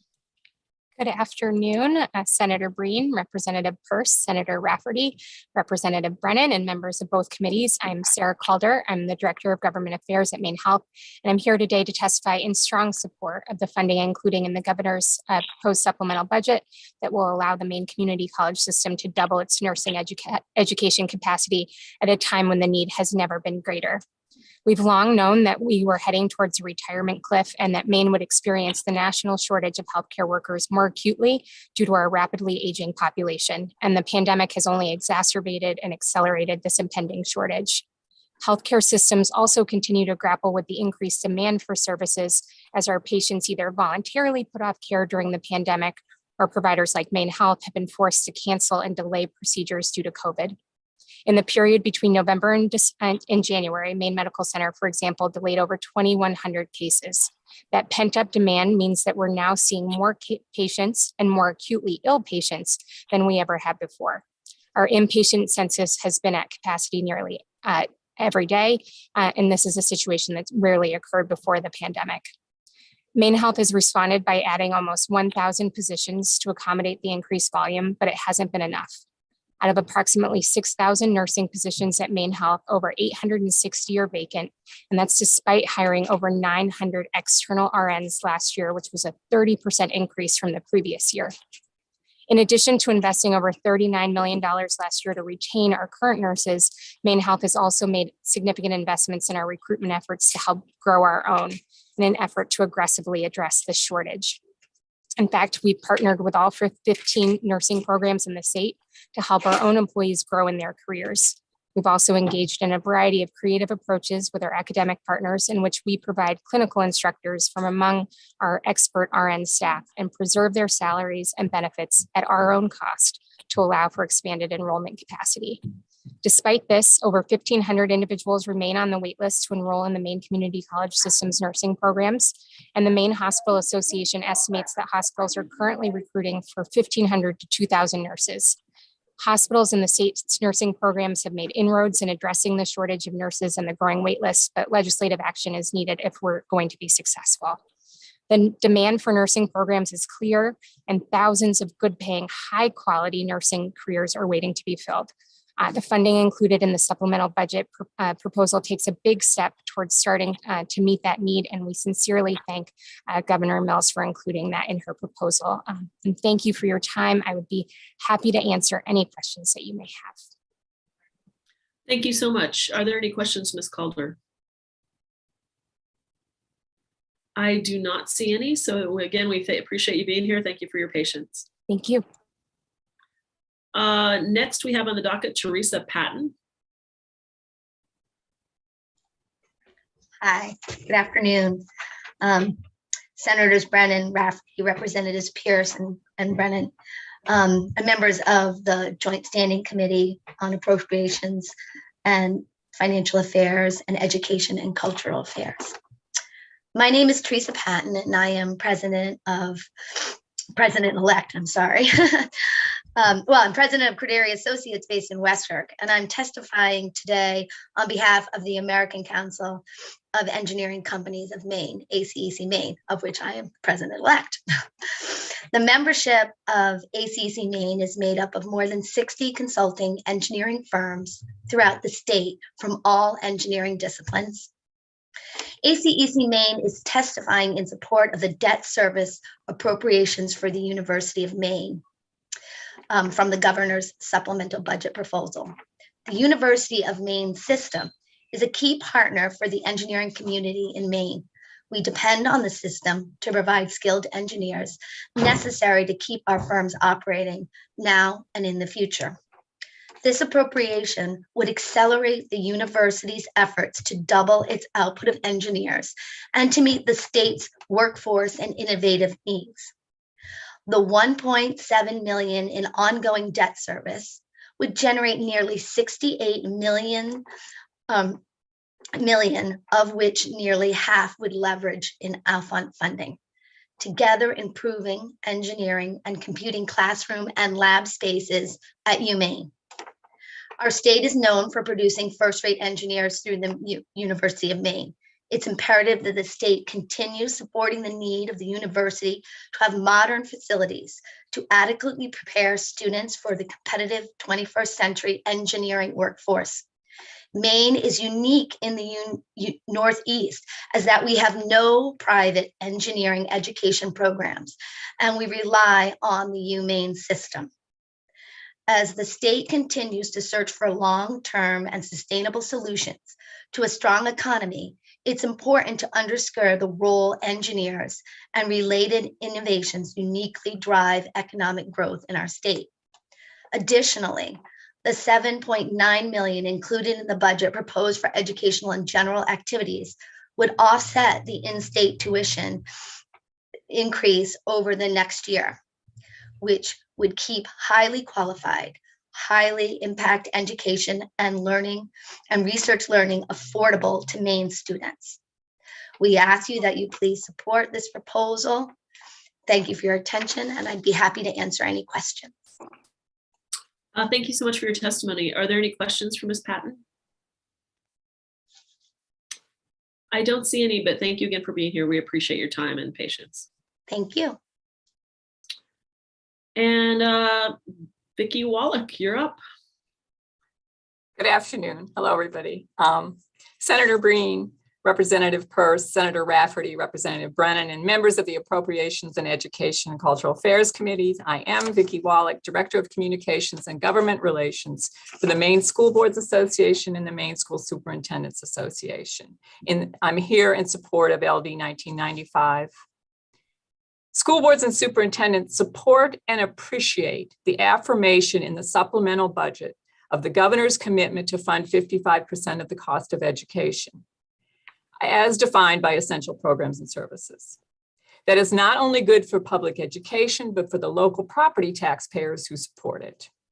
Our hope is this commitment, which recognizes the shared responsibility of state and local property taxpayers to support an educated citizenry and workforce, will set a permanent precedence that enshrines the state's share as an obligation and not a choice. As this committee knows well, the 55% is a statewide figure. The actual percentage split of the shared obligation between local taxpayers and the state varies dramatically depending on the value of the local property tax base. This was intentional and does not make everyone happy, but generally is viewed as fair. The budget also contains an educational stabilization fund, as you've heard, which recognizes that meeting the state's 55% obligation is not always easy or politically supported, particularly when state revenues drop. This has happened before, and I am reminded of that back in 2008 and 2009, I don't think if we had not had the federal government step in with funding, we would have seen that continued support. The infusion of considerable federal money through the American Rescue Plan in the form of elementary and secondary emergency relief that we're currently enjoying is also due to end, and that will create another drop off the cliff. And some will recall those drops and don't want to relive them. So I believe this prevents an unfortunate and unwelcome and unproductive potential of cutting funding public education if we don't do something. The Education Stabilization Fund would help cushion the impact an unpredictable economy could have on support for public education, and we encourage this bill's passage. And in talking to, I thought it would be helpful for the committee to talk to superintendents about what the big cost drivers are right now, and those change. But one of the big cost drivers is the cost of electricity right now. Certainly the cost of fuel, the cost of health insurance, and we are going appropriately to a $40,000 base for minimum teacher salaries, but again, that causes the cost of education to go up. So we appreciate the bill and we look for your support, and I'll be happy to take any questions. Thank you. Thank you so much for your testimony. Are there any questions for Ms. Wallach? I don't see any at this time, but thank you again for being here and your patience with your V as a first name. With my last name, yeah. First and last. Yeah, coming at the end. Thank you again. Thank you. So I believe I've gone through the entire list of people who would like to testify. If you are an attendee who has not testified yet, and I have missed you, please raise your hand so I can make sure that we pull you over. No one's raising their hand, so I think we've completed our attendee list. I want to thank the Education and Cultural Affairs Committee for being with us today. It was a pleasure to have you. We look forward to your report back to us, which is on March 17th. Thank you so much for the due diligence that you'll do on this part of the budget. We look forward to hearing what you think. I'd also like to thank Maureen Dawson and Judith Hammond, our clerk and OFPR analyst. They do just yeoman's work in putting this all together, and we're so appreciative of their time and effort. Tomorrow we start at 10 o'clock, getting a late start tomorrow for us with the health coverage, insurance and financial services. Then we have the DAFs and treasurer coming. And then at 1 o'clock, the taxation committee will be with us. I'll turn to my good chair, Senator Breen. Did I miss anything today? Any announcements? I think we're all set as far as I'm concerned. Great. Anything from either our clerk or Maureen, Judith or Maureen? Are we all set? Great. Well, hey, thanks everyone. Really appreciate you being here. I look forward to staying in touch. Take care. Thank you.